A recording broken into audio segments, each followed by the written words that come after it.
Hey guys, welcome back to the channel. This is part 1 of our story. If you like this what if story and want to see part 2, let me know in the comments below. Before we start, don't forget to like, subscribe, and share this video with your friends. Also, check the description for more great content and my playlist. Now, let's start. Chapter 1, Voices in my head. Katsuki pushed past Izuku, bumping into his shoulder as he made his way through the gates of Izuku side, managing to keep his balance. This was typical behavior for Katsuki. Although he had been leaving Izuku alone for the past 10 months, Izuku was still waiting for the other shoe to drop. Gaining a quirk wasn't going to change everything overnight. A gruff voice echoed sarcastically in Izuku's mind, commenting on Katsuki's demeanor. Izuku flinched at the sound, scanning the area for the source but finding no one. From what we can gather from Nine's memories, that might have been as pleasant as he ever gets, a wispy voice added. Izuku tried to shake off the distraction and continued walking, but he stumbled over an uneven stone in the walkway. Silently apologizing to All Might and his mother for his clumsiness, he felt a strange mix of chuckles and reassurance wash over him. That feeling was quickly replaced by confusion when he realized he hadn't fallen. Instead, he was being held up. A cheerful female voice broke through his thoughts, asking if he was okay. Izuku turned to see a cute brunette girl with rosy cheeks standing beside him. She explained that she had used her quirk to stop him from falling, and though she hadn't asked first, she hoped he wouldn't mind. Izuku could only stare in disbelief, trying to ignore the sounds of snickering and a soft "oh" echoing in his mind. "This is all really nerve-wracking, isn't it?" she said, placing her hands together as she gently lowered him back to the ground. Izuku attempted to respond, but only incoherent sounds escaped him. The girl waved goodbye as she headed inside. In his mind, Izuku celebrated the moment, realizing he had spoken to a girl. A young voice chimed in, suggesting that he needed to say something for it to count. Another female voice defended him, stating he was doing his best. As he made his way to the exam, Izuku finally broke down and questioned where these voices were coming from. After a brief pause, the wispy voice responded, expressing surprise that he could hear them. The realization that they were responding to him sent Izuku into a panic. "Can't believe we've hit singularity already," the wispy voice said in awe. "It's all right, Nine," an older man's voice reassured, explaining that they had anticipated something like this would happen eventually, though perhaps not so soon. It seemed One for All strength had grown more rapidly than expected. Izuku connected the dots, recalling the name Nine. He thought, "Wait, are you the previous users of One for All?" the wispy voice confirmed. "Along with our strength, our memories and personalities have been passed down through the generations. I am Yoichi Shigaraki, the first holder of One for All. Daigoro Banju. I was the pro-hero laureate. I'm fifth," the gruff voice added. "I am Hikage Shinomori, the fourth user," the older voice stated. "En. Sixth," replied the younger man. "I'm Nana Shimura. I was seventh. I chose Toshinori," the sole female voice declared. Toshinori. Izuku thought, unfamiliar with the name. A calming presence enveloped him, as if a familiar hand rested on his shoulder. "Wait, All Might is here, too." "Sort of," Yoichi clarified. "His vestige is present, but it isn't complete yet. Not like the rest of us. We're uncertain if he'll be able to say 'I am here' in your head, when the last embers of One for All fade from his body or when he passes away. We're not eager to find out which will happen first," Nana added. "Interesting as this is, doesn't Nine have an entrance exam to take?" Daigoro prompted. That reminder sent Izuku rushing toward the examination room. As he exited the written exam, he couldn't shake the worry that he had somehow cheated. You were just using an aspect of your quirk to assist you. Would it be cheating for someone with a quirk that enhanced their intelligence to take that test? Hikage reasoned. Besides, you did all the work. We merely checked it for errors. Not to mention, we have an ulterior motive for helping you. Finishing early gives us the chance to ensure you can activate One for All before the practical exam begins, Yoichi explained. Preferably without injuring yourself in the process, Nana added. But didn't All Might say I was a proper vessel now? Izuku pondered. A sense of unease settled over Izuku, a feeling he now recognized as All Might's presence within One for All. Ian murmured about the bare minimum, just enough to keep him safe, probably. Nana explained that when she had given One for All to Toshinori, he had been significantly taller and more muscular than Izuku, which allowed him to wield the power without much difficulty. She added that Toshinori had been refining and strengthening it for decades, and that the very act of transferring One for All would cause the power to grow. 𝐷𝐴 chuckled, noting that Toshinori's advice on using the power had been amusingly poor. Izuku felt an instinctive urge to argue but found himself unable to do so. He was now quite certain that simply clenching and shouting would lead to trouble. The apologetic feeling radiating from All Might only reinforced his concerns. At that moment, he located the restroom and stepped inside, taking deep breaths to calm himself. As he relaxed, a pulse surged through him, causing him to jump as if jolted. He took a few more deep breaths, and the pulse returned. 𝐷𝐴 pointed out that this was One for All, the power now residing within him, and encouraged Izuku to try to create that pulse on his own. Izuku nodded and closed his eyes, focusing on the sensation. This time, the shock was more intense, as if he were surrounded by an ocean of power, a storm, or a wildfire, an electrifying force that felt alive. Yoichi interrupted his thoughts, asking if he could measure the power and sense its full potential. Izuku paused, managing to make One for All pulse several more times, and felt he had a grasp on it. Yoichi instructed him to take that feeling and partition out 1% of it, letting it flow evenly through his body to avoid strain. Izuku nodded and concentrated, imagining All Might using One for All to transform his own physique, allowing that power to surge through him. When he opened his eyes, he saw green lightning crackling around him. His eyes widened in surprise, and in his astonishment, the energy dissipated. In his mind, he sensed polite laughter, cheers, and a wave of pride. Yoichi encouraged him to try again, this time moving just his arm carefully to ensure he could handle it. Izuku complied, moving his arm without issue. Once he confirmed he could manage it, he attempted to move his entire body and found no resistance. Yoichi then suggested increasing the flow to 2% to see how that felt. After several minutes of adjusting the power within him, Izuku discovered he could handle 4% of One for All effortlessly. 5% felt slightly uncomfortable but manageable, while 6% brought discomfort when he attempted to move. Nana praised his efforts, suggesting they could fine-tune things later, but for now, he understood his limits. She encouraged him, reminding him that he could do it. Izuku felt tears welling up, grateful for their kindness, even though they didn't have to be so supportive. He sensed a reassuring hand on his shoulder, feeling All Might's presence nearby. Ian spoke warmly, reminding him that they were there for him. 𝐷𝐴 added that he was not alone anymore, that he was their legacy, and it made sense for them to support him. 𝐒𝐭𝐻 mentioned that once they understood how the exam would be conducted, they would devise a plan together, giving him the chance to shine. The Vestiges remained mostly quiet as they approached the practical exam, showing signs of anger and support whenever Bakugo growled at him or the boy with glasses called him out, which felt comforting. Izuku felt at ease speaking to them again while on the bus to the testing area. He reflected on the fact that he had a lot to manage, realizing that the second and third users had yet to introduce themselves. As he thought about this, he felt a familiar sensation, two presences aware of him but choosing to ignore him, reminiscent of the reactions he had often received from classmates and teachers throughout his life. Having gone through this before did not lessen the pain, especially now. However, a sense of comfort emanated from All Might's presence. Yoichi reassured 9, explaining that 2 and 3 hailed from the dark age of quirks.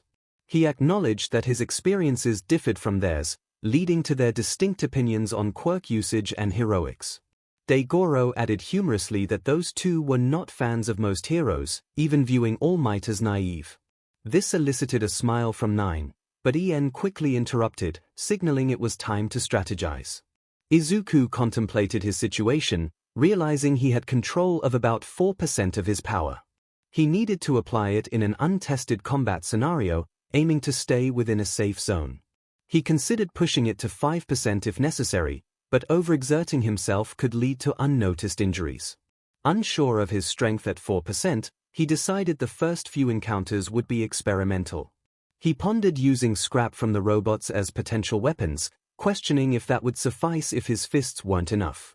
Suddenly, a tall boy with blue hair and glasses shouted at him, expressing horror over Izuku's apparent tactics. He demanded to know if Izuku thought such behavior was acceptable at such a prestigious institution. Startled, Izuku squeaked an apology, realizing he had been speaking aloud. Ien remarked that he needed to break that habit, as other examinees began to chuckle, recognizing the danger of such distractions in the field. Taking a deep breath, Izuku explained that he was merely strategizing and admitted to feeling nervous. Encouraged by the presence of supportive figures, including All Might, he found the confidence to continue. He pointed out that it was more distracting to have someone shouting than to mutter to oneself. Laughter erupted among the others, and the bespectacled boy fell silent before bowing deeply to Izuku. He acknowledged his mistake and apologized for his actions, attributing his behavior to nerves. This sincere apology was a new experience for Izuku. He responded that it was fine, noting that everyone reacts to stress differently. The boy introduced himself as Tenya Ida and wished Izuku good luck, to which Izuku reciprocated. As the bus came to a stop, Izuku scanned the other examinees, his curiosity piqued. He spotted a familiar face, the kind girl from earlier. The Vestiges struggled to suppress their laughter, and Izuku felt a sense of camaraderie with them. Maintaining his concentration, he approached her, aware that Tenya was following at a distance but not intervening.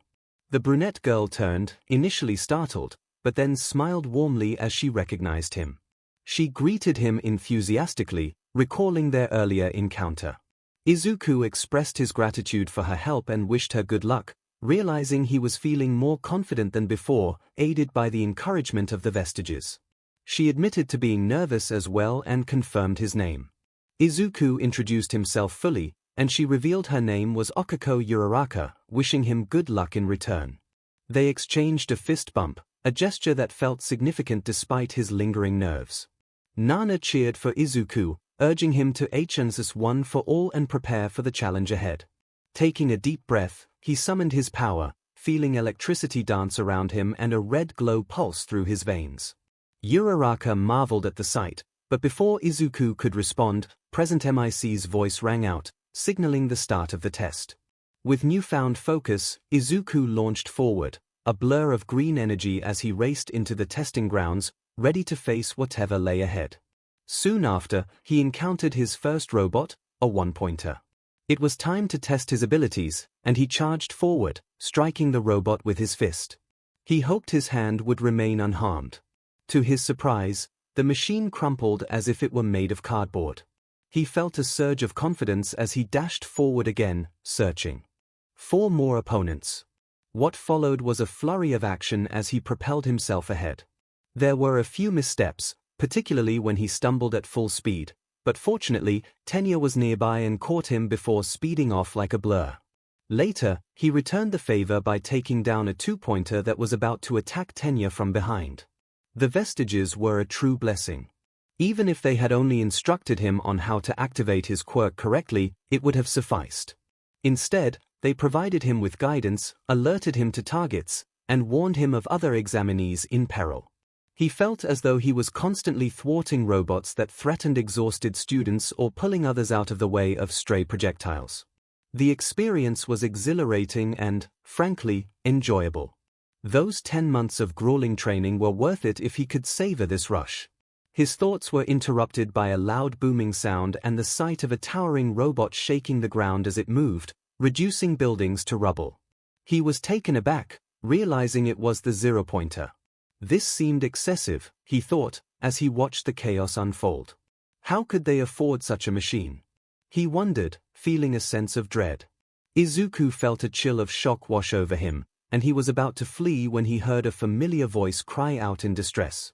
He turned, his eyes widening in disbelief as he saw someone with familiar auburn hair trapped beneath a pile of debris. It was Uraraka. For the second time in his life, Izuku's body acted on its own.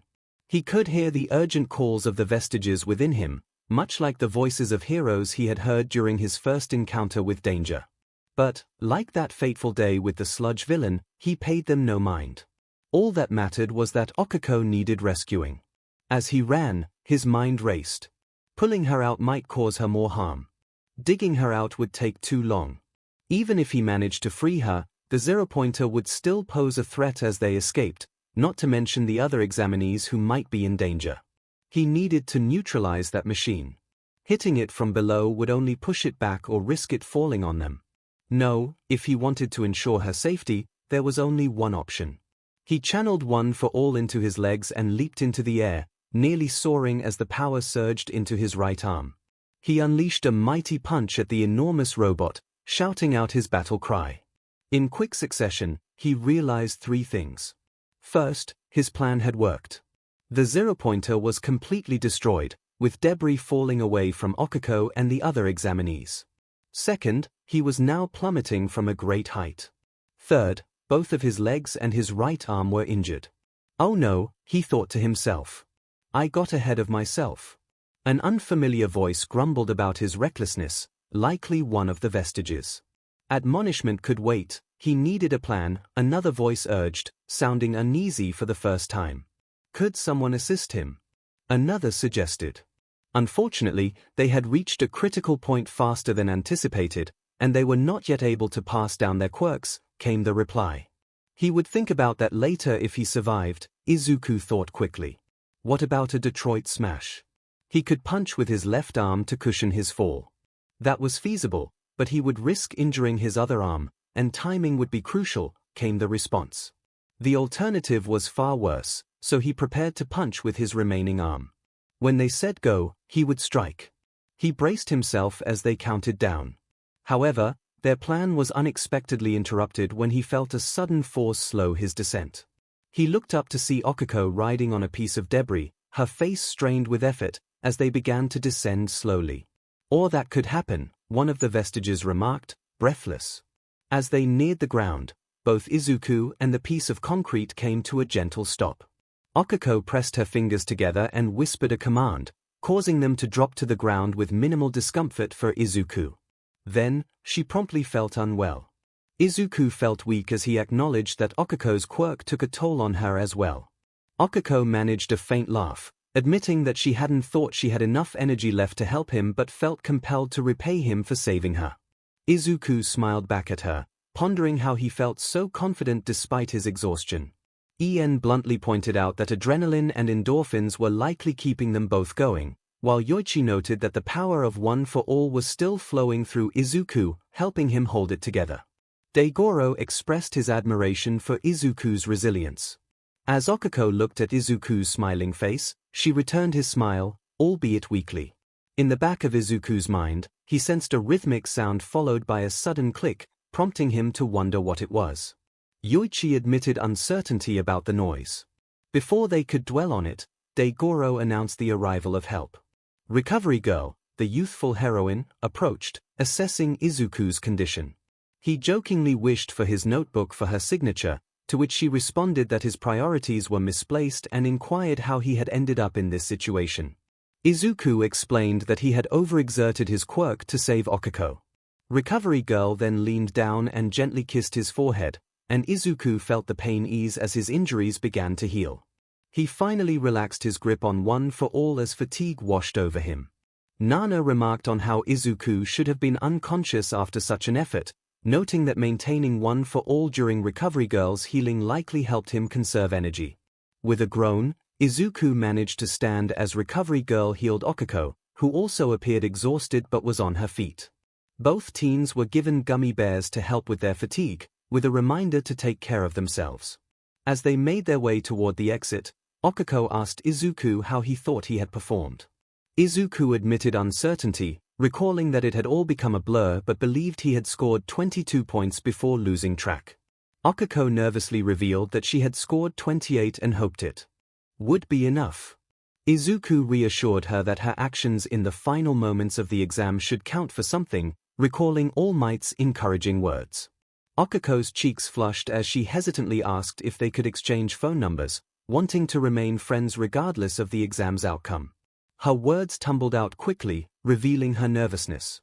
Izuku's face turned red in surprise, grateful that the usual voices in his head were quiet. He stammered that he would be happy to exchange numbers and asked if she lived nearby, revealing that he was a local. 𝐒𝐭𝐻 explained that she was from Mie and was staying in a hotel for the night, then inquired if he knew of any good places to eat.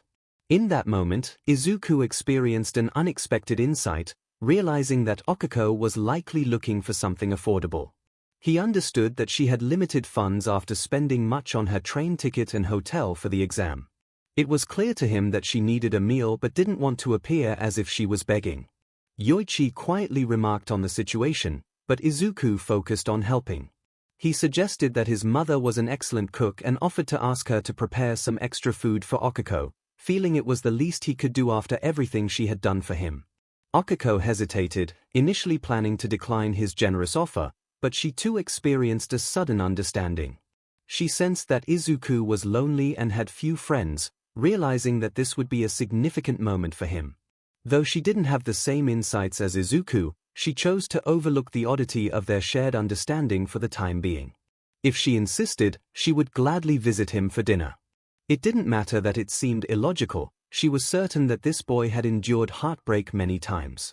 She wouldn't push him away when he reached out this time. Excitedly, he made his way to the bus, preparing to contact his mother as soon as they returned to the locker rooms and he retrieved his phone. Congratulations were in order for 9, Ian remarked, noting that regardless of everything else, he had successfully spoken to a girl. As the cheers erupted, Izuku realized he needed to do something before reaching out to his mother. All Might felt happier than he had in the 6 years since his injury. He knew he had chosen wisely in his successor, and seeing it confirmed on screen made his day. The boy was a natural with his new power. While he couldn't use it to its full potential like All Might had at his age, his control was impressive. He earned a respectable 37 villain points, but throughout the exam, his innate heroism compelled him to save his fellow examinees at every opportunity. And then there was the 0-pointer. All Might had some concerns for his protégé, but he was confident Izuku would handle the challenge the 0-pointer presented. He hadn't anticipated Izuku would destroy it. It cost him dearly, but he expected challenges to arise. He would need to ensure Izuku learned to push himself without going too far. They were still discussing how many rescue points to award for his actions, but it would likely place him in the top 5 even without villain points. However, All Might was not involved in that decision. Now, he faced mountains of paperwork. As night fell, All Might decided to check his phone. He had heard notifications from Izuku's texts several times after the exam concluded. Although he knew he shouldn't respond before the results were announced, he thought there was no harm in reading the messages. Young Midoriya had sent a message saying that Toshinori-sensei's quirk was haunted. He also mentioned that Nana said hello and insisted he call Toshinori, which made him worried, but she assured him it would be fine. She even said if Toshinori got mad, she would give him Gran Torino's phone number and make him relay instructions for using One for All. Young Midoriya expressed confusion about who Gran Torino was, as Nana wouldn't tell him, and noted that the other past users were just giggling, which was quite concerning. All Might was so taken aback that he stumbled, feeling a rush of BLD. The waiting was beginning to weigh heavily on Izuku. That first day was surreal. Gaining One for All, meeting the past users, experiencing superpowers for the first time, saving a life, making a friend, it felt like a dream. Dinner that night was incredible. He tried to ignore his mother's tears and the tight hug she gave him and 𝐒𝐿𝐻, or when 𝐒𝐿𝐻 insisted on seeing his room. Thankfully, her excitement over his All Might merchandise was overshadowed by her delight in his 13 figurines. The two of them gushed over the space hero while his mother prepared dinner, and he absent-mindedly showcased his hero analysis notebook volume to his relief. 𝐒𝐿𝐻 didn't find it strange. Instead, she was impressed by his knowledge, his insights on the black hole quirk, and even contributed information he hadn't known. He wasn't sure if his heart could handle it. She was truly wonderful. Dinner ended far too quickly, and Izuku mustered enough energy to walk 𝐒𝐿𝐻 to her hotel, return home, and collapse onto his bed. He likely fell asleep before his head even hit the pillow. "You've done well today, 9, the familiar voice of Yoichi Shigaraki called out to him from the shadows. Izuku wanted to respond, but he couldn't. His mouth wouldn't move, nor could he move anything else. Looking down, He was alarmed to see that his body appeared to be a swirl of shadows. His mouth was likely the same. Don't worry. As time passes and you learn to handle more of one for all, you should be able to manifest more completely, Yoichi said as he emerged in front of Izuku. He was taller than the boy, but not by much, and he was slimmer than Izuku had been when he first met All Might. His long white hair fell limply across his face, but his green eyes pierced through to Izuku's own. Izuku felt a wave of relief wash over him as he listened to Yoichi's reassuring words. Yoichi explained that they would respect his privacy and would not be monitoring every aspect of his life. They had learned to block their view of the outside world and could communicate among themselves without Izuku overhearing. This thought had been weighing on Izuku's mind, especially during moments of vulnerability. He realized that his anxiety had distracted him from the silence he had experienced. Yoichi continued, emphasizing that they would still provide guidance and training. He acknowledged Izuku's good heart and sharp intellect, expressing confidence that, aside from his immediate successes, Izuku would accomplish remarkable feats with the power of one for all. However, Yoichi proceeded with caution, mentioning that some recent events were somewhat concerning. He reassured Izuku that nothing was too alarming but noted that one for all was more potent than they had anticipated. They had expected it would take months for Izuku to adapt and enhance its power, but instead, it only took minutes. Additionally, Yoichi mentioned an unusual sound they had heard while Izuku was injured and the heightened empathy he displayed towards Miss Uraraka.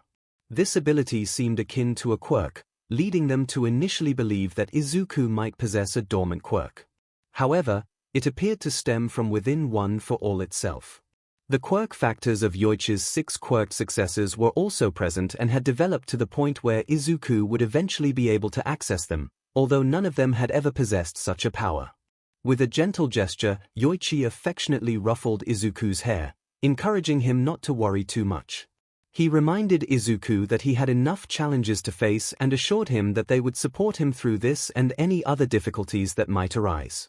As the mists began to envelop Yoichi's smiling face, he offered a final comforting message, reminding Izuku that they were there for him. The following morning, Izuku discovered a text from All Might that had arrived while he was asleep. All Might informed him that he would be occupied with a classified project for the next week but would meet Izuku at Dagobah Beach on his first available day. Although it wasn't the ideal situation, it was unavoidable. The week that followed was filled with anxiety as Izuku awaited his exam results. He continued his training, applying the advice from the Vestiges to incorporate one for all into his exercises. As he compared the sensation of one for all enveloping him to wearing a cape and cowl, he decided to name the technique full cowl. Gradually, he pushed the limits of full cowl, increasing his power until he could comfortably use 5%, and he was beginning to approach 6%. While sometimes feeling disheartened by such low percentages, he reminded himself that progress was still progress. Nana had once told him that when Toshinori first acquired one for all, he could use it at full strength within a few days, but this led to numerous complications. Toshinori had to learn to control his power to avoid causing more destruction than the villains he faced, as well as to prevent any accidental harm to others. It took considerable practice for him to reach a point where he was no longer a threat. Nana believed that Izuku was better off becoming familiar with the quirk at a lower power level and gradually increasing it. This approach proved beneficial, especially when Izuku discovered that he could suppress the noticeable green lightning associated with one for all by maintaining it at around half of his maximum strength. Although he broke a few pencils while adjusting to this new strength, he could keep one for all active during school without drawing attention. This adjustment helped his body acclimate and would aid him in maintaining focus during missions. School, however, remained as challenging as ever. Katsuki was boasting about his test performance, claiming he had scored over 70 villain points. This number made Izuku uneasy about his own score, and naturally, he was asked about his results. Ien advised him to be cautious about sharing too much information. Daigoro grumbled that no one would believe Izuku had a quirk or that he had defeated any of the robots. Izuku admitted that he did not yet know his exact score but acknowledged that he had not come close to Bakugu's total. This led to the usual taunts directed at him. Shitty Deku probably didn't get any points. What did you do, freeze up in front of them? Congratulations on not getting hurt. This comment carried an undertone suggesting that Izuku should have been in danger. Interestingly, Katsuki remained unusually quiet during this exchange. Perhaps he believed that with Yua on the horizon, there was no longer any reason to engage with Izuku. It was also possible that Izuku's use of Bakugo's first name instead of his nickname had caught him off guard. That conversation with the Vestiges had been challenging. They had staged an intervention regarding Katsuki's behavior and labeled their relationship as toxic. Even All Might's Vestige expressed concern and felt a protective instinct towards the explosive boy. The final straw was when 2 and 3 suggested that the best way forward was for Izuku to distance himself from Katsuki, starting with abandoning that nickname. At least now Izuku had someone his own age to confide in. Okiko was incredibly kind. She expressed her amazement at the beach covered in garbage, acknowledging that it explained her strength. Her training had primarily involved using her quirk to lift heavier objects. Izuku found her impressive and wanted to know more about her abilities. He asked about her weight limit, eager to jot down her answers in his notebook. Okiko explained that her maximum was around 3 tons, but she couldn't hold that weight for long without feeling unwell. Izuku realized that she didn't completely negate gravity, otherwise, he would have soared into the sky when she had smacked him. He wondered if she had learned to adjust her quirk. She clarified that it was more of a subconscious process. As a child, she could easily send objects into space, but when it came to things she valued, she would only make them float slightly. While she couldn't turn her quirk off, she had learned to control how much gravity she cancelled out. Curious, Izuku asked how she managed those adjustments. After a moment of reflection, Okiko admitted she had never really thought about it.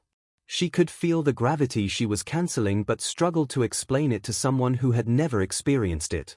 Izuku put his pencil down, acknowledging that it must be difficult to articulate how to activate a quirk after having it for so long. En chimed in, agreeing with Izuku. Nana added that it was even more challenging when someone received a new quirk from a mentor who was in a dire situation. En expressed some regret about that. Nana reassured them that even she had struggled to guide Toshinori despite being the first to choose an apprentice. 𝐒𝐭𝐻 noted that while 8's advice might have been lacking, they were able to assist Izuku because they had witnessed new activations from various perspectives. Okiko paused before asking Izuku if he meant he hadn't had his quirk for very long. She quickly added that he didn't have to answer if he didn't want to. Yoichi reminded them that they needed to practice their cover story, and there was no better place to start than with Okiko. Izuku recognized the importance of that connection, even if it felt unusual. He sensed that Okiko wouldn't judge him, so he hesitantly shared that he hadn't had his quirk since he was 4 and had been quirkless for a long time. He explained that 10 months ago, he met his mentor, who informed him that his quirk was too powerful for his body. He needed to strengthen himself to use it safely, and he had managed to access it just in time for the entrance exam. Everything he said was technically true. Okiko was taken aback, expressing her disbelief that he had saved her life with a quirk he had only possessed for a few hours. She recalled visiting his house and how his mother mentioned that he hadn't had a friend over in years. Izuku winced as he reflected on his past. No one wanted to associate with the quirkless kid. If they weren't actively bullying him, they were too scared of being targeted themselves. Okiko's voice rang out with indignation, expressing her disbelief at how unfair it was.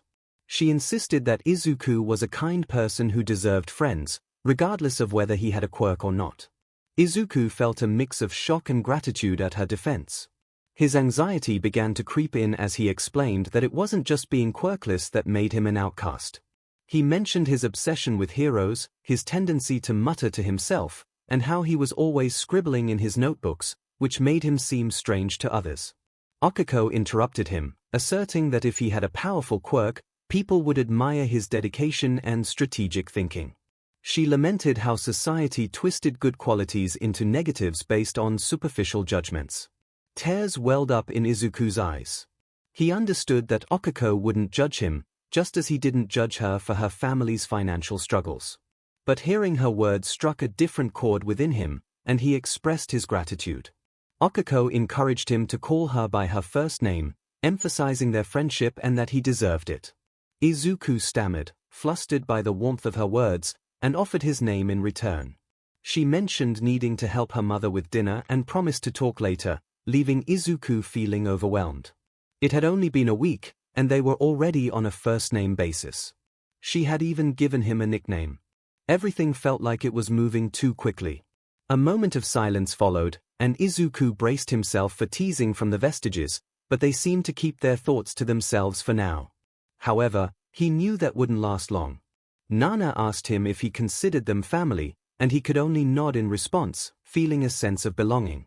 𝐤𝐤𝐽 proudly declared himself the cool uncle, while 𝐸𝐴N expressed disappointment at not being chosen for that role. 𝐼𝐾𝐻 suggested that 𝐸𝐴N was too young to be an uncle, proposing he could be an older cousin instead. 𝐸𝐴N countered that he was technically older than Izuku's grandparents, but he accepted the title nonetheless. Yoichi mused about being a distant ancestor, which felt strange since he had never had children. 2 and 3 expressed their discontent with the arrangement, but 𝐤𝐤𝐽 humorously labeled them as the eccentric uncles kept in the attic. 𝐼𝐾𝐻 playfully defended his own eccentricity, claiming he was the uncle who lived in the woods but returned occasionally to share his crafts. Nana chimed in, joking that if 𝐼𝐾𝐻 weren't already perfect, she would offer to be Izuku's mom. 𝐸𝐴N suggested that Izuku could have 2 mothers, as he did. Yoichi pointed out that Izuku's father was absent, leading everyone to agree that Toshinori should take on that role. Even All Might's Vestige, who felt a bit embarrassed yet agreed. Izuku wanted to comment on the surreal nature of the conversation but found himself at a loss for words. Just then, his actual mother interrupted his thoughts with the arrival of his exam results from UA.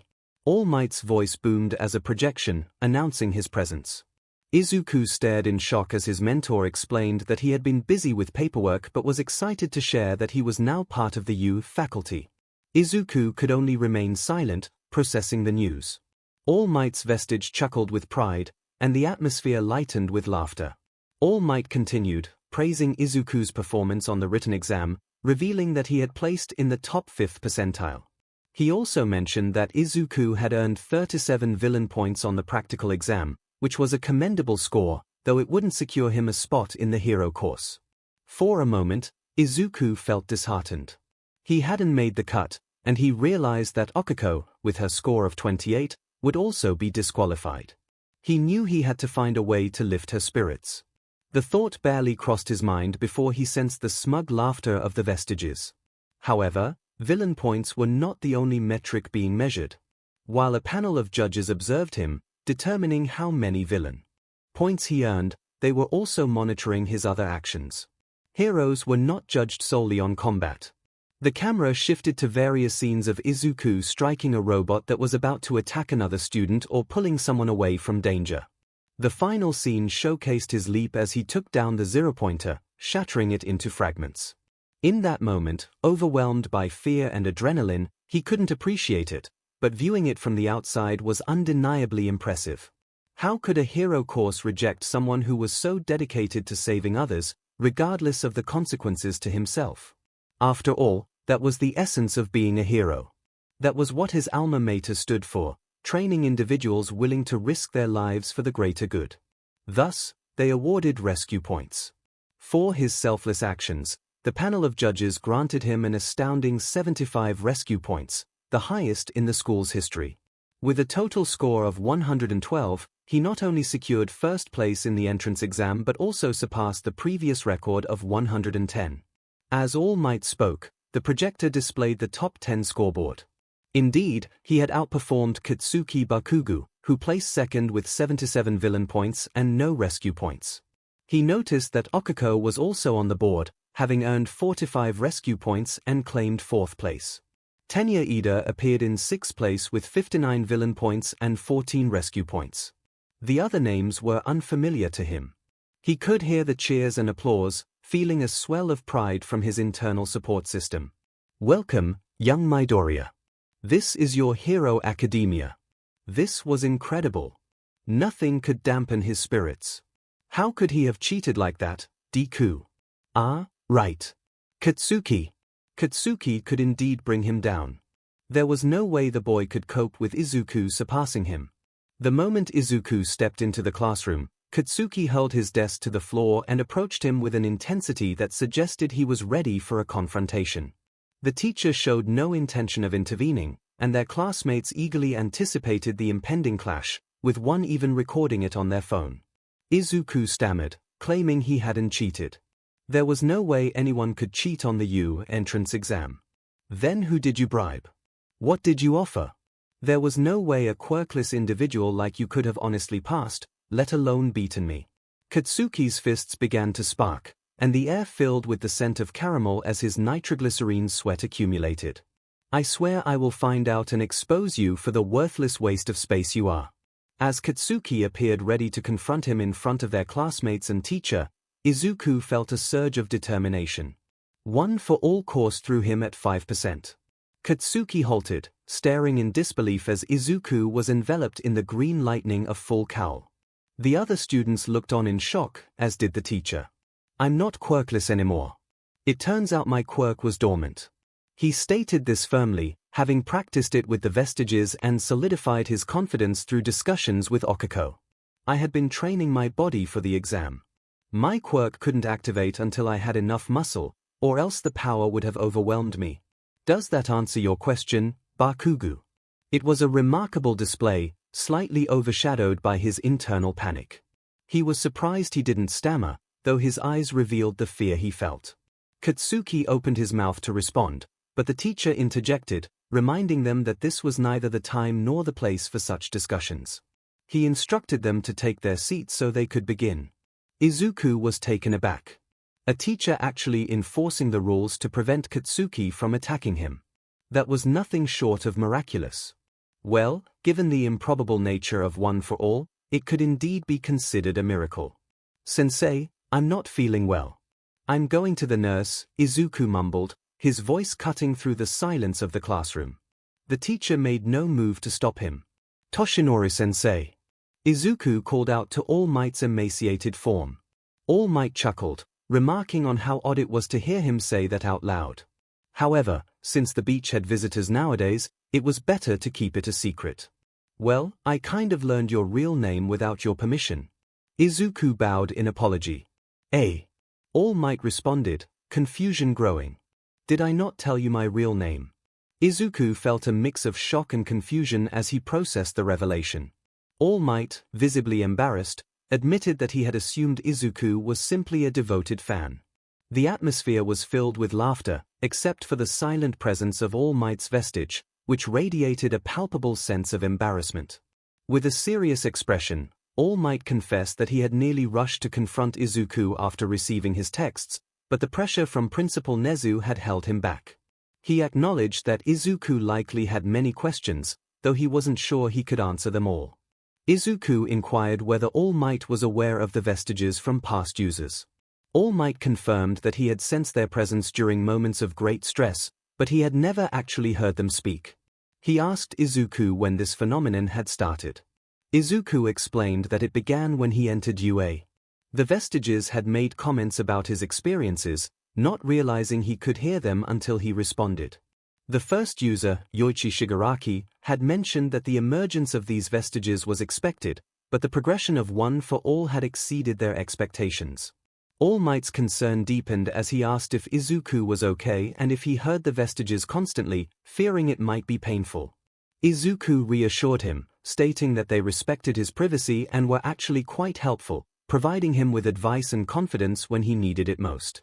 All Might appeared dejected as he reflected on Izuku's success at the entrance exam, attributing it to the Vestiges rather than himself. Izuku quickly countered, emphasizing that All Might had given him One for All and that his own Vestige was present, even if it couldn't communicate like the others. He recalled how All Might had encouraged him to stand up to Bakugo earlier that day. All Might looked puzzled, recalling that Izuku had mentioned being friends with Bakugo. Izuku felt the protective energy from All Might surge within him as he explained their complicated relationship. He revealed that Bakugo had often belittled him, destroyed his belongings, and used his quirk against him. Today, Bakugo had confronted him about how he managed to defeat him, accusing him of cheating. In response, Izuku had demonstrated a small portion of One for All, which had made Bakugo back off. He had left the encounter claiming to be unwell. Izuku expressed his concern for Bakugo's future, stating that he didn't want to jeopardize his chances of getting into U. He recognized Bakugu's potential to become a great hero and felt a deep sense of responsibility not to ruin anyone's dreams.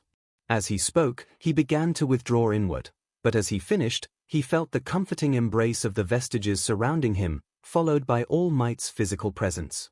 All Might expressed his sorrow for what Izuku had endured and assured him that he would not allow Bakugu to be barred from UA.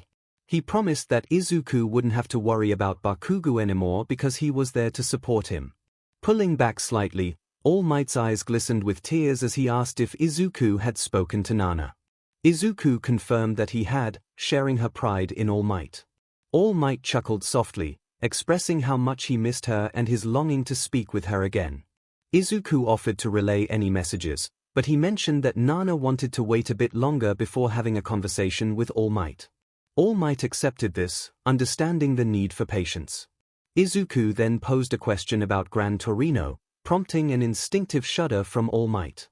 He recalled a prior conversation with Nezu about the issues between Izuku and Bakugu, realizing the gravity of the situation. During a meeting to discuss the first-year hero classes, Nezu had shown a video posted by a third-year student from Aldera Middle School, which displayed a shocking level of aggression. Aizawa, known as Eraserhead, stated that they would be rescinding Katsuki Bakugu's acceptance, leaving no room for debate. Nezu expressed doubt about the situation being in their best interests. Ken Ishiyama, also known as Cementos, voiced his concerns, stating that allowing the boy to attend would not reflect well on them. His aggressive behavior during the entrance exam, coupled with a complete lack of rescue points, raised serious alarms for him. Ryu Inui, known as Hound Dog, added to the discussion, his agitation evident as he struggled to maintain his composure. He pointed out that the teacher had clearly hesitated to intervene until Midoriya could demonstrate he was not quirkless, which cast doubt on the records of both Bakugu and Midoriya.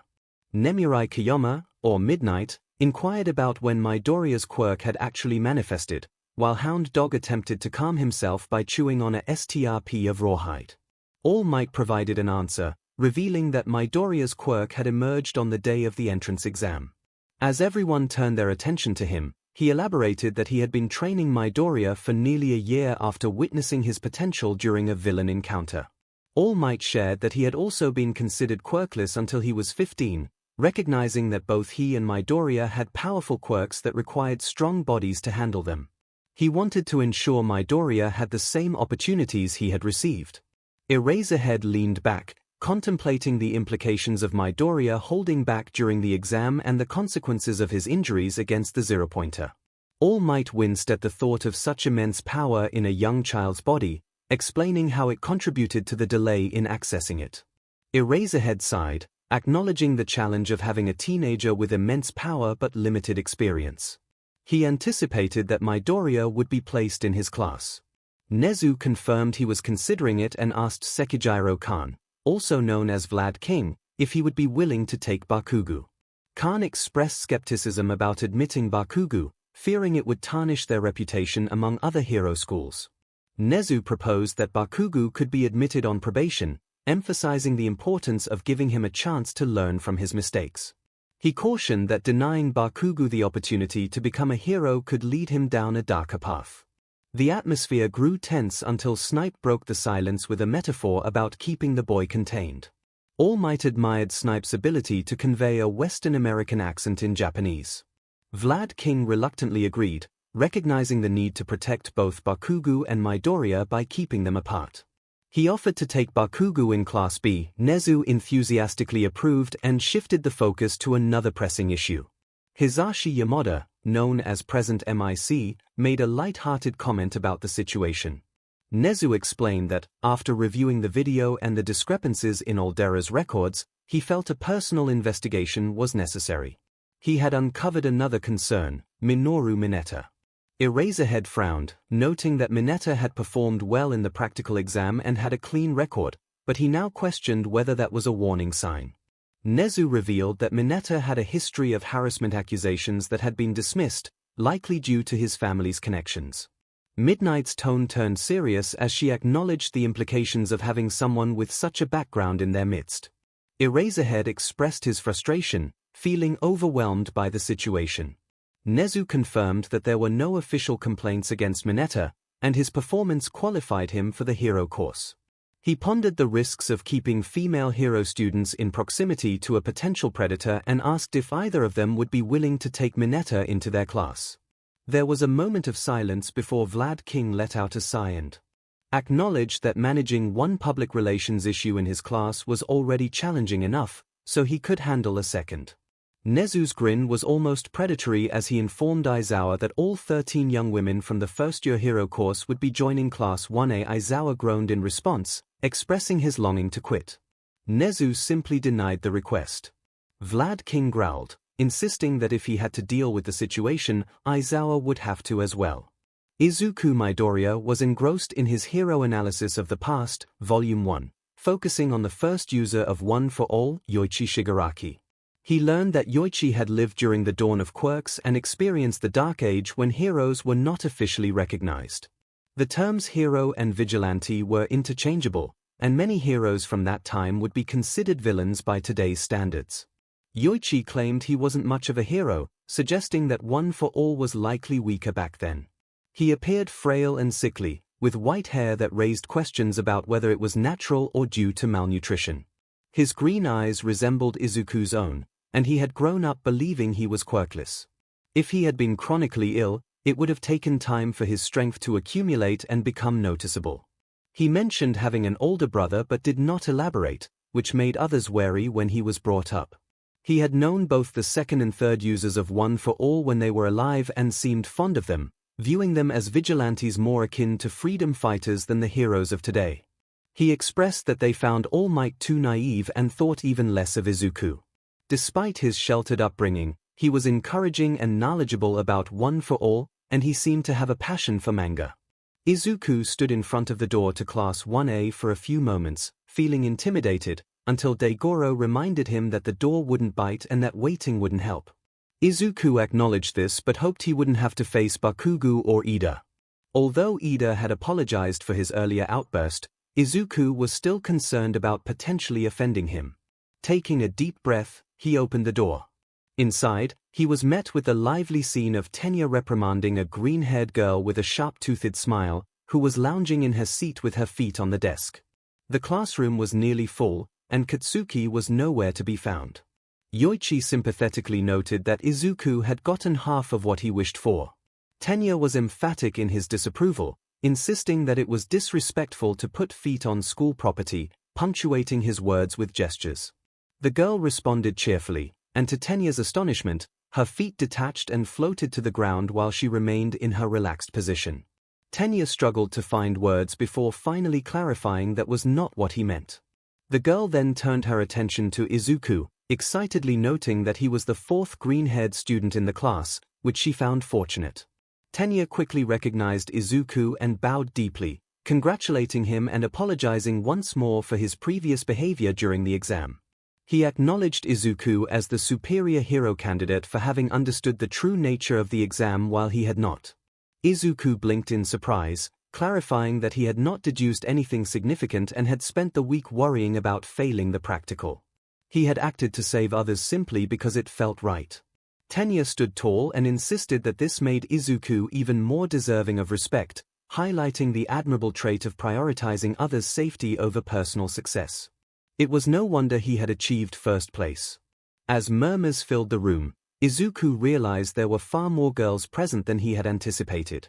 Blushing, he pointed out that Tenya had also earned rescue points, recalling how Tenya had helped him when he tripped, which could have resulted in serious injury. Tenya dismissed the compliment, eager to continue speaking when he was interrupted. Okiko cheerfully greeted Izuku, expressing her joy at seeing him in person again. Izuku stammered in response, using the nickname he had given her after their first encounter, trying not to focus on how good she looked in her outfit. Ien, with a smug demeanor, pointed out that Izuku was failing to hide his feelings. Izuku internally questioned the need for such comments. Ien confirmed that it was necessary. The girl with the floating head circled around them, grinning widely and expressing curiosity about their relationship. A girl with pink hair, skin, horns, and dark sclera approached, practically buzzing with excitement, eager to know how Okiko and Izuku were connected. 𝐒𝐭𝐚𝐲 began sharing a lively story about how she and 𝐒𝐿 had met and rescued each other, complete with sound effects and dramatic reenactments of his punch. 𝐒𝐿 felt his cheeks heat up as he received positive attention in a classroom for the first time. Everything changed when 𝐒𝐿 heard 𝐒𝐭𝐻 mention that someone was behind him. He turned to see a weary-looking man in a yellow sleeping bag crawling into the classroom like a caterpillar. The man muttered something about good instincts before raising his voice to address the class, warning them that if they were there to socialize, they should leave immediately. The students stared as the man calmly sipped from a jelly drink. He noted that it had taken them 9 seconds to calm down, which he deemed quite irrational. Standing up, he shed the sleeping bag, revealing a black jumpsuit and a long scarf. He introduced himself as Shouter Aizawa, their homeroom teacher, and instructed them to put on the blue gym uniforms he had brought and head outside to the athletic field. A girl with orange hair in a long ponytail questioned the necessity of orientation. Aizawa dismissed it as an irrelevant ceremony and urged them to hurry.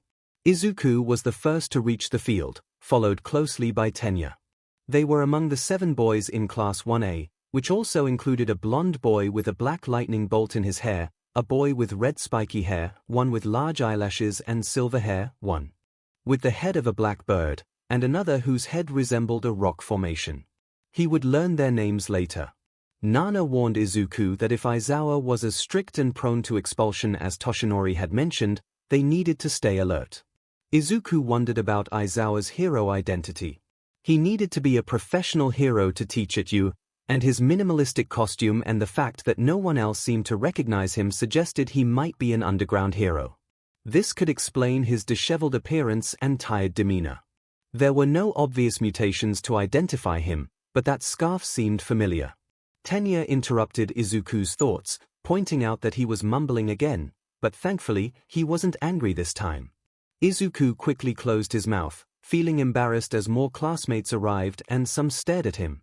He noticed 𝐒𝐿 smiling at him, which made his face grow even redder. Aizawa gave 𝐒𝐿 a look but remained silent. When the last student arrived, Aizawa sighed and checked his stopwatch, noting that 10 minutes had passed during which hundreds of civilians could have perished. He informed them that they would need to work on their efficiency and welcomed them to their quirk assessment test. A brief commotion followed as Aizawa threw a ball toward 𝐒𝐿, acknowledging that he had beaten the previous record during the entrance exam. He asked 𝐒𝐿 how far he could throw a ball in middle school. 𝐒𝐿 replied that he had thrown it a little over 40 meters, trying to ignore the murmurs surrounding his record-breaking performance. Aizawa instructed him to stand in a circle and throw the ball using his quirk. 𝐒𝐿 gulped as he positioned himself and activated full cowl, pushing it to the highest percentage he could manage without causing himself pain. He launched the ball, and when it landed, Aizawa's tablet pinged, displaying a score of 538. 6 meters. The boy with the lightning bolt hair exclaimed in excitement, while a pink-haired girl expressed her enthusiasm about using their quirks. Aizawa chuckled, a glint in his eye, and informed them that they would be competing in 8 physical challenges to assess their potential. The student who finished last would be deemed to have no potential and would face expulsion. The atmosphere shifted as everyone paled at the thought. 𝐒𝐿 felt a wave of anxiety wash over him. He hadn't expected expulsion to be a possibility so soon. He could faintly hear 𝐒𝐿 protesting that it was unfair, while Aizawa delivered a speech about the world's unfairness and the hero's role in correcting it. As Aizawa spoke, 𝐒𝐿 heard the Vestiges commenting among themselves. 𝐒𝐻 grumbled that not every useful quirk would be beneficial in this test, while 𝐸𝑛 pointed out that danger sense and smokescreen wouldn't have helped either. 𝐷𝐴𝐺oro encouraged 𝐒𝐿, giving him a pat on the back. The Vestiges had started calling him 𝐒𝐿 after he referred to them as family. He reminded 𝐒𝐿 that he possessed one for all and had a good understanding of it. Nana noted that some of the other students were struggling, which sparked a sense of expectation in 𝐒𝐿. He took a deep breath and declared that they had fought hard to get to this point and that none of them would leave without a fight. Aizawa regarded 𝐒𝐿 with an unreadable expression, while the other students began to perk up. Those who had appeared queasy now exuded confidence. 2 boys, one with red hair and the other with silver, exchanged glances and remarked on how manly the situation was. Yoichi expressed his pride in Nana for understanding 𝐒�'s intentions, noting how she framed his actions as helping others. Nana, with a hint of pride, attributed it to her instinct as a supportive friend. 𝐒𝐭𝐻𝐲 playfully suggested that it might be more of a dad-friend instinct. Izuku, wishing for a more fitting label, pondered if they could at least call it the hero-friend instinct. Despite the looming threat of expulsion, he found joy in witnessing his classmates' quirks in action, wishing he could jot down his thoughts in a notebook. He would have to do that later, a thought that dampened his spirits as he realized one of his friends wouldn't be returning.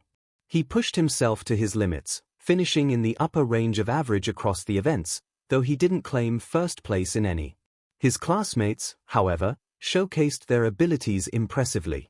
Tenya's leg engines propelled him to victory in the 50-meter dash. A girl with vine-like hair demonstrated her strength by lifting over 700 kilograms in the grip test. Another girl, capable of detaching and floating her body parts, cleared the long jump effortlessly. 𝐒𝐭𝐚𝐲 astounded everyone by sending the ball soaring into the atmosphere with just a touch, scoring infinity.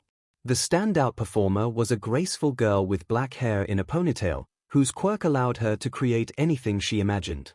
She zoomed through the dash on rocket-powered skates, crafted an industrial clamp to crush the grip tester, and even conjured a bicycle for the distance run.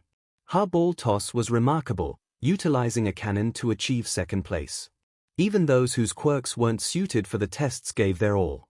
The boy with a rock-like head summoned a raven to assist with the throw, while a delicate girl with ghostly white hair used telekinesis to propel the ball. The invisible girl showcased surprising flexibility in the seated toe touch. A girl with a mushroom-like haircut grew enormous mushrooms to bounce off during the sidestep and sit-up tests. Another quiet girl attempted to enhance her grip score by enlarging the testing mechanism with her quirk. Once the tests concluded, Aizawa gathered everyone to reveal their scores.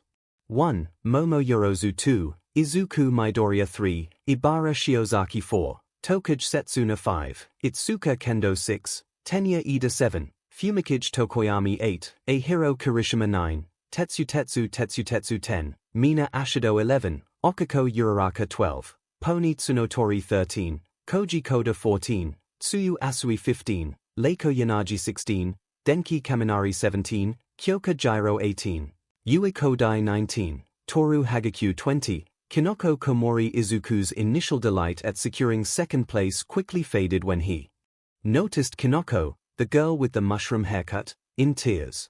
Itsuka, the orange-haired girl with the enlarged hand quirk, was the first to comfort her, prompting others to join in. Izuku's shock morphed into anger as he glared at Aizawa. Aizawa casually announced that no one would be expelled, explaining that it was a strategic ploy to push them to their limits. Momo, the top scorer, expressed surprise that her classmates hadn't figured it out sooner. When they looked at her in confusion, she apologized for not speaking up. Izuku, incredulous, recalled that Momo had expelled her entire class on the first day the previous year, exclaiming his disbelief before realizing he had spoken out of turn and covering his mouth. As Momo's face drained of color, Aizawa turned his attention to Izuku, his demeanor shifting ominously. The supportive voices that had cheered for Izuku fell silent. Aizawa's hair bristled, and his scarf began to unravel, revealing a pair of yellow goggles. Izuku's hero instincts kicked in as he recognized the goggles, realizing Aizawa had erased his quirk. Overwhelmed with awe, he exclaimed that Aizawa was the Erasure hero, Eraserhead. Aizawa, maintaining a deadpan expression, questioned Izuku's motives, wondering if he was truly a problem child. As the absence of the Vestiges heightened his anxiety, Izuku stammered, struggling to regain his composure. He expressed his understanding of Aizawa's tough approach, questioning whether they were incapable of handling it. Despite his embarrassment, he felt compelled to speak up. Having 6 spirits supporting him began to instill a sense of confidence in him. Eraserhead offered a grim smile and stated that, as Midoriya had indicated, he had no qualms about expelling students he deemed to have no potential. He emphasized that being a pro-hero was a perilous profession, and failing to exert every effort when faced with challenges jeopardized not only one's own life but also the lives of others. He refused to allow a student to graduate only to find them in the obituaries a year later. He explained that he had not expelled anyone because all of them had managed to impress him. Even those whose quirks were not suited for the tests had pushed their creativity to its limits. They had all gone plus ultra, and that was why he was permitting them to continue, at least for now. As Eraserhead's hair and scarf fell, Izuku felt the presence of the spirits once again. They began to shout in excitement before realizing he could hear them, at which point they fell silent. All Might's spirit offered him a reassuring pat on the back. Eraserhead informed the class that they were dismissed for the day and recommended they maintain the pace they had set if they wished to stay. He mentioned that the real work would begin the following day and instructed them to pick up a syllabus back in the classroom. He then requested a word with Midoriya before he left. Izuku froze, and several other students hesitated to depart. Eraserhead sighed, reassuring them that he was not in trouble but wanted to avoid personal information being disclosed in front of the entire class. Gradually, the rest of the class filtered out, leaving only Izuku and Okiko. A tense silence filled the air as it became evident that Okiko was not planning to leave anytime soon. Izuku mentioned that if this was about the late emergence of his quirk, he had already informed her about it. Eraserhead acknowledged this and noted that he had assumed that was the maximum amount of power Izuku could use without causing harm to himself. Izuku explained that he was currently at about 5% power, having been around 4.5 during the entrance exam. He had been gradually pushing his limits without risking injury. Eraserhead expressed his relief and clarified that he did not want Izuku to become complacent. He had been primarily concerned with Izuku's ability to maintain control during his observations. He suggested scheduling quirk counseling for Izuku, as he had not received that support in the past. Izuku was taken aback and struggled to respond. Yoichi encouraged him to consider the need for counseling. Izuku's thoughts raced as he contemplated whether he could truly trust Eraserhead with this responsibility. He recalled past experiences with teachers and felt a sense of wariness, especially since this session would take place after school and away from prying eyes. Okiko's voice broke through his thoughts, prompting him to realize he had spoken his concerns aloud. Eraserhead appeared shocked, as if he had unintentionally caused harm. He quickly clarified that the counseling would be conducted by the principal, with him present only for safety and perhaps another faculty member for comfort. He asked if that arrangement was acceptable. Izuku nodded, unable to voice his agreement. Eraserhead acknowledged him with a nod, appearing to want to say more but ultimately settling on dismissing him. As Izuku walked away, Okiko took his hand, and he squeezed it in gratitude. Eraserhead remarked that Izuku was a bit old for hide-and-seek as he passed by. At that moment, All Might appeared from behind a bush in his emaciated form. All Might expressed his longing to check on Class 1A, specifically on Midoriya. Eraserhead retorted that All Might meant Midoriya specifically. All Might admitted that after revealing he had trained Izuku, he had been concerned that Eraserhead might judge him based on that fact. Eraserhead bluntly stated that he would not have expelled Izuku simply because he did not like All Might. All Might acknowledged that he had considered that possibility. Eraserhead let out a deep sigh, reflecting on his commitment to rationality. He noted that Midoriya's skills were developing alongside his enthusiasm. Although Midoriya's encounter with the zero-pointer would typically raise concerns, Eraserhead attributed it to the pressure of the moment and the boy's inexperience with his quirk. He recognized Midoriya's determination and effort. An awkward silence settled in the air. All Might eventually broke the stillness, expressing concern for Eraserhead's well-being. The silence lingered until Eraserhead finally spoke about his anger upon discovering that Aldera Middle School had manipulated their records to favor Bakugo while undermining Midoriya. He felt that this was a peak of irrationality. Such deceit could jeopardize both students' futures, and although he didn't consider himself the best teacher, he felt a strong sense of pride in the profession and frustration towards educators who failed to prioritize their students' welfare. Yagi observed Eraserhead with anticipation, but Eraserhead looked down, admitting that Midoriya had compared him to those educators. Despite his longing to refute the comparison, he found himself unable to construct a convincing argument. Another awkward pause ensued before All Might offered his willingness to assist, though he was uncertain if Eraserhead would welcome it, especially given his own limited teaching experience compared to Eraserhead's. Eraserhead shrugged, indicating that it might be worth a try. All Might confessed to having made a mistake while instructing Midoriya on the use of his quirk. He later discovered that Midoriya had only performed well because he had sought advice from distant relatives with similar quirks between the written and practical exams. Grateful for Midoriya's honesty, All Might shared that he had since dedicated himself to improving his teaching methods, reading more about education, and reaching out to his former teacher for guidance. He encouraged Eraserhead to address any concerns he had regarding Midoriya. Eraserhead contemplated this before nodding in acknowledgement and walking away, muttering to himself that he needed to push his own limits. Izuku arrived last in the classroom, surprised to find his classmates still present. Upon entering, he noticed their expectant gazes. Feeling uneasy, Izuku wondered if he had somehow offended them.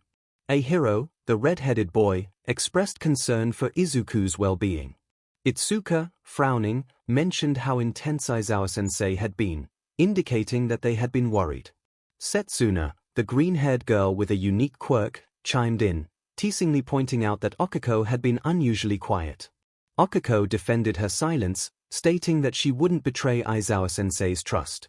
Izuku felt grateful for Okiko's loyalty and shared that Aizawa-sensei wanted to schedule him for quirk counseling, which he acknowledged he needed. The revelation stunned his classmates. Momo, who had already faced her own surprises that day, struggled to comprehend the situation. She pointed out that Izuku had placed second in the assessment and broken All Might's record during the entrance exam, questioning why he would need counseling at this stage. Izuku explained that he had never received counseling before. His quirk had remained dormant for most of his life, leading him to believe he was quirkless until about a year ago. It had only activated when his body became strong enough to handle its power, and he had only accessed it right before the written exam. The room fell into a heavy silence as everyone processed this information, their jaws dropping in disbelief. Mina, the pink-haired girl with horns, exclaimed in shock, realizing that Izuku had participated in the entrance exam with only a few hours of experience with his quirk. Kyoka, a girl with elongated earlobes, expressed her admiration with a playful gesture. Tenya lowered his head, feeling remorseful. He recognized that if Izuku had been that inexperienced, his previous behavior had crossed the line from rudeness into borderline bullying. He reflected on how, given Izuku's quirkless status, his actions could even be seen as a hate crime. Toru, the invisible girl, expressed her astonishment at the incident with the zero-pointer, eager to know how Izuku had sustained his injuries. Izuku, feeling a bit embarrassed, explained that he could only utilize a small fraction of his current power. When he saw Okiko trapped under concrete with the zero-pointer about to crush her, he had acted impulsively, putting all his strength into jumping and striking it. Unfortunately, he had broken his legs and an arm in the process. He acknowledged that he could have sustained even more severe injuries or worse if Okiko hadn't managed to float up and negate his gravity. Ahiro and Tetsu, the silver-haired boy, were moved to tears, declaring that it was the most courageous thing they had ever heard. Tsuyu, a girl with frog-like features, interrupted with a question about the percentage of his power that he had been using. Izuku hesitated before admitting that during the exam, he had used around 4% of his power, and he had managed to increase it to 5% that day. If the room had been quiet before, it was now eerily silent. Ibara, the girl with vines for hair, made the sign of the cross as the weight of the situation settled in. Kinoko expressed her surprise with a startled exclamation, while Yui, the girl with the ability to change her size, nodded in agreement, her worry evident. Koji, the boy with the uniquely shaped head, made a squeaking sound, the first noise he had made that day aside from communicating with animals through his quirk. Pony, the girl with horse-like features, looked puzzled and shared her background, mentioning that while she was American, her father was Japanese and they didn't speak the language much at home. She admitted she could only catch a few words and asked if anyone could assist her. Momo and Izuku stepped in to translate, with Izuku feeling it was essential to understand the original English interviews of his hero, All Might. Once they finished, Pony's eyes widened in astonishment. She exclaimed in disbelief, expressing that she had never encountered anything like that before and wondered what he was made of. Daigoro made a light-hearted remark about his own composition being anxiety and hero trivia. Izuku smiled and echoed the sentiment in slow Japanese to accommodate Pony, who laughed along with several others, indicating that the message got through. Grateful for Daigoro's support, Izuku felt a warm sense of camaraderie. The fifth users celebrated their shared victory. Leiko, the gray-haired girl with a ghostly appearance, spoke in a soft voice about the vast and mysterious power they were discussing. Fumikage, the boy with a bird-like head, added gravely that from the darkness of a life without a quirk, he wielded an overwhelming light. The two exchanged glances, seemingly trying to gauge each other's goth aesthetic. Setsuna decided to break the tension by suggesting they all go grab something to eat and get to know one another, noting that they would be together for 3 years, assuming they kept their teacher happy. It was a good opportunity to learn about their future teammates. Mina and Toru cheered in agreement, and most of the class seemed enthusiastic. Izuku was about to leave out of habit when Ahiro and Tetsu pulled him back, expressing their interest in hearing about his workout routine. He realized they were all expecting him to join them. Feeling a surge of happiness, Izuku declared his intention to participate, hoping he wasn't showing too much emotion.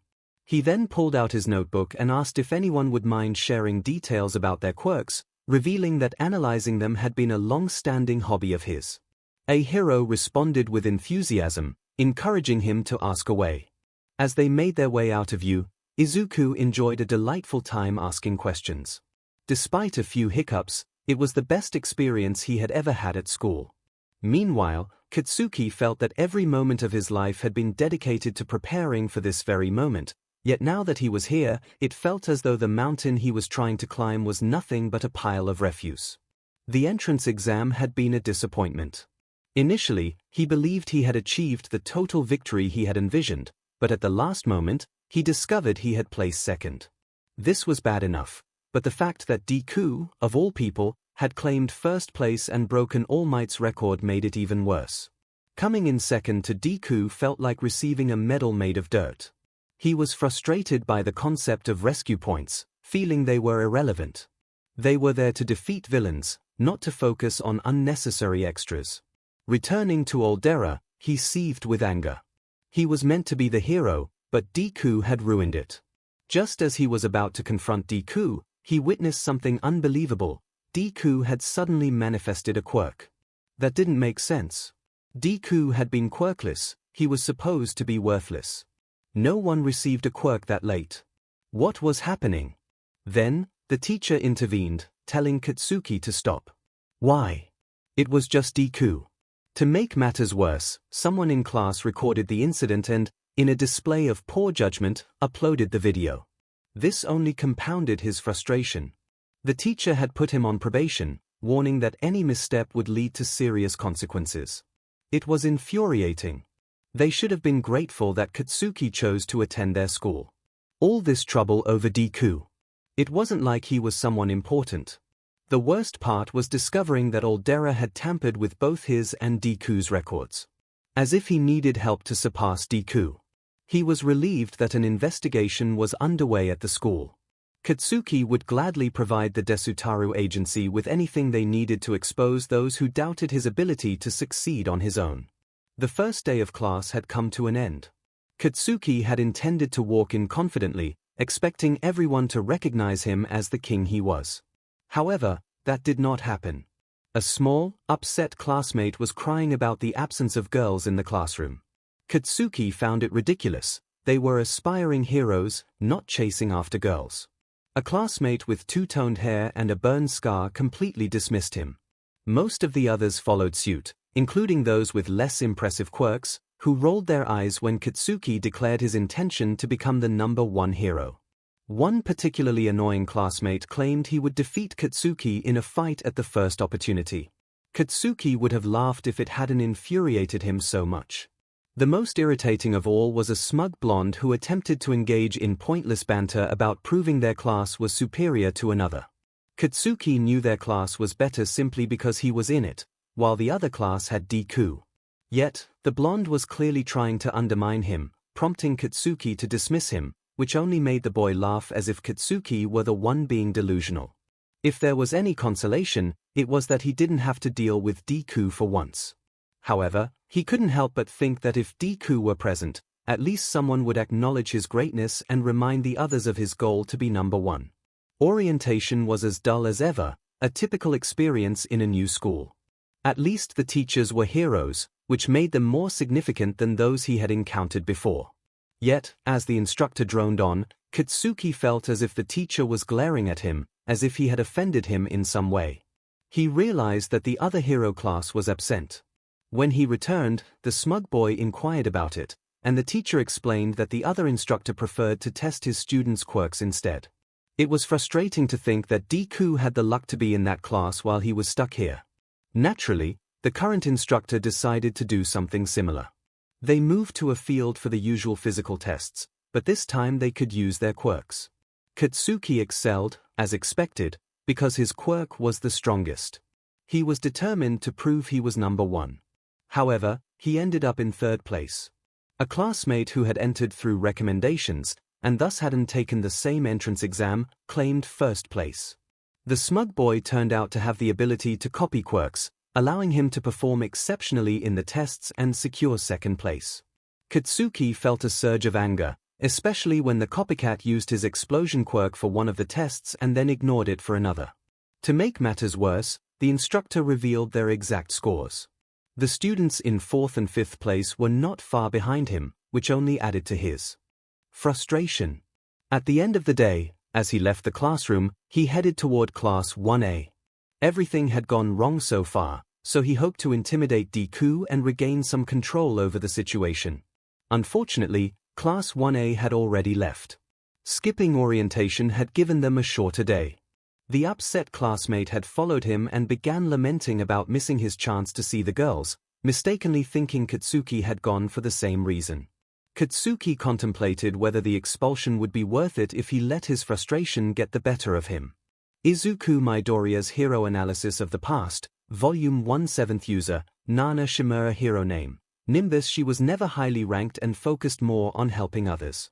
She worked alongside a partner named Gran Torino, who had been All Might's homeroom teacher at UA. There was little information available about her quirk, float. Before acquiring One for All, she could only levitate. While moving up or down was easy and quick, moving horizontally took considerable effort and was never fast. Once she gained One for All, her ability was enhanced, allowing her to fly at high speeds, comparable to running speed with One for All active. She wondered if she would gain access to their quirks as she acclimated to One for All. The thought of being able to fly excited her. She speculated that if she could access float before fully utilizing One for All, her top speeds might depend on how much of One for All she could channel.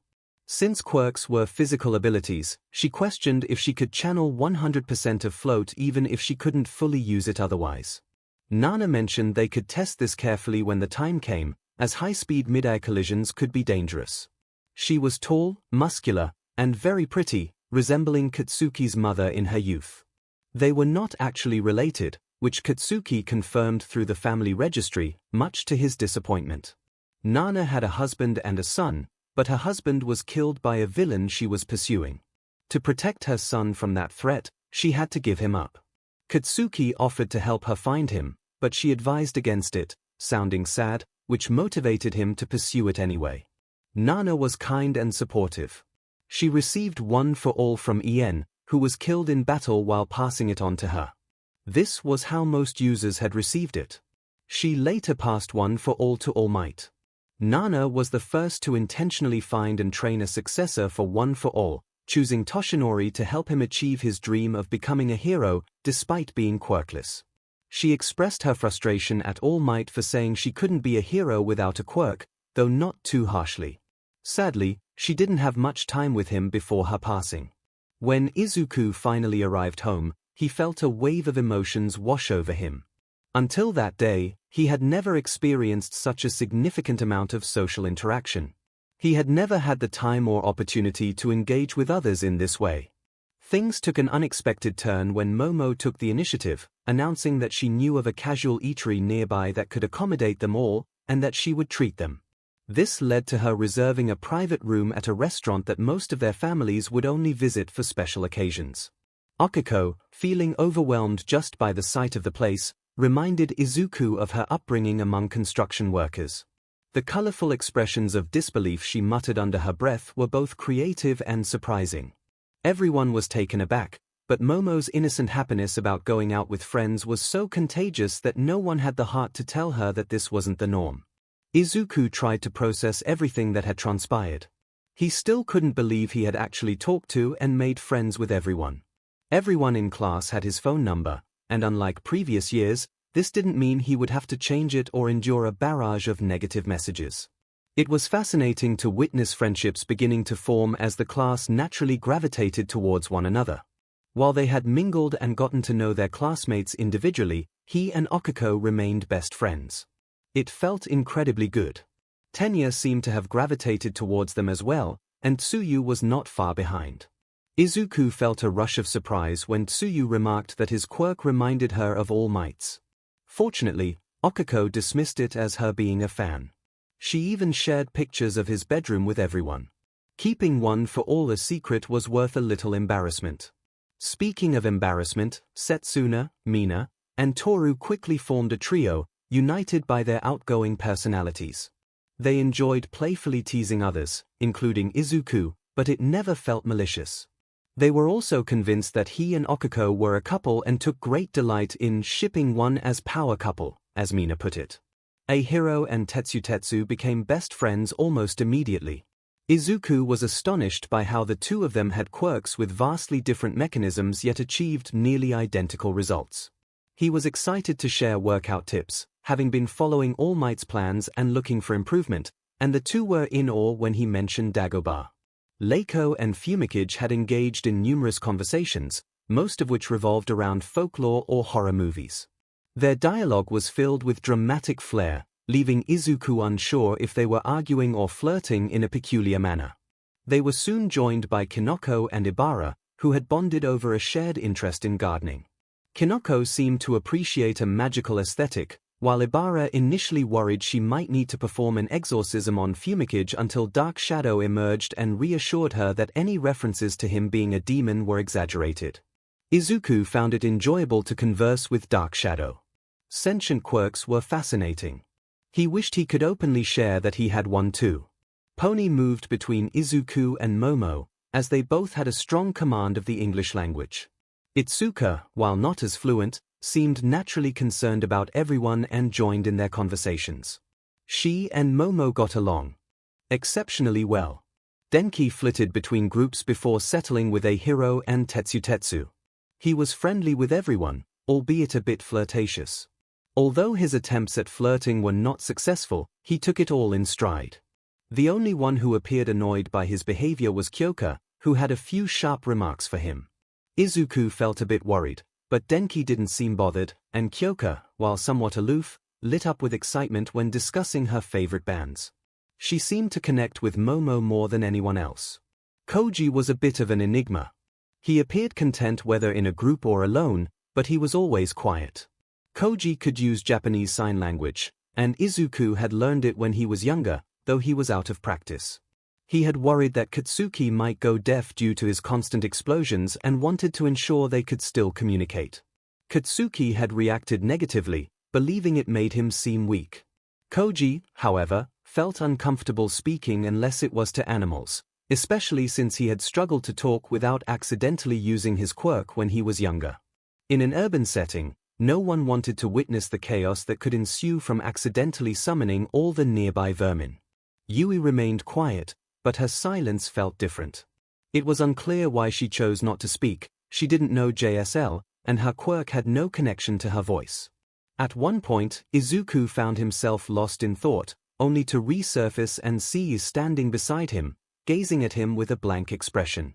He offered an apology, but she didn't reply.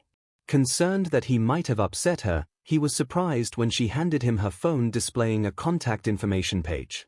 After entering his details, he discovered that she was a frequent texter. She found it fascinating to hear his thoughts in that manner, explaining that she struggled with expressing herself verbally. As Izuku wrote more detailed entries in his notebook, tears of joy filled his eyes.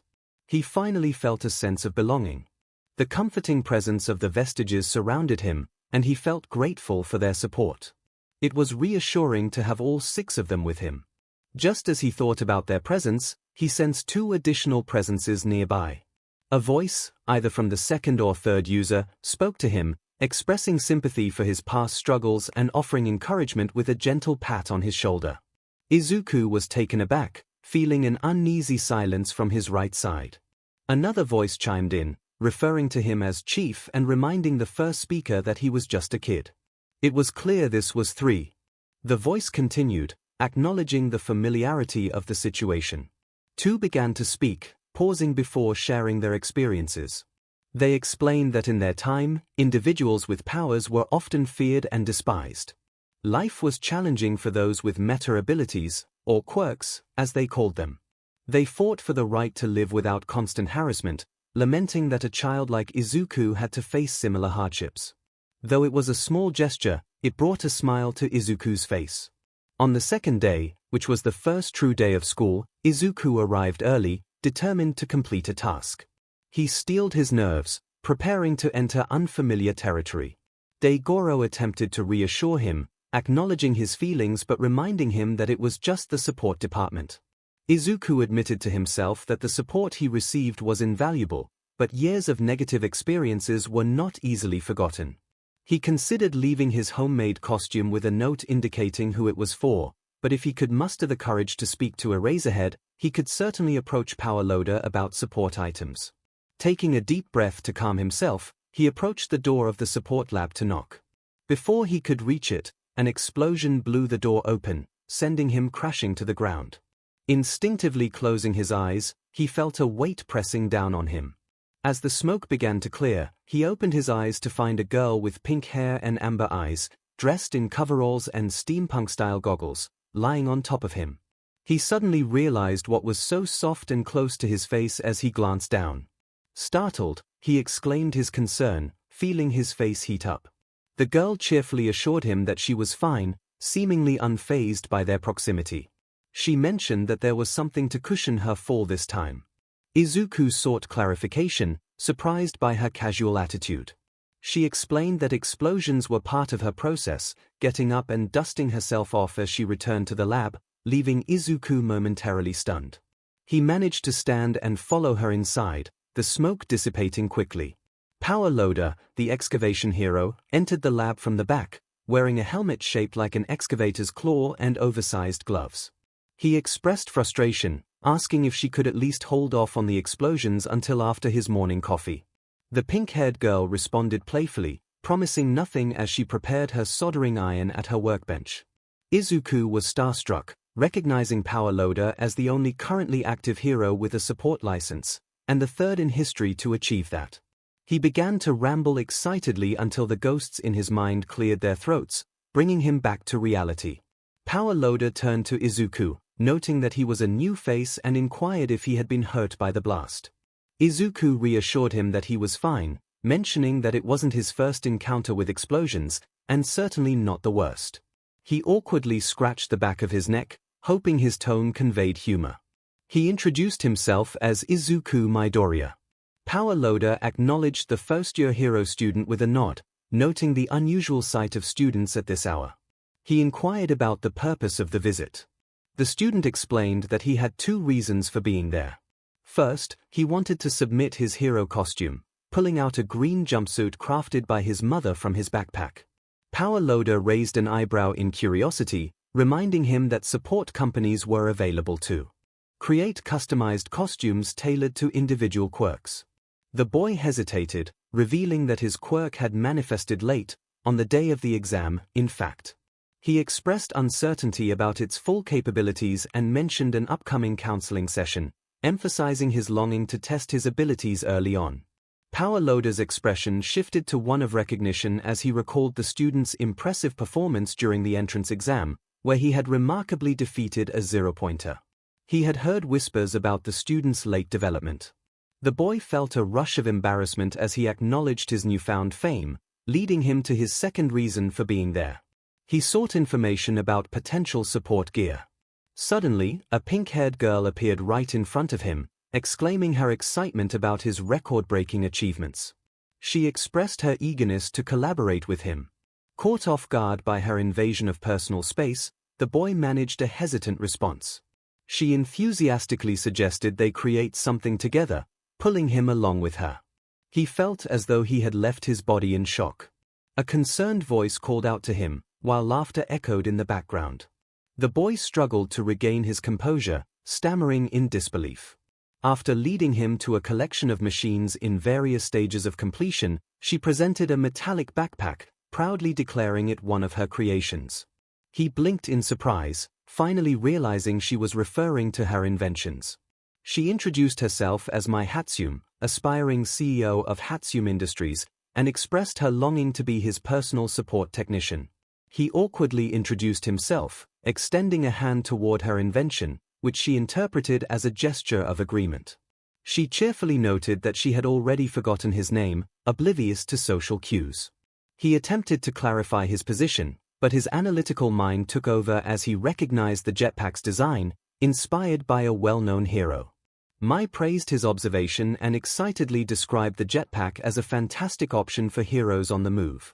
She also mentioned her work on hoversols, which would enhance three-dimensional combat capabilities.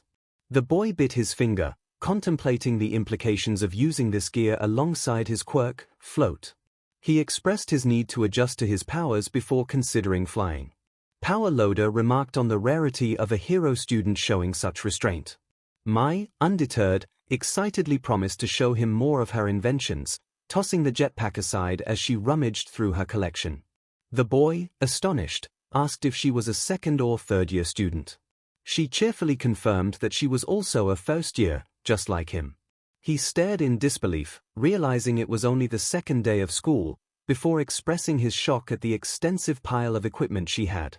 Mai revealed her eagerness to finally showcase her work, her eyes gleaming with anticipation. He inquired if her class had skipped orientation, to which she replied that she had spent the time drawing blueprints instead.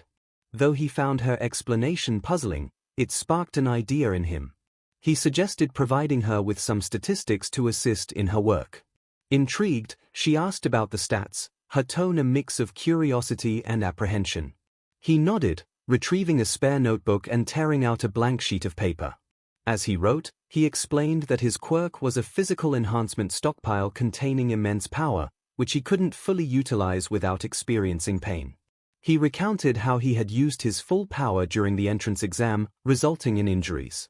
He detailed his scores from a recent quirk assessment test, indicating that he had been straining himself even at 5% of his potential. He proposed that they could extrapolate his current strength levels and the full extent of his power from this information. He promised to update her after his counseling session, aiming to gather relevant data about his lifting capacity and punch force. He shared his current goals of reducing strain on his body, increasing the force behind his punches, and exploring ranged options. As he glanced up from his notes, he noticed Mai was fully engaged, hanging on to every word he spoke. Her excitement was palpable, and she bounced on her heels, clearly eager to absorb his analysis of quirks. Although he had discussed it with 𝐒𝐭𝐚𝐲 before, this was different. Here was someone genuinely interested in his insights.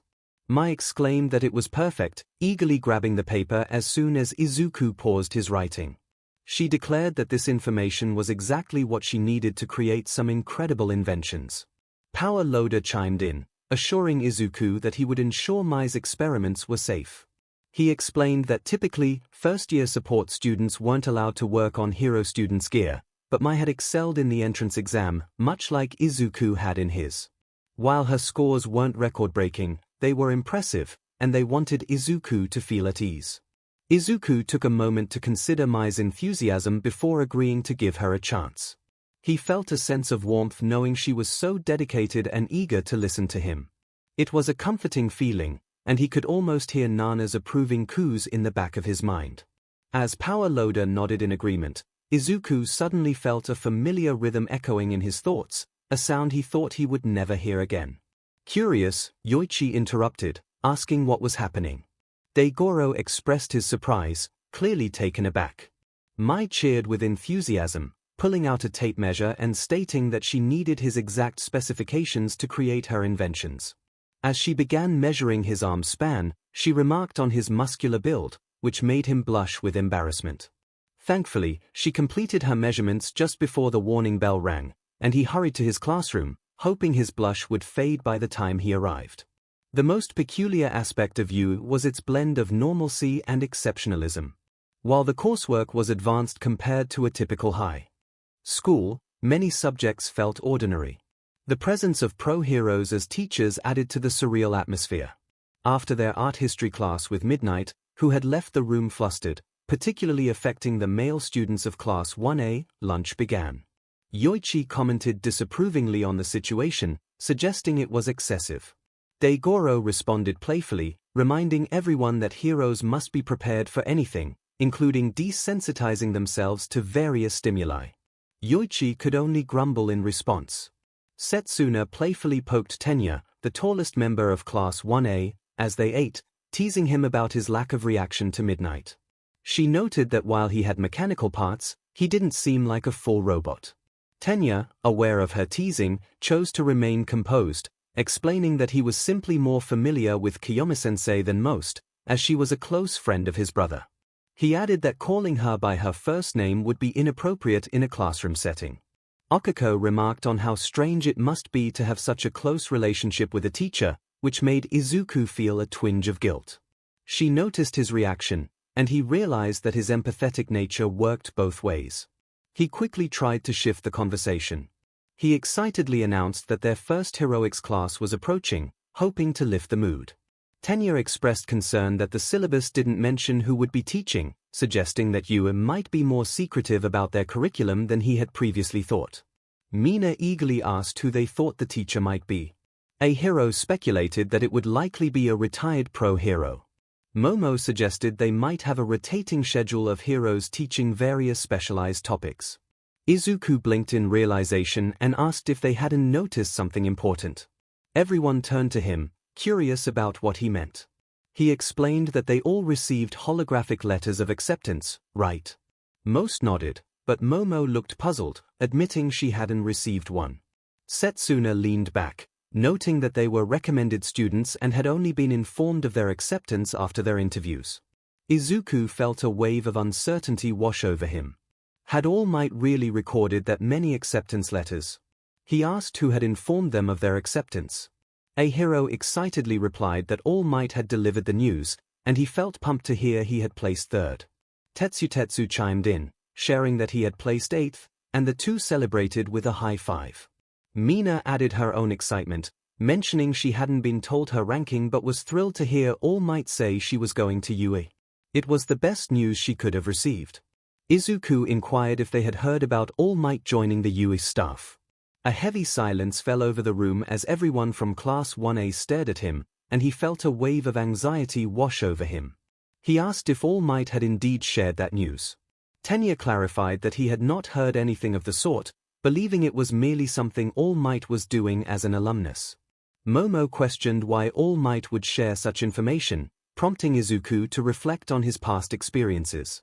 He hesitated but then recounted how he had been involved in a villain attack about 10 months prior, during which All Might had saved him and revealed that he possessed a quirk. He speculated that All Might have mentioned his new role because he had broken a record, recalling how proud All Might had been of his progress. A hero expressed admiration for All Might, praising him for remembering those he had saved and checking in on them. Tenya agreed wholeheartedly, emphasizing that All Might was a true role model for everyone. Momo connected the dots, suggesting that if All Might was joining the 𝐸 staff, it was likely he would be teaching a specific subject. The class was filled with awe at this revelation, and conversation gradually resumed, shifting to their expectations for the upcoming classes. Izuku remained mostly quiet during this discussion. After lunch, as Class 1A returned to their classroom, Okiko pulled Izuku aside into a secluded alcove.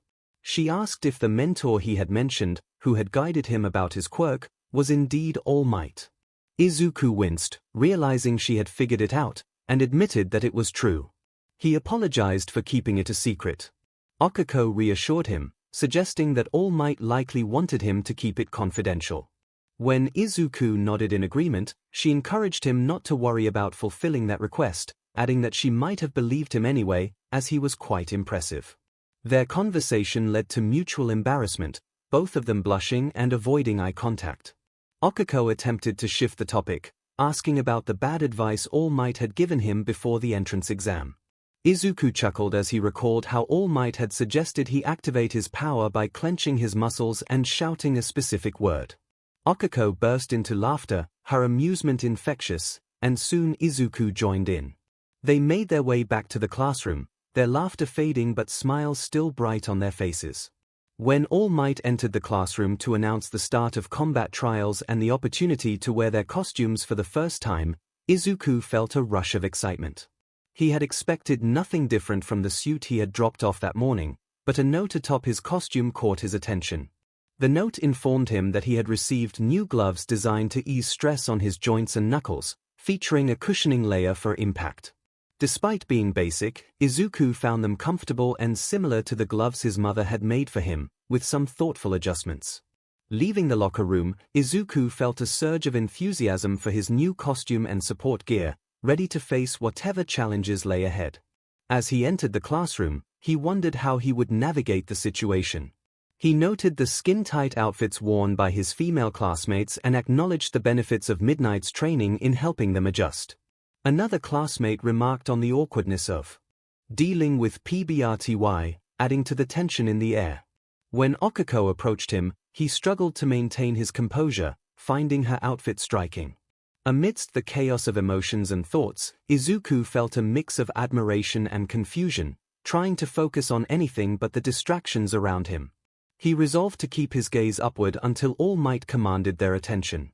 As he guided the class through the heroes versus villains exercise, outlining the rules and conditions for victory, he emphasized a key point. The reason for placing them in combat scenarios so early was to help them understand their strengths and weaknesses. However, he reminded them that this was a school exercise, and they were still learning. They were all novices when it came to utilizing their quirks in a combat setting. While Aizawa encouraged them to push their limits during assessment tests, he wanted them to exercise restraint. Control was just as crucial in heroics as power, if not more so. He preferred to avoid having recovery girls scolding him for sending them all to the infirmary on the first day. Laughter filled the air as they drew lots to determine their teammates. When Izuku pulled an E and 𝐒𝐿 pulled an H, they felt a wave of disappointment but accepted it. Izuku, however, felt a sense of relief that her outfit wouldn't be a distraction. That relief quickly turned into surprise when he realized he was paired with Momo. Ien made a light-hearted comment about their situation, but Izuku was too preoccupied to respond.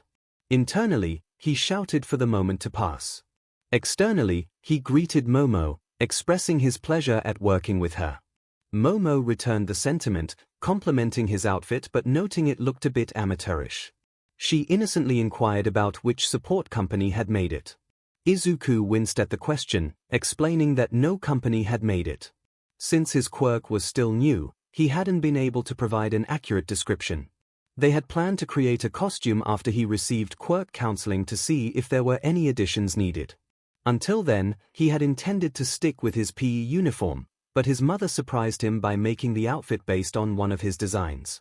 Momo gasped in delight at the story, calling it sweet. Izuku smiled, agreeing that his mother was the best. He then assumed that her costume was designed to maximize her quirk usage, allowing her to access her quirk's creations more easily. Momo cheerfully confirmed this, explaining that her design would enable her to create larger items, like the cannon she had used in the assessment test, without needing to remove clothing or risk damaging it. She mentioned that her original design had been based on Midnight's outfit. Izuku expressed disbelief at the mention of Midnight's original outfit, recalling its controversy. Momo nodded, acknowledging that in hindsight, she should have considered the implications. Izuku reassured her, understanding that she had focused on maximizing her quirk and overlooked other factors. He admitted to making similar mistakes, like becoming so engrossed in analyzing an interesting quirk that he lost awareness of his surroundings. Momo smiled, letting out a small, dignified giggle. She complimented him on his analytical skills during their outing the previous day and asked if he had any insights that could improve her costume. In the past 2 days, people had shown genuine interest in his special interest, which thrilled Izuku. Without realizing it, he had his notebook in hand and began to write and ramble. He pointed out that while Momo had emphasized quirk usage, she had compromised on protection. The areas of her body that needed access were also some of the most vulnerable. He suggested that a more conventional outfit made of DNA-integrated cloth, using her hair in its creation, might be beneficial. This material could allow her creations to pass through it as they did through her skin. If that wasn't feasible, he proposed an outfit with panels fastened by Velcro or a similar substance, enabling her to push her creations out without damage. He also noted that while capes could be a liability in combat, a cloak could provide extra protection while still allowing access to her quirk. Lastly, he addressed her encyclopedia, cautioning that carrying a heavy book on a rigid shelf mounted on her back posed a danger. He suggested a wrist-mounted computer or a visor with a heads-up display to provide immediate access to the information she needed. Izuku concluded his enthusiastic explanation and finally glanced at Momo, who was visibly flustered. He felt a warmth rise in his cheeks, especially when he noticed that the first teams had been announced. Team C, comprised of Tenya and Kyoka, was set to face off against Team J, featuring Yui and Pony. Both teams were gearing up for the upcoming exercise. Izuku suggested that they focus on the exercise for the moment and inquired if Momo had any predictions about how it would unfold. Momo began to respond, but Izuku's thoughts were interrupted by the familiar rhythmic sound echoing in his mind. The voices in his head, including that of All Might, seemed to amplify the excitement of the moment. Izuku Midoriya's Hero Analysis of the Past, Volume 1 detailed the fourth user, 𝐒𝐭𝐻𝐻 Shinomori. He was the last user not to be a professional hero, as heroes were still vigilantes during his time. He never adopted a hero name, nor did the public bestow one upon him. His quirk, Danger Sense, allowed him to sense threats in time to evade them. After acquiring One for All, the range and sensitivity of his ability expanded, enabling him to detect dangers from a greater distance and even less severe threats. The intensity of danger sense increased with the severity of the danger, and 𝐒𝐭𝐻 sometimes referred to the overwhelming feeling as super anxiety. It was difficult to discern whether he was joking. 𝐒𝐭𝐻 appeared older than the other users, with white hair and 2 scars on the left side of his face. He wore robes, notably missing the right sleeve, which he claimed was simply torn and never replaced. When he received One for All, it was still relatively weak. He chose to retreat from civilization to train in the wilderness, dedicating 18 years to strengthening the power for future generations. His efforts transformed One for All into a formidable force. His demeanor was peculiar. It was challenging to determine if he was serious or joking. He had spent nearly 2 decades in solitude, which likely contributed to his lack of social skills. He insisted that he was normal and that everyone else was unusual. While Izuku found that perspective empowering, he also recognized that normality was subjective. 2 centuries prior, being quirkless would have been considered normal, but now it was seen as odd. 𝐒𝐭𝐻 passed away at the age of 40, yet he appeared much older. His death was attributed to old age, revealing that the human body struggles to sustain multiple quirks, and One for All was no exception. Those who possessed a quirk before receiving One for All faced a significant strain on their bodies, effectively shortening their lifespan. Izuku felt fortunate, along with Toshinori, for various reasons. He pondered whether the multiple quirks within One for All would affect him negatively, but Yoichi reassured him that the quirks were absorbed and produced by One for All itself.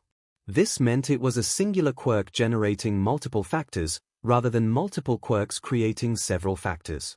Nana's experience demonstrated this when she passed One for All to All Might. It faded from her body while her own quirk remained intact. The fact that she retained memories after transferring One for All suggested that the Vestiges did not fully transition until their bearers passed away. Izuku had longed to converse with All Might's vestige, but he realized he could wait as long as necessary. As the 50-minute mark approached, All Might declared the outcome over the PE system, announcing that the villains had emerged victorious. Izuku and Momo exchanged glances. Izuku expressed his admiration, noting that the outcome had aligned perfectly with her predictions. Momo, feeling a rush of pride, acknowledged that Izuku had contributed several strategies that helped both teams prepare for success. Nearby, Okiko observed them. A twinge of jealousy stirred within her, but a sense of intuition reassured her that there was no need for concern. Izuku was simply forging a new friendship, and Momo shared a similar sense of loneliness. Neither of them was accustomed to receiving praise or engaging in strategic discussions with peers. Okiko felt a deep certainty that her bond with Izuku was unshakable. He cherished her just as much as she cherished him, and their friendship would endure, regardless of the new connections he was forming. As she pondered the source of her insight, Ibara, her partner, interrupted her thoughts.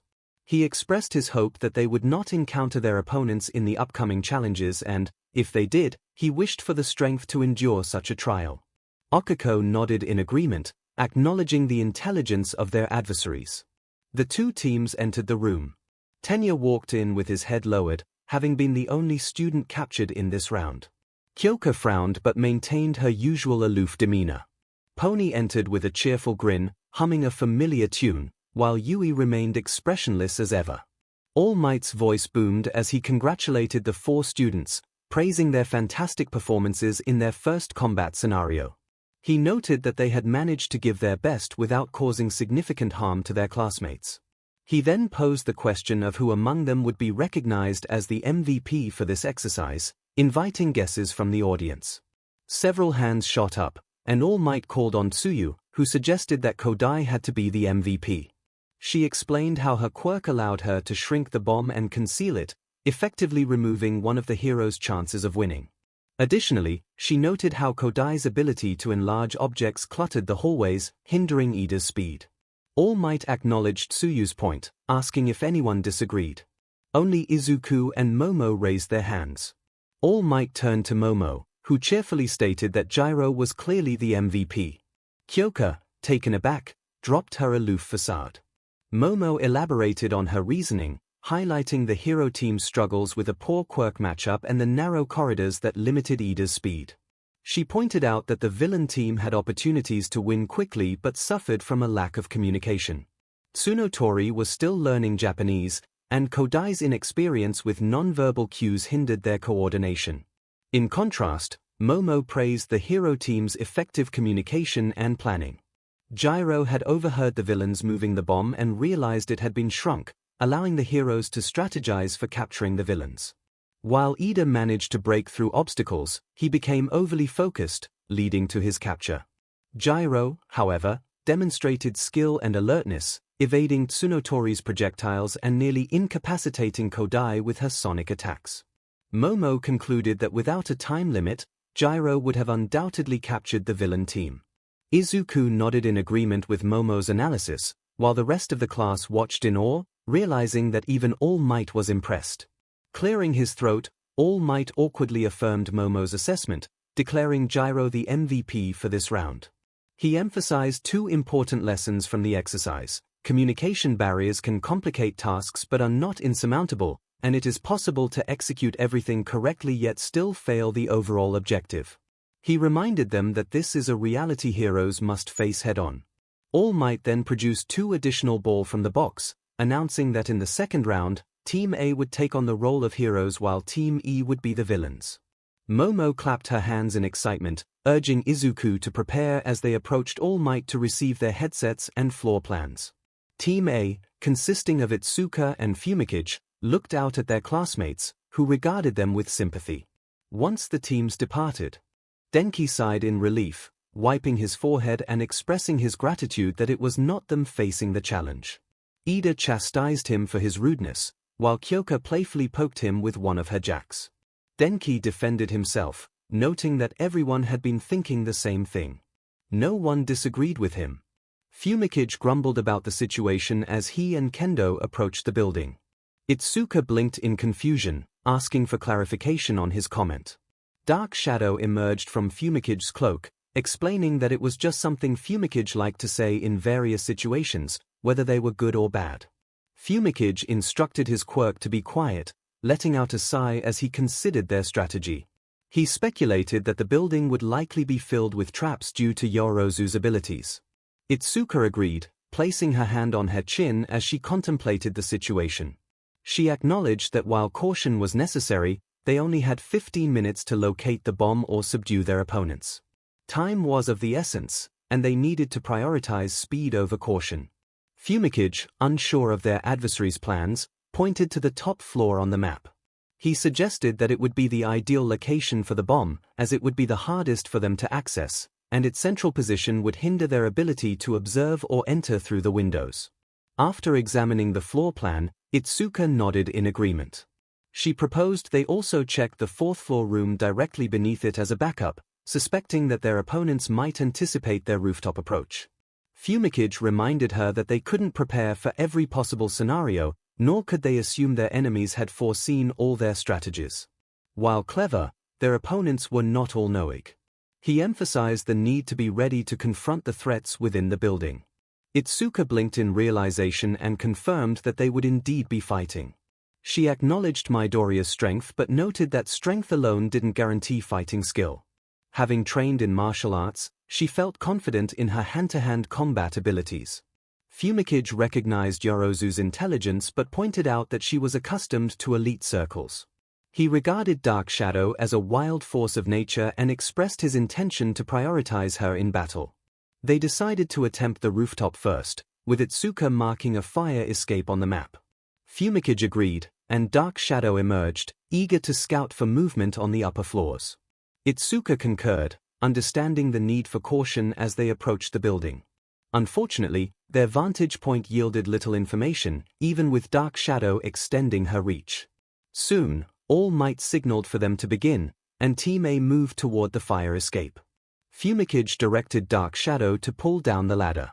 However, as Dark Shadow made contact with the metal, she cried out in distress, jolted by an electric shock. Retreating into 𝐒𝐿𝐽, she left him momentarily stunned. Concerned, 𝐒𝐿 rushed to check on him, asking if he was all right. 𝐒𝐿𝐽 reassured her that they would be fine, noting that Dark Shadow had absorbed the shock and was more resilient than he was. The shadow peeked out, looking slightly annoyed but otherwise unharmed. 𝐒𝐿, shaking her head, acknowledged the situation. They had discovered the ladder was electrified and needed a new plan. She enlarged her hand and suggested a fastball special. 𝐒𝐿𝐽 agreed and hopped into her hand. With all her strength, 𝐒𝐿 launched him toward the roof. Dark Shadow caught the edge of the roof and helped 𝐒𝐿𝐽 up, then reached down to pull 𝐒𝐿 up as well. As they neared the door into the building, 𝐒𝐿𝐽 asked Dark Shadow to check the door once more. She cautiously reached for it and found it unlocked. Just as 𝐒𝐿𝐽 called out a warning, Dark Shadow swung the door open, triggering a loud noise and a blinding flash as a flashbang grenade detonated on the other side. Dark Shadow retreated into 𝐒𝐿𝐽, and the two heroes struggled to recover from the disorienting effects of the explosion. 𝐒𝐿 checked on 𝐒𝐿𝐽, asking if he was okay. He remarked that a creature of darkness was affected by the light but insisted he could continue. 𝐒𝐿 examined the stairwell and sighed, noting the presence of ball bearings on the stairs and grease that made them slippery. 𝐒𝐿𝐽 inquired about the railings, and 𝐒𝐿 confirmed they were also greased, which could work to their advantage. She enlarged her hands, grasped both guard rails, lifted her legs, and slid down the stairwell. Spotting a bear trap on the floor, she kicked it aside and signaled for 𝐒𝐿𝐽 to follow. Dark Shadow gripped the rails and propelled them down the stairs, joyfully exclaiming as they landed safely. The two of them cautiously opened the door to the top floor, shielding their eyes and ears in anticipation of another flashbang. Fortunately, there was no explosion this time, but they remained vigilant as they stepped into the hallway. The corridor was illuminated by intense flood lamps. 𝐒𝐿𝐽 expressed his discomfort, noting that he was meant to thrive in darkness, while Dark Shadow retreated into his cloak, unable to emerge in the blinding light. 𝐒𝐿 squinted, using her hand to shield her eyes from the brightness. She attempted to extend her hand to block the light further but winced as her fingers neared the source. The heat was too intense for her to break the lights directly, prompting her to suggest they find a weapon. They began making their way toward the room where they suspected the bomb was located when they heard slow clapping.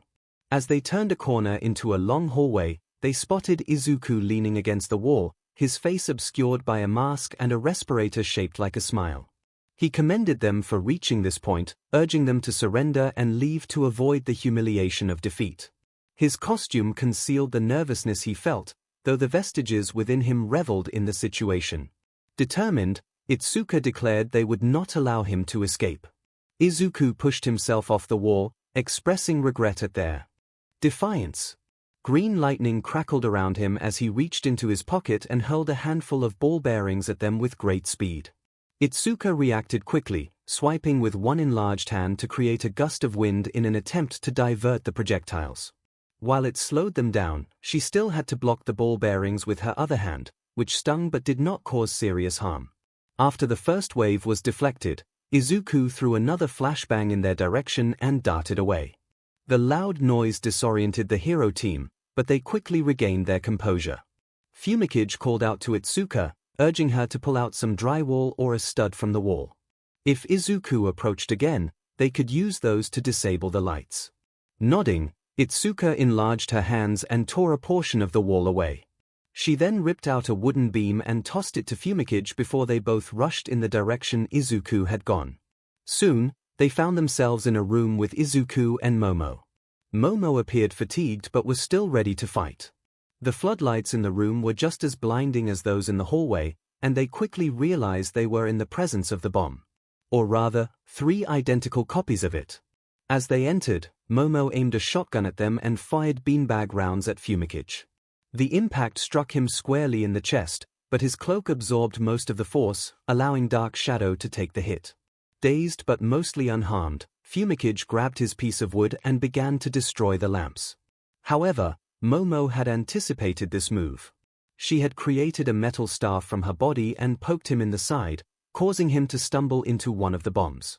For a brief moment, 𝐵𝐵𝐺 hoped this was a victory, believing Momo had made a critical error. That hope was quickly dashed as he tried to move and realized he was now firmly stuck to the decoy's surface. Momo then wrapped capture tape around him, which seemed unnecessary since he was unable to free himself. Yet, All Might hadn't declared 𝐵𝐵𝐺 captured until the tape was in place, so he took it as a small consolation. Meanwhile, 𝐒𝐿 had engaged in a spar with Midoriya, having dropped her makeshift weapon to fight him with her fists. As she suspected, he lacked her combat skills, his punches devoid of martial arts form. However, he was surprisingly adept at dodging her attacks. He managed to land a few solid hits while absorbing some of her strikes until she realized her partner was out of the fight. Thinking quickly, she grabbed the drywall and hurled it at 𝐒𝐿. Although he shattered it with a single punch, 𝐒𝐿 noticed that one of the decoy bombs was behind them, and the dust was adhering to it. With a grin, she shoved 𝐒𝐿 aside, sending him crashing into Momo as she sprinted toward the last remaining bomb. She reached out with her enlarged hand to grab it. But she found herself stuck instantly. The brief shock of her inability to move her hand or the bomb provided 𝐒𝐿 the opportunity to fling the capture tape toward her, wrapping it tightly around her waist.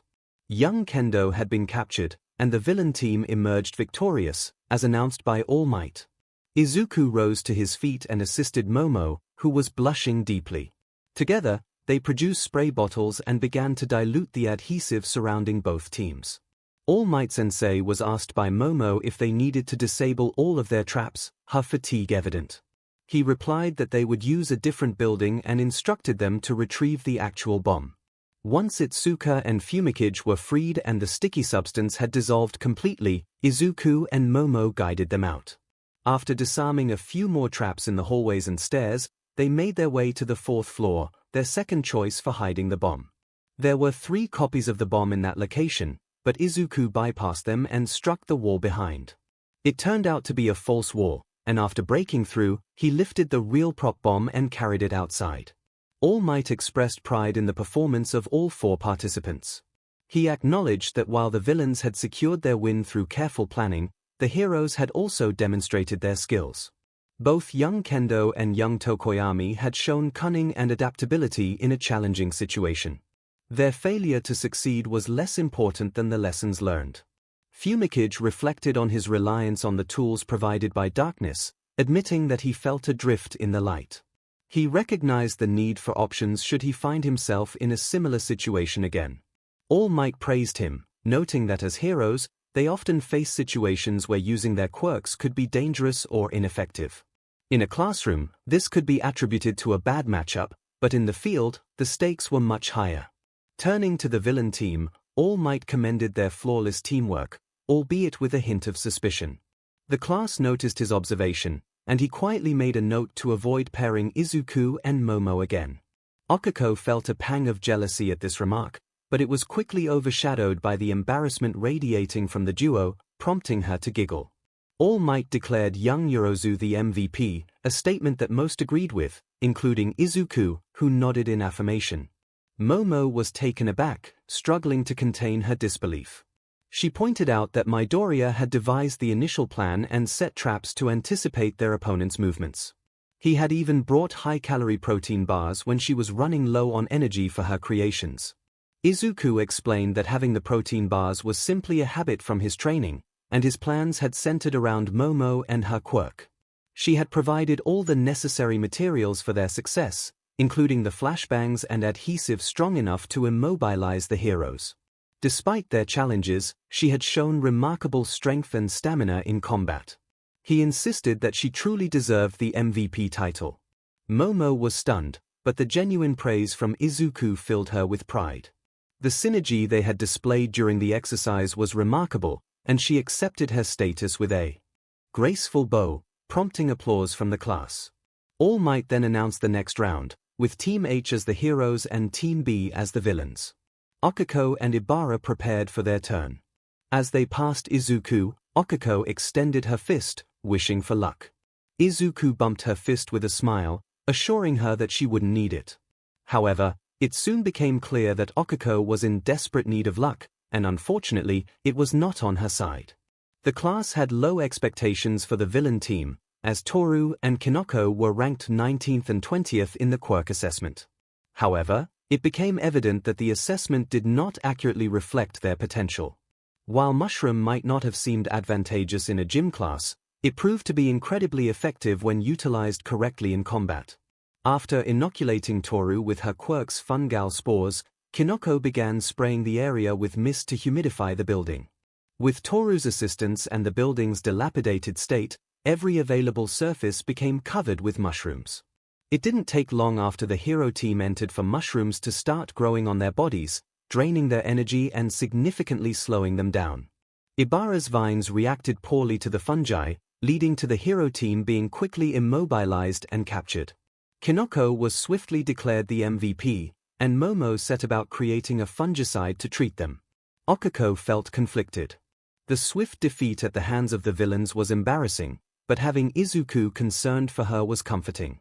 In the fourth round, Tsuyu and 𝐴 took on the roles of heroes, while Tetsu and Denki were the villains. As expected, 𝐴 and Tetsu became engrossed in a fierce hand-to-hand battle. With the class's strongest fighters occupied, Tsuyu set out to locate the bomb. Upon finding the bomb, she encountered Denki, who immediately unleashed a blast of electricity. The frog girl reacted quickly, hopping out of the room at full speed. Although she managed to avoid a direct hit, the surge of energy throughout the building threatened to ignite a fire. She returned to the bomb room to find Denki dazed and confused.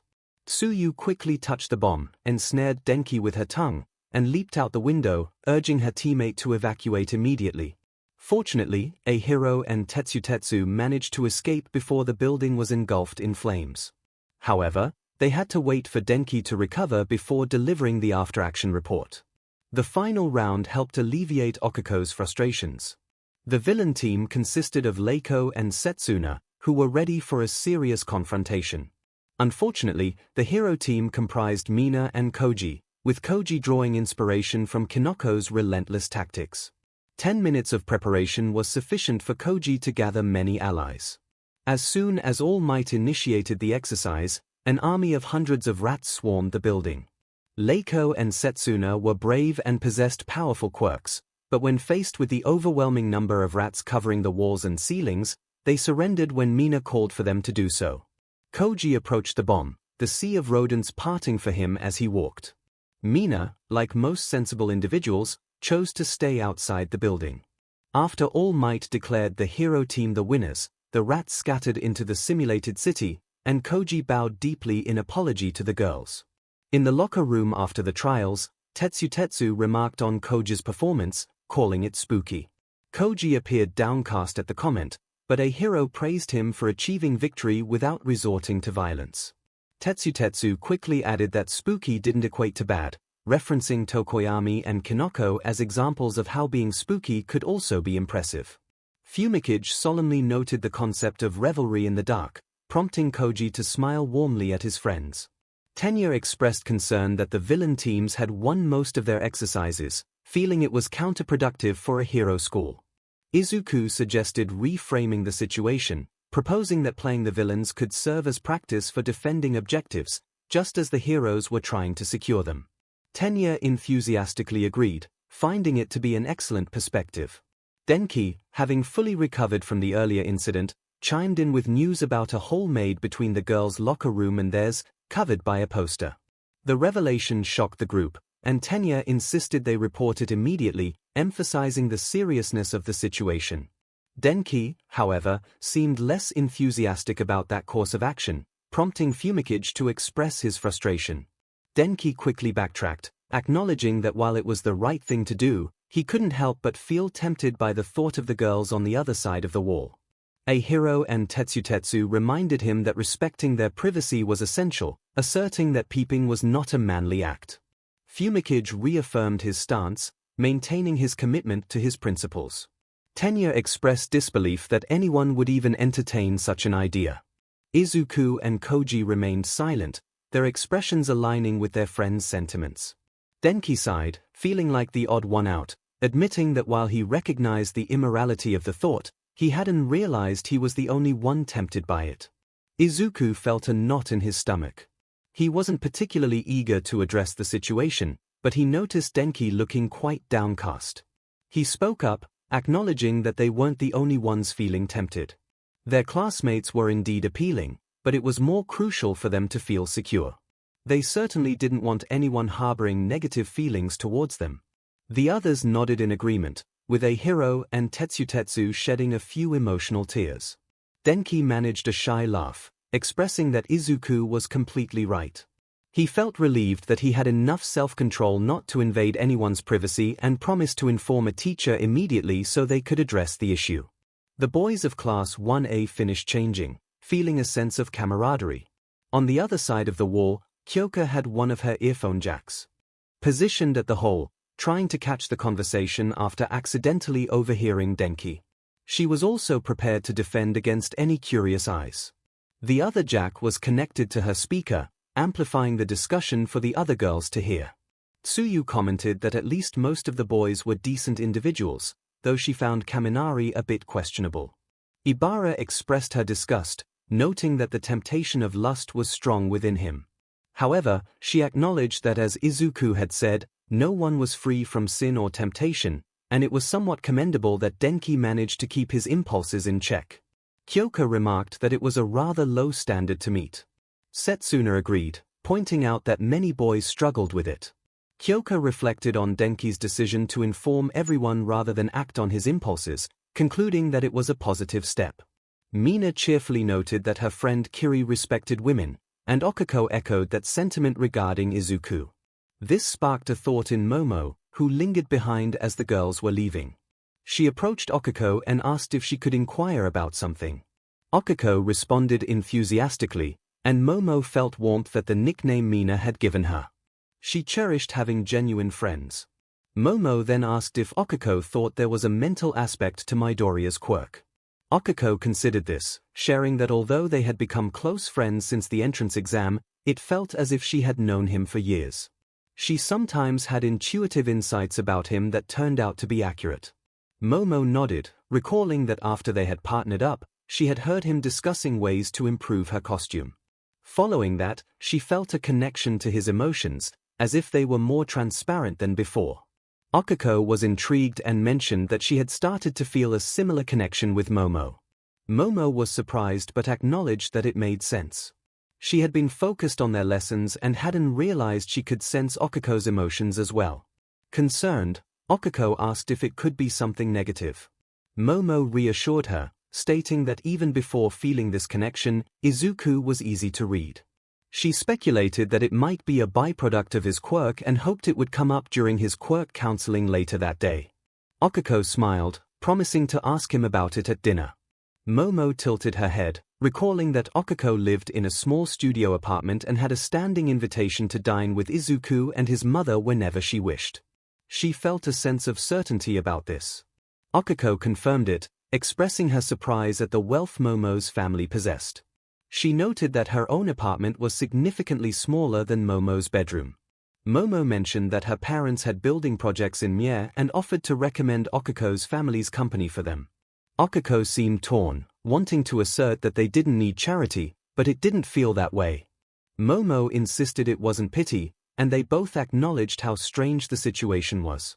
𝐒𝐿𝐼 admitted she liked it, a light blush coloring her cheeks. Momo hesitantly echoed her feelings, also blushing, and 𝐒𝐿𝐼's radiant smile at the use of 𝐒𝐿𝐼's nickname for her was infectious. Suddenly, Principal 𝐒𝐲u appeared in front of 𝐒𝐿𝐼 as he entered the gym, cheerfully declaring his role as the principal. All Might and Eraserhead were seated nearby, ready for the first quirk counseling session. 𝐒𝐿𝐼 regained his composure and turned to 𝐒𝐲u with curiosity. The principal was quite hard to define. Was he truly a single species? Rumors about his past as a laboratory experiment suggested he had been spliced with the DNA of various animals, but what was his original species? The name 𝐒𝐲u hinted at a rodent of some kind, perhaps not a mouse or a rat, but something akin to a marmot or a gerbil. Yet, that could be a distraction. He likely wasn't a dog or a bear either, though his proportions did resemble a weasel or another mustelid. An ermine, perhaps. No, his coat would change color in the summer. There was that one meme that referred to him as an albino honey badger due to his fearless demeanor, but that seemed like just a joke. 𝐒𝐲u interrupted 𝐒𝐿𝐼's thoughts with a glint in his eyes and an overly wide grin, expressing his approval. Eraserhead made a suggestion regarding 𝐒𝐿𝐼's support gear, proposing a noise-cancelling feature for his face mask.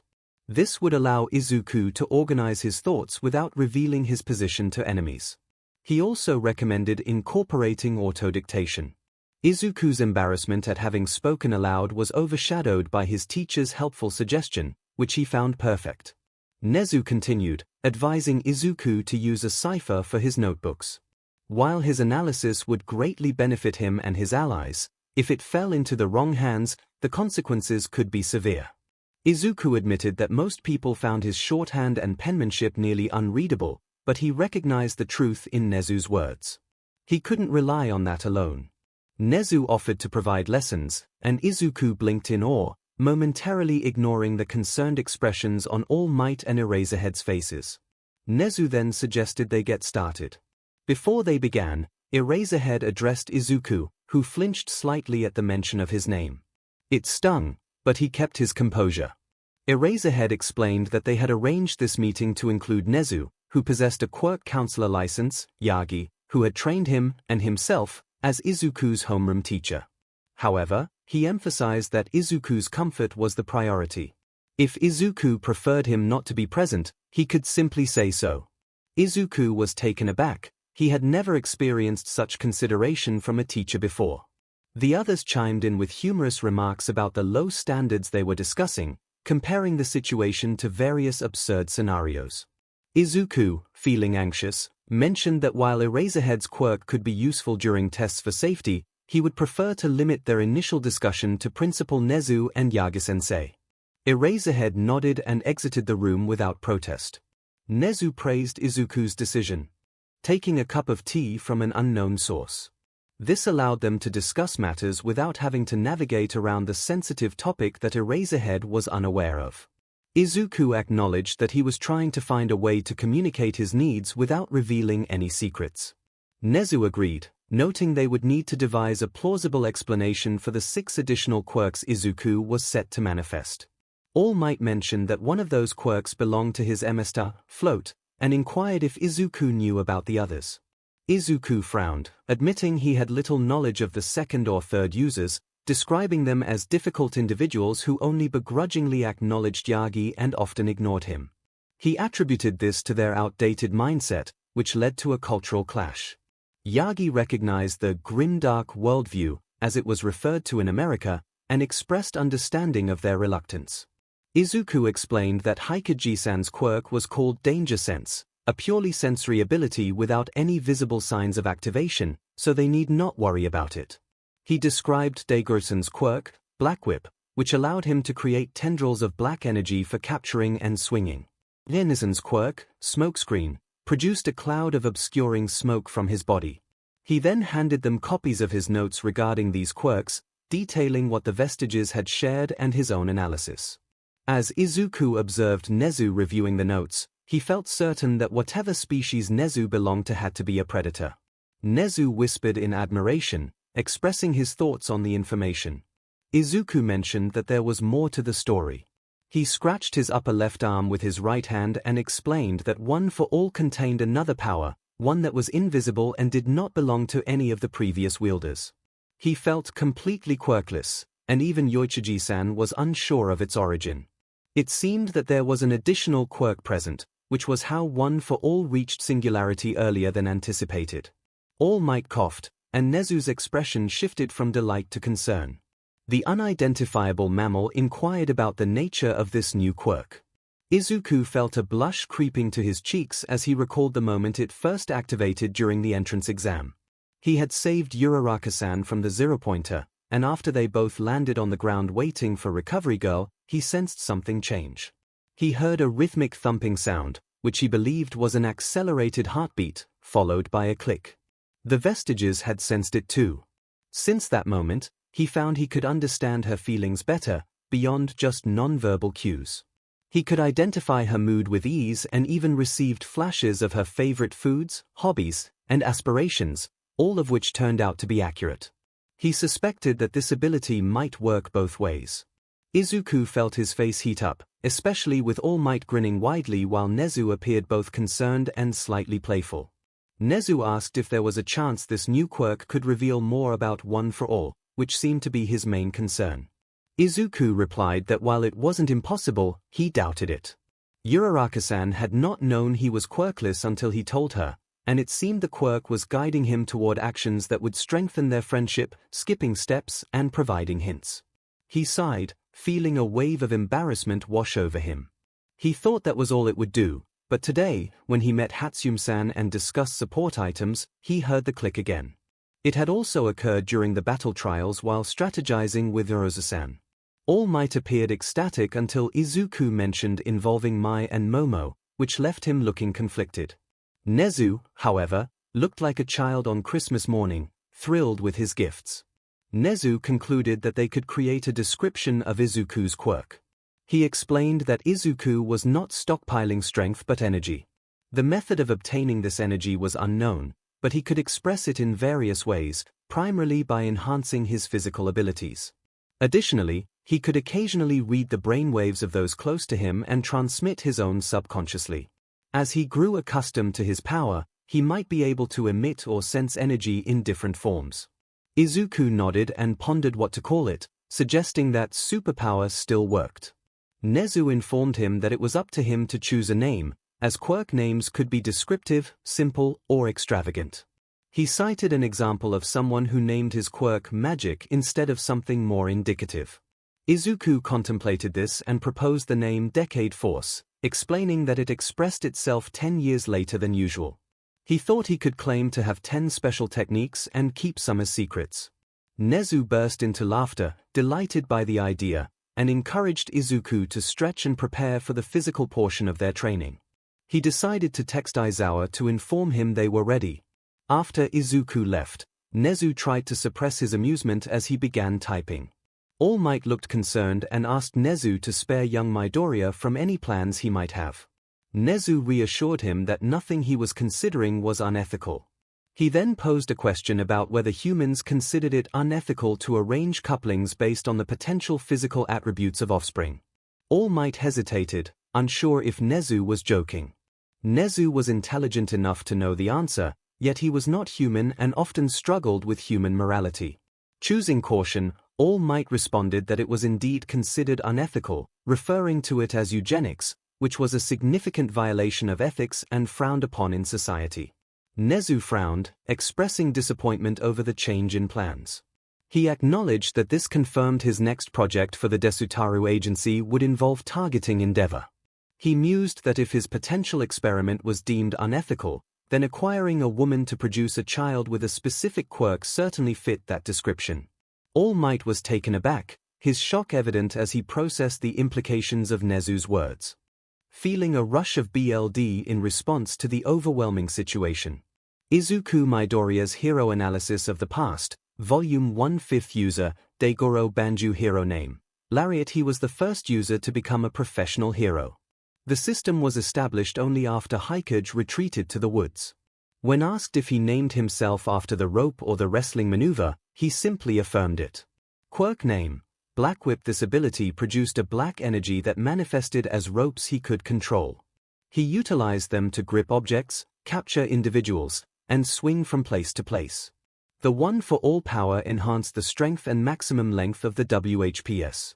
Daigoro explained that Black Whip was influenced by the user's emotions. Anger made it incredibly powerful but harder to manage.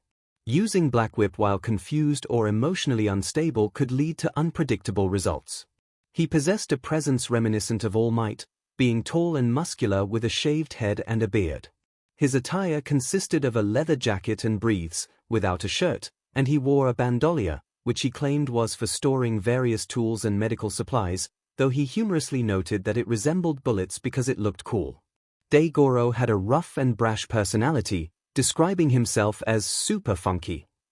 He was the most easygoing of the past users and enjoyed joking around. 𝐒𝐭𝐻𝐲 specifically chose him as a successor, making his selection unique compared to others. Unlike Nana selecting All Might or All Might choosing Izuku, 𝐒𝐭𝐻𝐲 did not train Daigoro and had limited time to evaluate him. All 𝐒𝐭𝐻𝐲 knew was that Daigoro was a hero, a decent person, capable of handling one for all, and willing to fight for justice. Tragically, he lost his life in battle against a villain, a fate shared by most past users, with 𝐒𝐭𝐻𝐲 being the exception. He passed on one for all by mixing their BLD, which made sense given his lack of hair. None of the users were willing to discuss the circumstances surrounding their deaths, which was understandable. Izuku's friend Okako playfully suggested that perhaps he and his mother shared a tear-based quirk. Izuku, grinning, considered that it might actually be a minor heteromorphic trait they had in common, noting that his mother was genuinely happy about his progress, especially regarding his quirk. After finishing dinner and completing their homework, he walked her back to her apartment, surprised by how close it was. A sudden realization struck him. The family friend who had provided her with the studio apartment owned several in different buildings, yet she had chosen the one nearest to his. This revelation humbled him, highlighting the strength of their connection. As they continued their conversation, Okako inquired about Izuku's quirk, causing his heart to race. She asked if there was a mental component to it. Despite the temptation to lie, Izuku felt he couldn't deceive her. She deserved the truth. He admitted that he had discovered the energy he was stockpiling could manifest in unusual ways, forming connections with others, linking their brainwaves. Okako reflected on how quickly they had bonded, noting it felt nice and attributing it to his quirk. Izuku, flustered, insisted that it was involuntary and beyond his control. He then revealed that he had also formed a bond with Yaomomo, which surprised Okako. She acknowledged that she could sense Yaomomo's emotions and had made similar guesses about her as she did with Izuku. She found Yaomomo to be very nice and would certainly include her in a list of preferred friends. Izuku sighed, explaining that it wasn't just the two of them. He had visited the support department to discuss his costume with Power Loader and met a first-year support student named Hatsumai. They had connected after he agreed to let her assist in creating support items for him. Okako processed this information. While she wasn't entirely thrilled, she understood that he couldn't control it and decided to accept the situation. She wondered how many people would be included in this connection and expressed interest in meeting Hatsume. Izuku considered the situation, noting that Okako was a bit unconventional. She seemed indifferent to social norms and personal boundaries, often referring to her inventions as her babies. When she mentioned making babies, it was simply about creating support gear. His face flushed with embarrassment, and he noticed Okako's cheeks were similarly colored. She acknowledged their arrival at her building and mentioned that they would see each other at school the next day. Cautiously, Izuku inquired if she felt uneasy about their bond, expressing his longing not to make her uncomfortable. Okako reassured him that the experience had actually made her feel more at ease. She appreciated that Izuku's quirk was beyond his control and felt grateful for the friendship they had developed, considering it a significant win. Tears welled in Izuku's eyes as he agreed, wishing her a good night as she entered her building. As he made his way home, his quirk manifested, expressing his emotions. That night, he once again found himself in the familiar misty dreamscape where the Vestiges resided. He had visited this place often, becoming familiar with the faces of the voices he heard. They shared more about themselves and the legacy of One for All. For the first time, he saw several of them gathered together. Yoichi, Nana, and 𝐒𝐭𝐽 stood before him. Although he lacked a mouth, one of his arms was solid below the elbow. Yoichi greeted him warmly, complimenting his progress and indicating they had important matters to discuss. Nana explained that they had discovered something about the bonding quirk. She had sensed a connection when he and 𝐭𝐼𝐾o bonded, and it seemed others had not experienced the same sensation. 𝐒𝐭𝐽 admitted he had not felt what Nana did, but he sensed something after Izuku formed a bond with Hatsune. Yoichi added that he felt a connection when Izuku bonded with Yaozu. They speculated that they served as the medium through which these bonds were formed. Nana noted that each of them shared some similarity with the girls. She pointed out that her float quirk and 𝐭𝐼𝐾o's zero gravity were closely related. 𝐒𝐭𝐽 agreed, mentioning that both he and Hatsune possessed sensory quirks. Izuku understood the connection, recognizing the differences between myheroacademia and 𝐒𝐭𝐽's danger sense, yet seeing a common thread. Yoichi remarked that while his quirk and Yaozu's were not directly similar, the legacy of One for All resonated thematically with her creation quirk.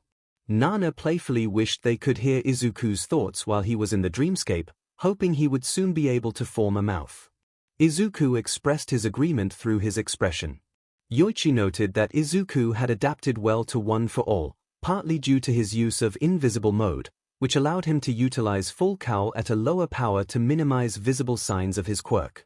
They believed it was the right time to start granting him some of the stored quirks. Excitement filled Izuku as he anticipated this new development. 𝐒𝐭𝐽 informed him that Danger Sense would be his first additional quirk, cautioning that it came with a significant downside. However, given Izuku's existing anxiety, he suggested it would be manageable. Nana expressed her frustration with 𝐒𝐭𝐽's bluntness. 𝐒𝐭𝐽 explained that while Danger Sense could not be completely turned off, he could learn to tune it out. He also reminded Izuku that vigilantism was still considered a crime, more so than in his own time, advising him not to rush off to stop crimes simply because he could sense them. Izuku responded with a thumbs up, indicating his understanding. Nana, adopting a maternal tone, emphasized the importance of trust in handling this new ability. Izuku felt a sense of vulnerability under her gaze, nodding in agreement. She reassured him that school would be a good environment to practice Danger Sense, where the risks were minimal, and wished him a restful night as the mists enveloped them. Later, Izuku found himself in the nurse's office, suffering from a severe headache that had arisen outside the school gates. Danger Sense had proven to be more intense than he anticipated. Eraserhead had brought him there, and Nezu and All Might had joined them. Eraserhead remarked that Decade Force had manifested in a way Nezu had predicted, while Recovery Girl provided Izuku with a headache pill and a bottle of water, questioning if this was the Danger Sense technique. Izuku focused on the empathy technique, hoping it would provide him with insights. He experienced a breakthrough and awoke with a new sense, which felt manageable until he arrived at the current situation. He wished he could pinpoint the cause of his discomfort. Nezu assured him they would remain vigilant. There was a possibility that this new sense was simply overwhelming him, but they would not take any risks. They planned to increase patrols and keep the media at bay. As the medicine began to take effect, Izuku felt a wave of relief wash over him while Aizawa headed toward the classroom. Once he stood up, All Might approached him, expressing concern for his well-being. Izuku felt confident he would be fine.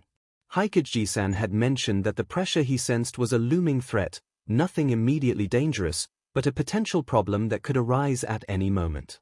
He wished he could identify the source. Nezu expressed gratitude for Izuku's disclosure. If he felt well enough, he should attend class, and they would manage the situation. Izuku nodded and made it to class on time, taking a seat by the window. Toru sat in front of him, Momo behind him, and Pony directly beside him. It was fortunate that she was placed near the two most fluent English speakers, especially when they explained the Japanese method of alphabetizing, which had initially been difficult for her to grasp. When the bell rang, The class quickly settled into order.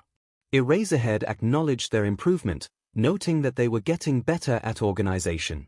He reviewed their battle trials from the previous day and commended their efforts. Some students faced challenging matchups, but they would need to learn to anticipate and prepare for such situations as professionals. He distributed folders containing observations and recommendations for each student, urging them to read them when they had time. He then announced they needed to make a decision that would impact their futures at UA. The atmosphere shifted as everyone braced for what was to come. Eraserhead declared they needed to select a class representative. The tension dissipated as the students realized the task was quite ordinary. 𝐒𝐭𝐻 pointed out that danger sense hadn't activated, which was a good sign. Izuku found it reassuring as classmates began to volunteer. Tenya suggested they conduct the selection through voting.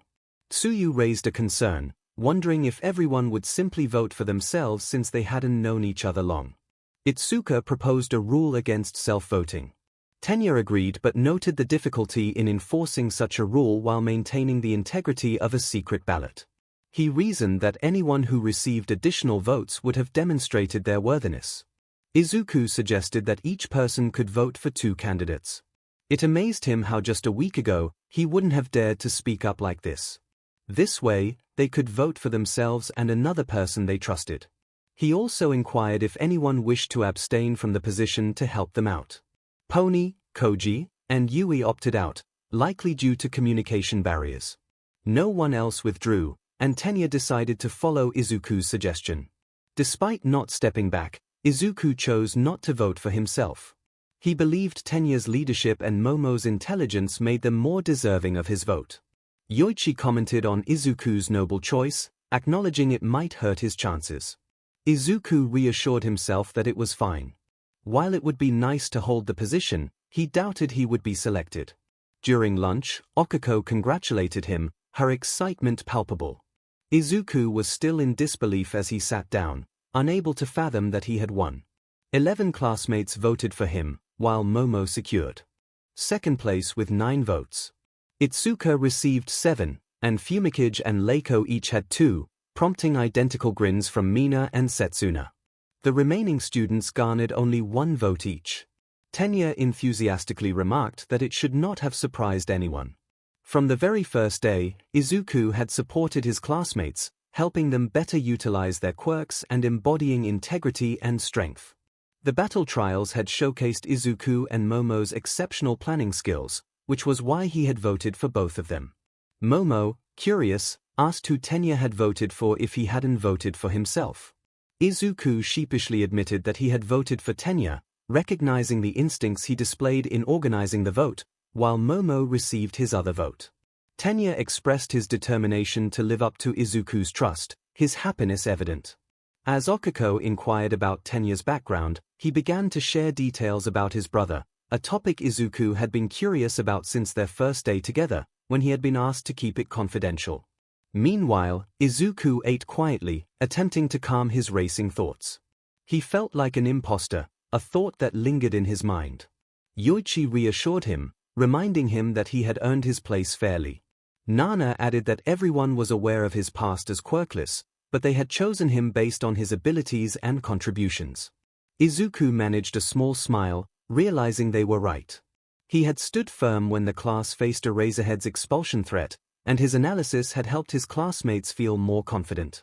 Yui had told him that he made her quirk feel special, and he had proven his leadership during the battle trials. The fact that his partner was now his vice representative only strengthened his resolve. Things were looking promising. Tomura despised stealth missions that felt forced. This level presented a challenge he hadn't anticipated. More enemies lurked around, and the NPCs he was hiding among were confined away from the entrance. Fortunately, he had a trick up his sleeve. A quick call to Kurogiri allowed him to portal his hand directly to the entrance. The barrier dissolved, and the swarm of NPCs rushed forward. For the moment, Tomura blended in with the crowd. Ectoplasm had a few spawns patrolling the area, but they remained passive, allowing him to slip through. Now, he just needed to use the cover they provided. A sudden jolt of alarm surged through Izuku as he jumped up, sensing something was amiss. He immediately regretted his outburst when the alarms blared, causing chaos among the students as they began to stampede.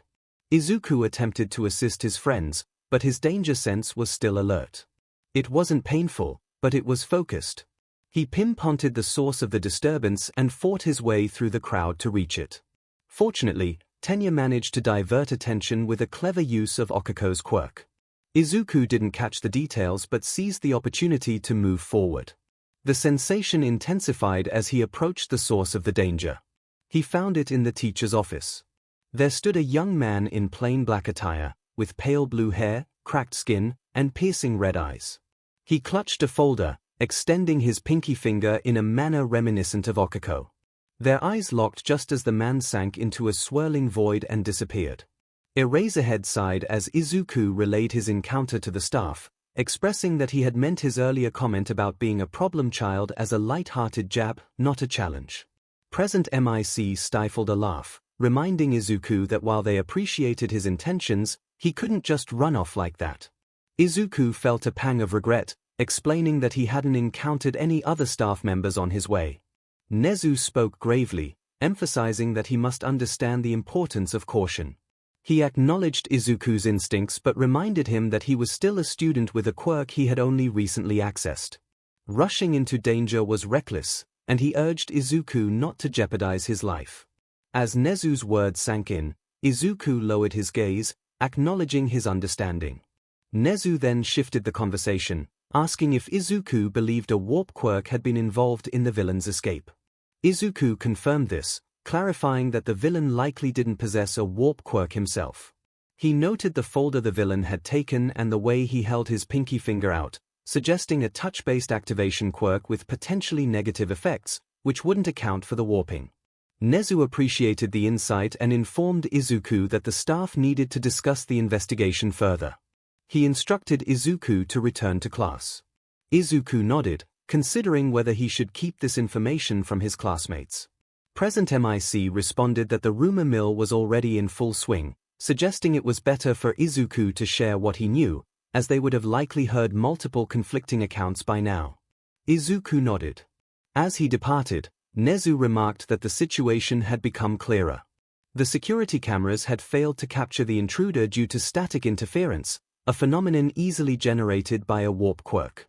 The behavior described by Midoriya indicated that the intruder was likely responsible for the destruction of the U barrier, using a 5-point touch quirk that caused decay upon contact. Eraserhead then turned his attention to All Might, questioning where he had found this boy. All Might, surrounded by his fellow teachers, sighed and recounted the day he met his successor, omitting the details about One for All. By the end of his story, he noticed the disbelief in their expressions. Hound Dog had resorted to growling, gnawing on a bone to alleviate his stress.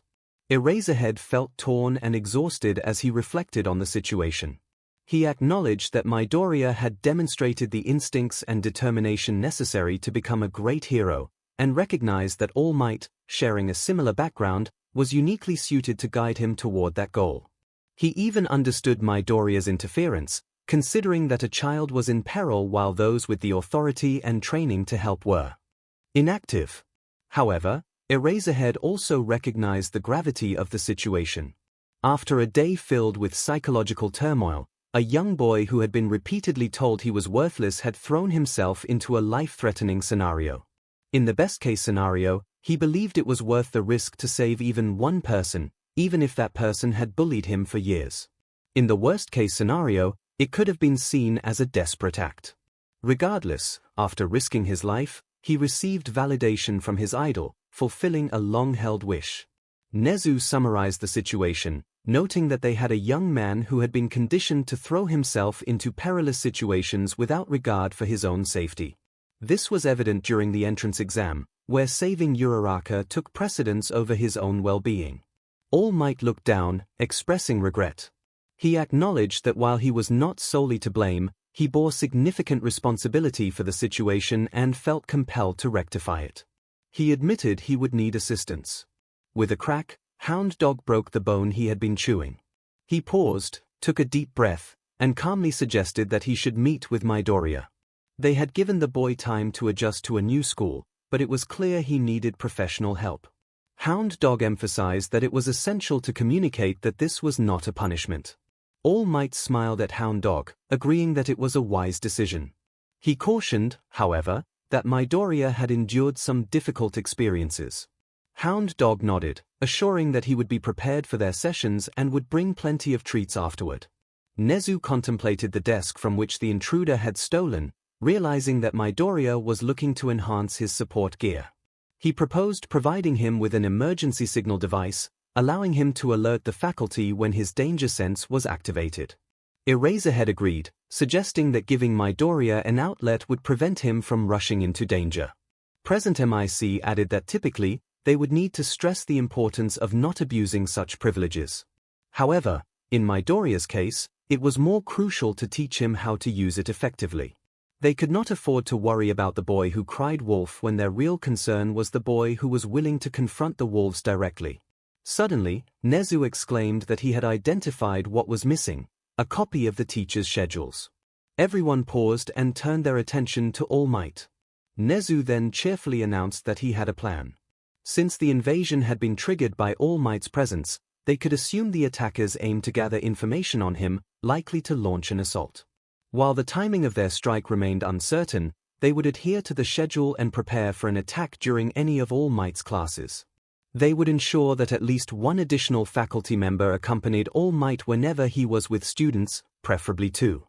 The group reached a consensus, and Nezu began drafting the revised plan before the teachers dispersed. As All Might was the last to leave, Nezu called out to him. He gravely reminded All Might that this meant he needed to stick to the schedule. All Might affirmed his commitment to his students, emphasizing that he could not leave them unprotected during an attack. He believed it would be hypocritical to advise young Midoriya to avoid taking on burdens while consuming his valuable time. He expressed his trust in his fellow heroes to handle any challenges that arose. Nezu inquired about Midoriya's mother, asking if she was aware of the secret. All Might, taken aback, admitted that she was not, wiping a small trickle of blood from his mouth with a handkerchief.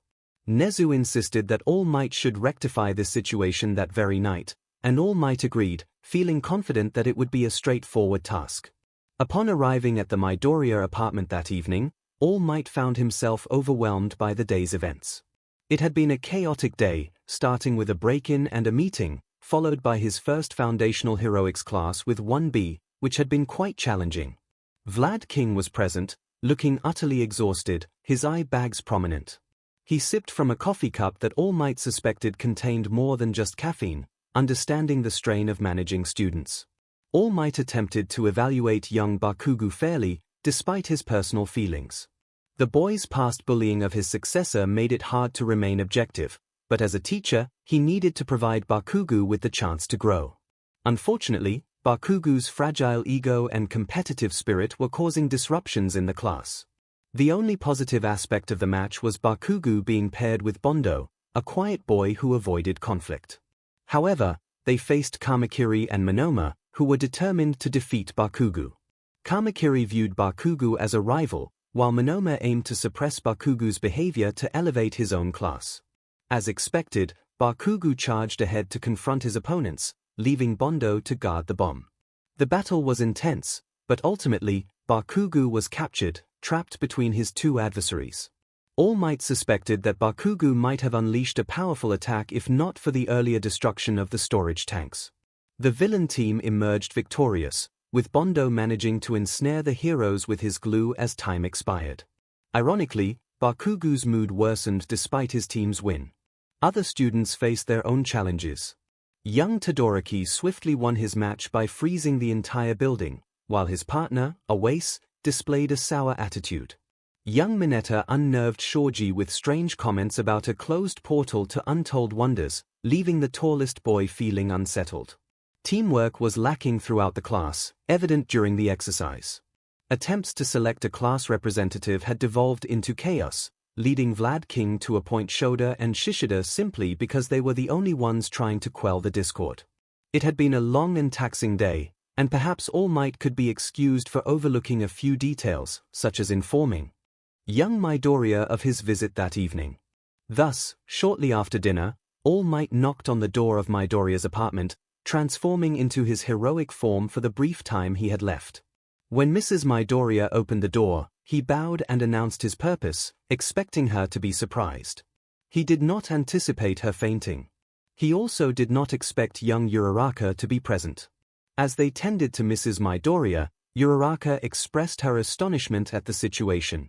Midoriya explained that while his mother often fainted when shocked, All Might's visit was unexpected. He welcomed the hero inside, feeling a mix of excitement and nervousness. All Might felt a bead of sweat form as he removed his shoes and stepped inside. He acknowledged Uraraka's presence, surprised to see her there. She explained that since she was living alone while attending you, the Midoriyas had kindly invited her for dinner whenever she wished. Mrs. Midoriya regained her senses and looked around in disbelief, realizing All Might was in their home. Panic surged through her as she exclaimed her surprise. All Might, maintaining his composure, acknowledged his presence and indicated that he had important news to share with them. Izuku ensured the door was securely closed and locked, expressing his concern to his mentor. All Might, with a hint of sadness in his voice, admitted that time was not on his side. Izuku urged his family to sit down, warning them that what they were about to hear would be shocking but asking them to remain calm. As they settled, All Might released his transformation, steam escaping as he reverted to his true form, revealing his frail appearance. Both Mrs. Midoriya and young Uraraka stared at the hero in stunned silence, their expressions a mix of shock and disbelief. Young Midoriya, feeling anxious, pleaded for them not to react too strongly. Young Uraraka, still in shock, struggled to find her voice, unsure of how to respond. Mrs. Midoriya, overwhelmed, covered her mouth with her hands and gasped, rushing to All Might with concern. She whispered urgently, inquiring about his well-being and whether he needed medical assistance. All Might chuckled softly, appreciating her concern but explaining that his condition had become a part of his life. He recounted how 6 years ago, he had faced a villain who had severely injured him. Over time, this injury had limited his ability to function as a hero, confining him to only 3 hours of activity each day. The two women gasped in disbelief, and young Uraraka quietly connected the dots, realizing why he only taught one class daily. Mrs. Midoriya turned to Izuku, puzzled by his calm demeanor, and questioned how he already knew all of this. With a sigh, young Midoriya began to recount the events that led to his understanding, starting from a day when he was walking home from school. He and All Might shared the story of their first encounter, detailing the sludge villain incident and the challenges they faced. As All Might reflected on his past doubts, he expressed regret for not believing in young Midoriya's potential. He had feared that if someone as powerful as himself could be reduced to such a state, what chance did a quirkless child have against formidable villains? He realized he had been mistaken and would soon learn the truth. The narrative shifted to the moment when young Bakugu's life was saved, the offer made, and the revelation of their shared quirk. A stunned silence enveloped the room as Mrs. Midoriya and young Uraraka exchanged glances between All Might and Izuku. Eventually, Mrs. Midoriya began to cry. Young Midoriya quickly moved to comfort her, expressing his sorrow for not sharing the truth sooner. He had believed it was not his secret to reveal and feared for her safety. Amid her tears, Mrs. Midoriya reassured him that she understood his intentions. She expressed her pride in him, celebrating his bravery and the fulfillment of his dream. All Might humbly apologized for asking them to keep this secret, acknowledging that he should have informed them from the start. Mrs. Midoriya forgave him wholeheartedly, recognizing that he had given her son opportunities that would have otherwise been impossible. As All Might rose, young Uraraka, feeling a mix of curiosity and uncertainty, spoke up. She had questions about Izuku's abilities, noting that while All Might displayed only super strength, Izuku seemed to sense threats and had formed empathetic bonds with others. She recalled Izuku mentioning learning about one for all from distant relatives. With a smile, young Midoriya explained that when All Might passed on one for all, its power reached a singularity, allowing it to not only accumulate strength but also the memories, personalities, and quirk factors of its previous users. Another moment of silence followed as young Uraraka processed this revelation, realizing that the powers belonged to the previous users and that Izuku was communicating with their spirits. Young Midoriya observed her reaction and his mother's, noting that they were handling the news better than he had anticipated. He had expected a more dramatic response. Mrs. Midoriya remarked on the surreal nature of the situation, acknowledging that the number one hero had just entered their apartment and transformed back to his original form. She expressed her willingness to believe anything at this point, checking if Izuku was coping well with everything and if he had any issues with the previous users. Young Midoriya expressed that most of his classmates were quite nice, noting that the few who weren't tended to keep to themselves, allowing him the privacy and respect he needed. They had been supportive, helping him learn to HRS one for all, offering advice, and lifting his spirits. He acknowledged that it might sound strange. Uraraka, with determination in her gaze, conveyed how much she owed to him. She stated that without his support, she might not have made it to U and could have faced serious consequences. She expressed her gratitude to those who had helped him along the way. Izuku smiled brightly, sharing that the previous users of One for All were pleased to hear her thanks, though he noted that 2 and 3 were not particularly social. This sparked a lengthy discussion about the past users and their abilities. All Might shared stories about Nana, and the conversation continued until he excused himself. Later that night, young Midoriya was preparing a futon for Uraraka, both of them cautious about moving around U after the recent intrusion. At the door, All Might addressed Inko, who encouraged him to call her by her first name, expressing her gratitude for all he had done for her son. All Might smiled back, inviting her to call him Toshinori in return. He acknowledged the increased danger that came with his actions and promised to do everything in his power to teach and protect Izuku. Inko frowned as she reflected on the dangers Izuku had always faced due to his differences. She shared that he had been treated poorly for something as trivial as a joint in his pinky toe. However, she noted that he was now thriving, pursuing his dreams, and surrounded by new friends and family. All Might laughed, relieved that there had been no issues when Izuku mentioned Nana's willingness to be an additional mother figure. Inko shared that she had raised Izuku alone and would have welcomed a second mother in his life. All Might was momentarily at a loss for words, and Inko continued more seriously, mentioning that while Hisoshi still provided financial support, he was no longer a part of their lives. She reflected on how Izuku had never really known a father. With tears in his eyes, All Might vowed to live up to that title. He then took his leave from the home of his successor's son. Izuku Midoriya's Hero Analysis of the Past, Volume 1 6th User, En Rokubu Hero Name. He used his given name as his hero name, which was quite unusual. En humorously acknowledged this, explaining that his name meant smoke, fitting for an underground hero. Quirk, Smokescreen. He could generate a thick cloud of smoke from his body, controlling the amount and covering a large area. One for All enhanced both the volume and density of the smoke he could produce. En noted that while Smokescreen was powerful, it could also obscure his own vision, but Danger Sense helped mitigate that issue. In terms of appearance, he was fairly short with average hair, often wearing a long coat with a high collar that obscured his face, resembling a clean-shaven, well-rested version of Aizawa-sensei. En was typically quiet and concise, except when he teased Izuku, leading him to wonder if this was what having an older brother felt like. Yoichi confirmed that it was. En had passed away at a young age among the Vestiges, and when Izuku inquired about their deaths to avoid similar mistakes, En reassured him that he no longer needed to worry. Momo expressed her concerns about potential economic repercussions of their actions. Mai, however, enthusiastically countered that progress often required sacrifice, drawing a parallel to Tesla's invention of the light bulb and the impact it had on the lamp oil industry. She humorously noted that SPM whales were likely relieved not to be hunted for their oil anymore. Okako pointed out that they seemed to have strayed off topic, tilting her head in amusement. Mai redirected the conversation, explaining that the lack of manufacturing for carbon nanotubes and graphene in the necessary quantities limited their experimentation and application. She emphasized that if Momo could produce enough of these materials, it would drive demand, leading to increased manufacturing, lower prices, and broader usage. There was much more to consider, but Momo acknowledged the point made. It wasn't as if one individual having access to rare materials would overwhelm the market. Additionally, it would serve as a test for her new costume. Both Momo and Izuku had arrived at the support department to try on their new hero costumes before that day's heroics class, with Okiko accompanying them. It had been 4 days since the break-in and 5 since their first heroics class, and the costume upgrades were already implemented. Izuku pondered whether it was Yu or the Yarozu name that had prompted such a swift transformation. Momo's new costume featured all of his suggestions.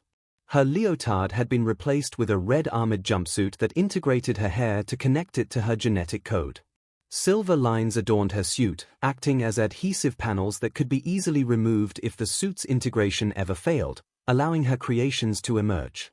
The belt that once held her bookshelf was now a utility belt filled with high-fat, non-perishable foods for emergencies. Her book had been replaced as well. On her left wrist, she wore a computer containing thousands of chemical formulas and blueprints. A visor covered her face, capable of displaying this information at a verbal command, while the wrist computer would serve as a backup if the visor were damaged. To test the costume's compatibility with her quirk, she created what Mai had requested. In the end, she produced a large ball resembling yarn and several sheets of thin, clear material. Mai squealed in delight at the sight of the creations, hugging Momo in gratitude. Izuku managed to stifle a chuckle behind his new respirator. Following Eraserhead's suggestion, it was noise-cancelling, preventing all but the most sensitive ears from hearing his murmurs. Izuku's new costume drew heavily from the one his mother had made, maintaining the same forest green color with black and white accents. The material was durable and provided significant protection for his vital areas. He wore compression sleeves on his arms and legs, equipped with gel padding and strike points on the knees and elbows. Much like his gloves, they would absorb impacts when he utilized more of his strength and could function similarly to brass knuckles in combat.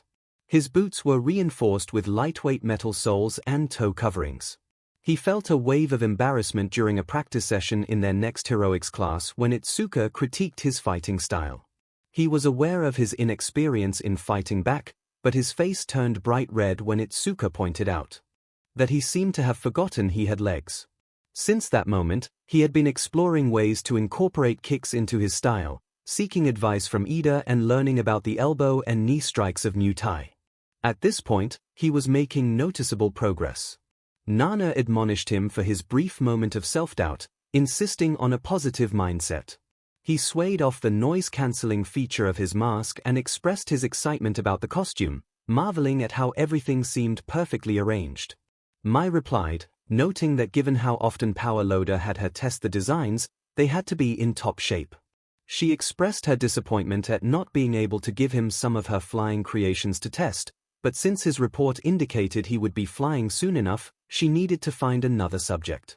She wondered if there were any creations she could make that would fit the bonding concept. Mai had taken the bonding quirk better than he had anticipated, barely acknowledging it. Her full response was that it was why she remembered his name and sometimes thought about what he would like while working. Then, she shifted the conversation to whether a suit of armor could be suitable for him. Izuku scratched the back of his head, encouraging her to try something new. He didn't believe there was anything that could help, but he was confident she would come up with something. Mai beamed and returned to her workbench, then turned to Okiko, excitedly presenting a box she had nearly forgotten about. Okiko looked at the box with caution, questioning what it contained. Mai enthusiastically revealed that the new items would replace Okiko's old boots. She expressed disbelief that anyone would have her battle in heels. The new boots were inspired by astronauts and satellites, equipped with gyroscopes to help with orientation in low gravity. They also featured small air jets to facilitate movement while floating. Okiko's eyes widened in amazement, struggling to find words. Mai explained that it was part of the bond they shared, recalling how she had thought about Okiko needing new boots while working on her creations. She expressed her excitement about the bond and asked Izuku if he could involve more people in the process. Izuku removed his mask and expressed his inability to control when his quirk activated. He mentioned that there seemed to be a limit to it, describing his quirk as strange and partly unknown. Mai, unfazed, continued her work, indicating that it was fine with her. After Izuku and Momo changed, Okiko turned to Mai and then to the two of them, inquiring about how Mai had managed so much in just 3 days. She asked Mai when she had last slept or eaten. Mai casually replied that she had created a helper to take care of those needs. Momo, feeling exasperated, insisted that was not how things worked. The trio quickly became efficient together. Izuku and Okiko headed to the cafeteria to fetch meals for Mai and Momo. By the time they returned, Momo had crafted a cot, pillow, and blankets, all infused with a calming lavender scent. She began to eat with enthusiasm, yet maintained her grace as they handed her the chopsticks. After some encouragement, they convinced Mai to eat and to rest in the bed for 5 minutes before returning to her work. She fell asleep almost instantly. As the bus transported the class to their destination, Tsuyu addressed Izuku, using a nickname that made him feel a bit self-conscious, especially since he had recently been using nicknames for 2 other girls. Tsuyu had also adopted the familiar honorific for him. She bluntly remarked that he was making progress in learning and then asked if it was too personal to inquire whether All Might was his father.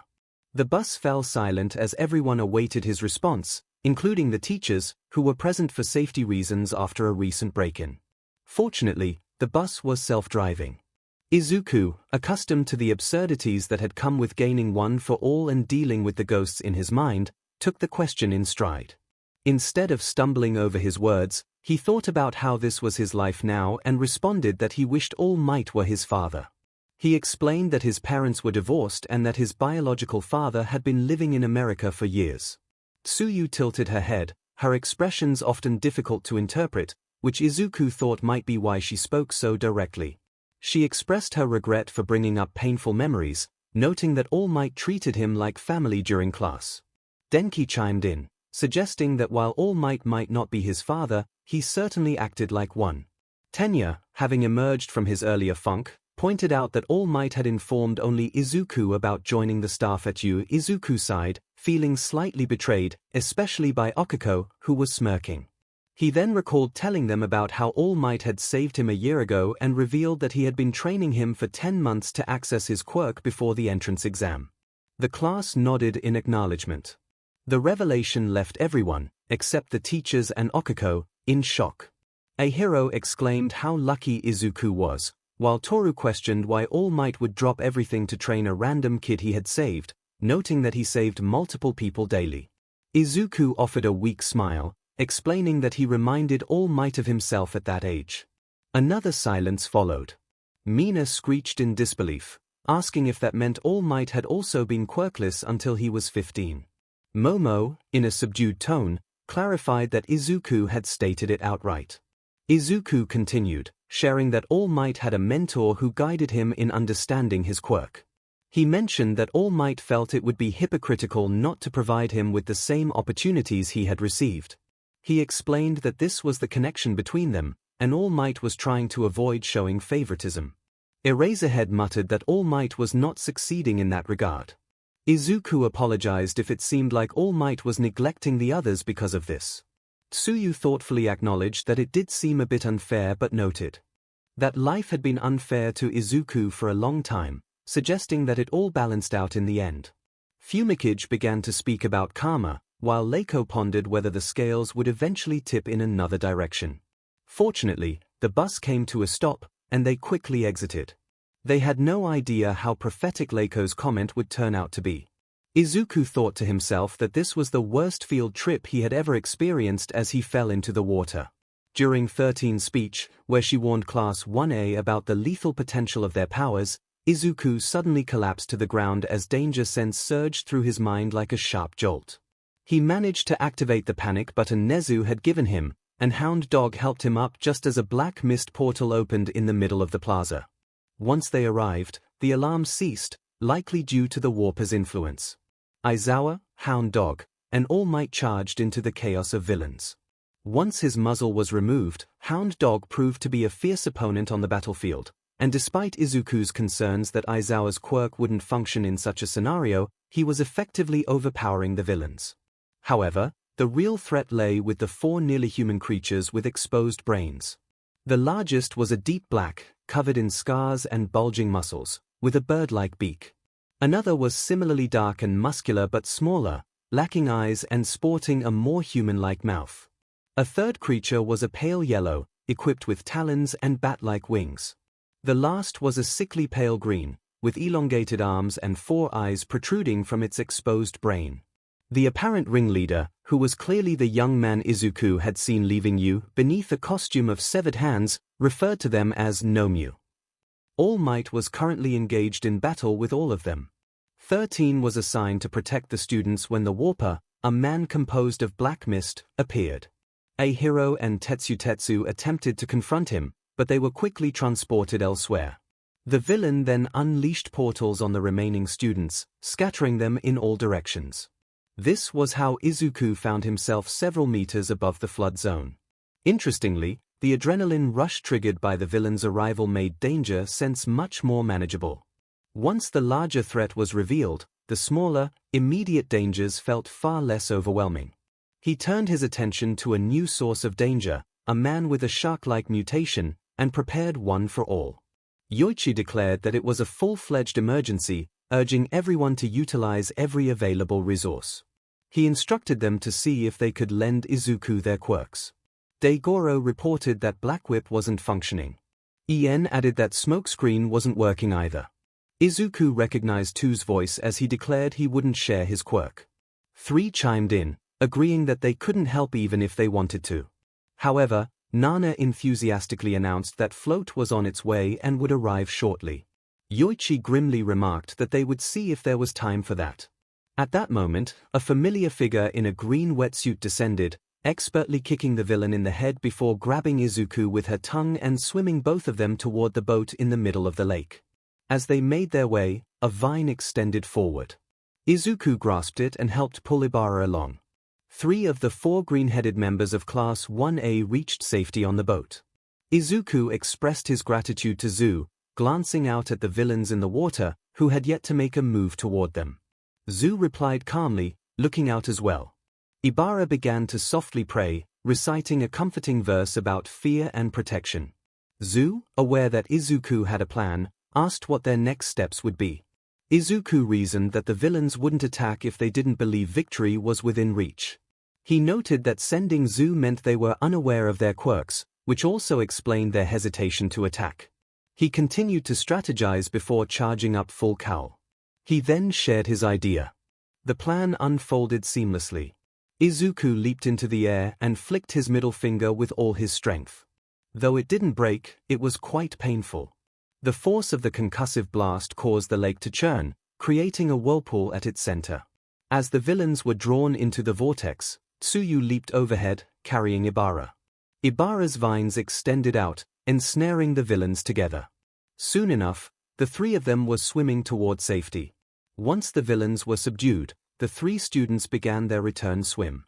Izuku attempted to use danger sense and found no further threats approaching from the water. He asked if either of them was injured or if their quirks were depleted.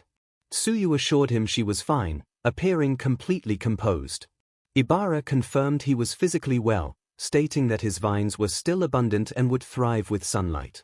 However, he expressed concern for their classmates. Tsuyu suggested the idea of doubling back to search for their classmates, wondering if they should let them escape. Izuku emphasized the need to secure an escape route, feeling a significant threat looming around him, particularly from the villain with severed hands, the mist, and the 4 creatures with exposed brains. He believed that eliminating some of the threats their teachers faced would be beneficial. Tsuyu expressed skepticism, questioning whether Izuku truly thought he could confront what was troubling All Might. Ibara chimed in with a cautionary remark about pride leading to downfall. Izuku clarified that while he couldn't take on the main threat, clearing out some of the lesser villains would allow Eraserhead and Hound Dog to focus on the more serious dangers. He activated his mask, muting his breathing and speech. Yoichi voiced his apprehension about their plan, prompting Daigoro to comment on the reference Yoichi made, dismissing its importance and asking if Float was ready. Nana confirmed that it would be ready any moment. As they reached the plaza, the sight before them was disheartening.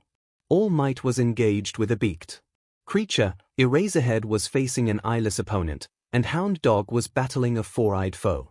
All 3 heroes appeared to be struggling, especially with a winged beast swooping down to harass them. All Might groaned as his opponent's shattered arm began to heal itself. He expressed disbelief at the villain's claim that the creature's quirk was shock absorption, only to learn that it also possessed super regeneration. The realization struck the group with disbelief as they recalled the damage the creature had sustained previously. The villain taunted the heroes, acknowledging their efforts in dealing with the lesser threats he had unleashed. He praised Eraserhead for his performance, noting that he had exceeded expectations. The villain's confidence grew as he contemplated the power of the Nomus he commanded. Suddenly, the eyeless creature broke Eraserhead's arm with a sickening sound, and the villain continued to boast about the strength of his creations. Just then, the Black Mist villain introduced himself as Tomura Shigaraki, confirming a shocking connection that left Izuku in disbelief, though his mask kept his reaction silent.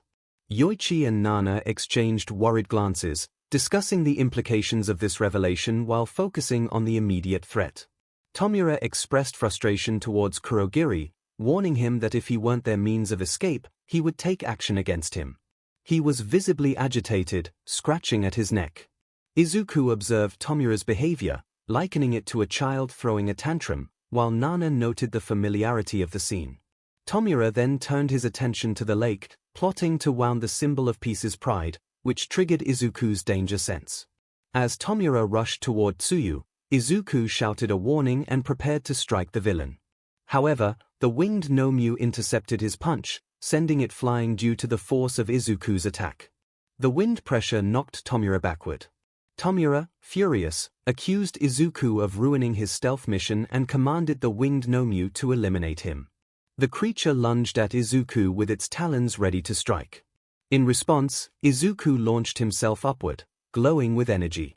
He executed a powerful axe kick aimed at the winged Nomyu's head, and as it fell, Izuku realized the importance of their fight and the stakes involved. He wasn't falling. Nana cheered, announcing that float was active. Tomura expressed his frustration, realizing they faced flying units as if it were a video game modification. The winged Nomyu continued to follow its MSDR's orders while Izuku pushed himself to maximize his full cowl power, feeling the strain as he reached about 8%. He could sense the force behind his strikes. Memories of an old notebook surfaced, recalling a childhood friend who had accompanied Katsuki. One of the first quirks he had analyzed belonged to Tsubasa, the doctor's grandson, who possessed bat-like wings similar to this creature.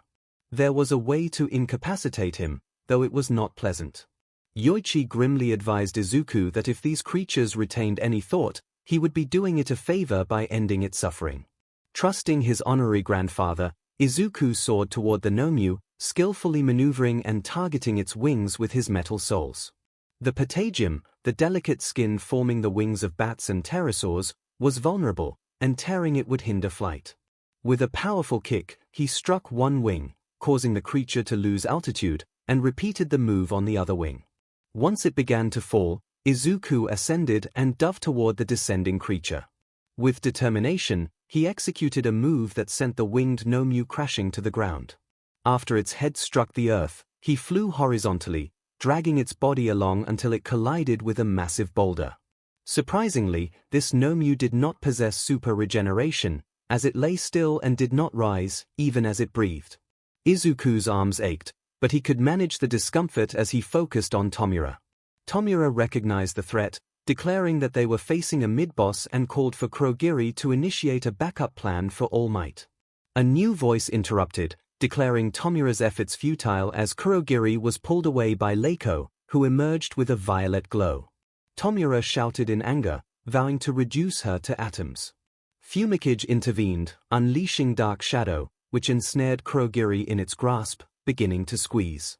Danger Sense barely registered the eyeless Nomyu, which moved away from Hound Dog, who was guarding Eraserhead.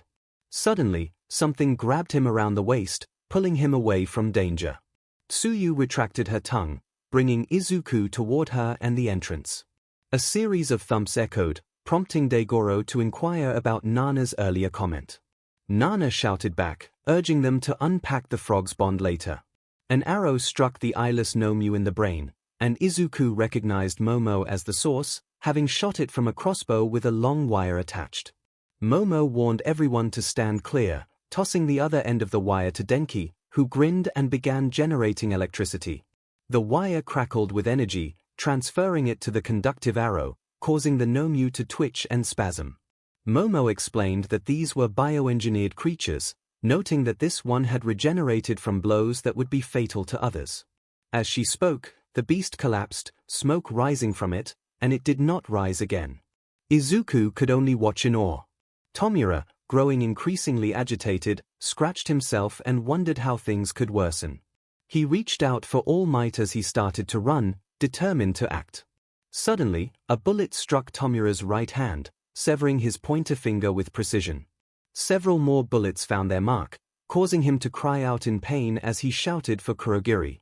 The mist man dissolved into a black portal, escaping the grips of both 𝐒𝐿 and Dark Shadow. Another portal swallowed Tomura, while a smaller one took the severed finger. The rest of the 𝐸 faculty joined the battle, and Izuku remained alert, watching nervously until All Might was able to disable his 𝐴𝐻𝐼 with a decisive strike to its brain. Cementos then encased both it and the pale 𝐴𝐻𝐼 in concrete, while Vlad King assisted Hound Dog and Eraserhead back toward the entrance. Midnight released a cloud of her quirk, and the 𝐴𝐻𝐼's struggles ceased. Finally, danger sense calmed, allowing Izuku to breathe easily. In the end, everyone in Class 1A was safe. Tenya and Toru managed to leave the facility to seek help. Fortunately, Izuku's panic button had alerted the staff just before Kurogiri blocked signals. They encountered the faculty already on their way. Momo, Denki, Setsuna, and Kyoka avoided the portals and remained near the entrance. Kurogiri had incapacitated 13, using his portals to turn her quirk against her. Setsuna managed to grab his metal brace, preventing the villain from finishing off the hero, while Kyoka used sonic attacks to keep him at bay. Momo created an opening for Tenya and Toru to escape, then began crafting supplies to repair 13's suit. Ahiro and Tetsu found themselves in the conflagration zone, effortlessly dealing with the minor villains around them. They appeared almost let down when Power Loader arrived to assist them. Meanwhile, Fumikage and 𝐒𝐿 were navigating the ruined zone. Dark Shadow thrived in the dimly lit areas of the crumbling structures, and with the combined efforts of the two students and the sentient quirk, they transformed the zone into a terrifying nightmare for the villains, who ended up pleading for rescue. Koji and Kinoko were assigned to the downpour zone, which highlighted the villains' poor planning. The humidity from the rain created ideal conditions for fungi to flourish, and the wind helped spread the spores. Many villains were carried away on stretchers, overtaken by mushrooms. Those who managed to escape that fate soon discovered a thriving rat colony on 𝐸's grounds. Once Koji sounded the alarm, the rats emerged in droves to defend their friend. In the mountain zone, Mina, Pony, and Itsuka showcased their quirks to great effect. Mina held onto one of Pony's horns while Pony propelled her through the air, allowing her to rain acid down on the unsuspecting villains. Any villain who managed to evade that or got too close was swiftly dealt with by Itsuka's powerful strikes. Yui and Okako were sent to the landslide zone, where their quirks worked exceptionally well together. They touched every rock in their path, from pebbles to boulders, as they evaded villains and ascended one of the mountains. Upon reaching the summit and the limits of their quirks, Okako released her ability while Yui activated hers. The resulting attack was possibly the most impactful of the day, rivaling even All Might's feats. Fortunately, no student sustained serious injuries. Izuku was the most affected, having strained 1 for all to 8%, resulting in some bone fractures while battling the winged 𝐴𝐻𝐼 in midair. Denki had overcharged himself, but it was a familiar experience for him.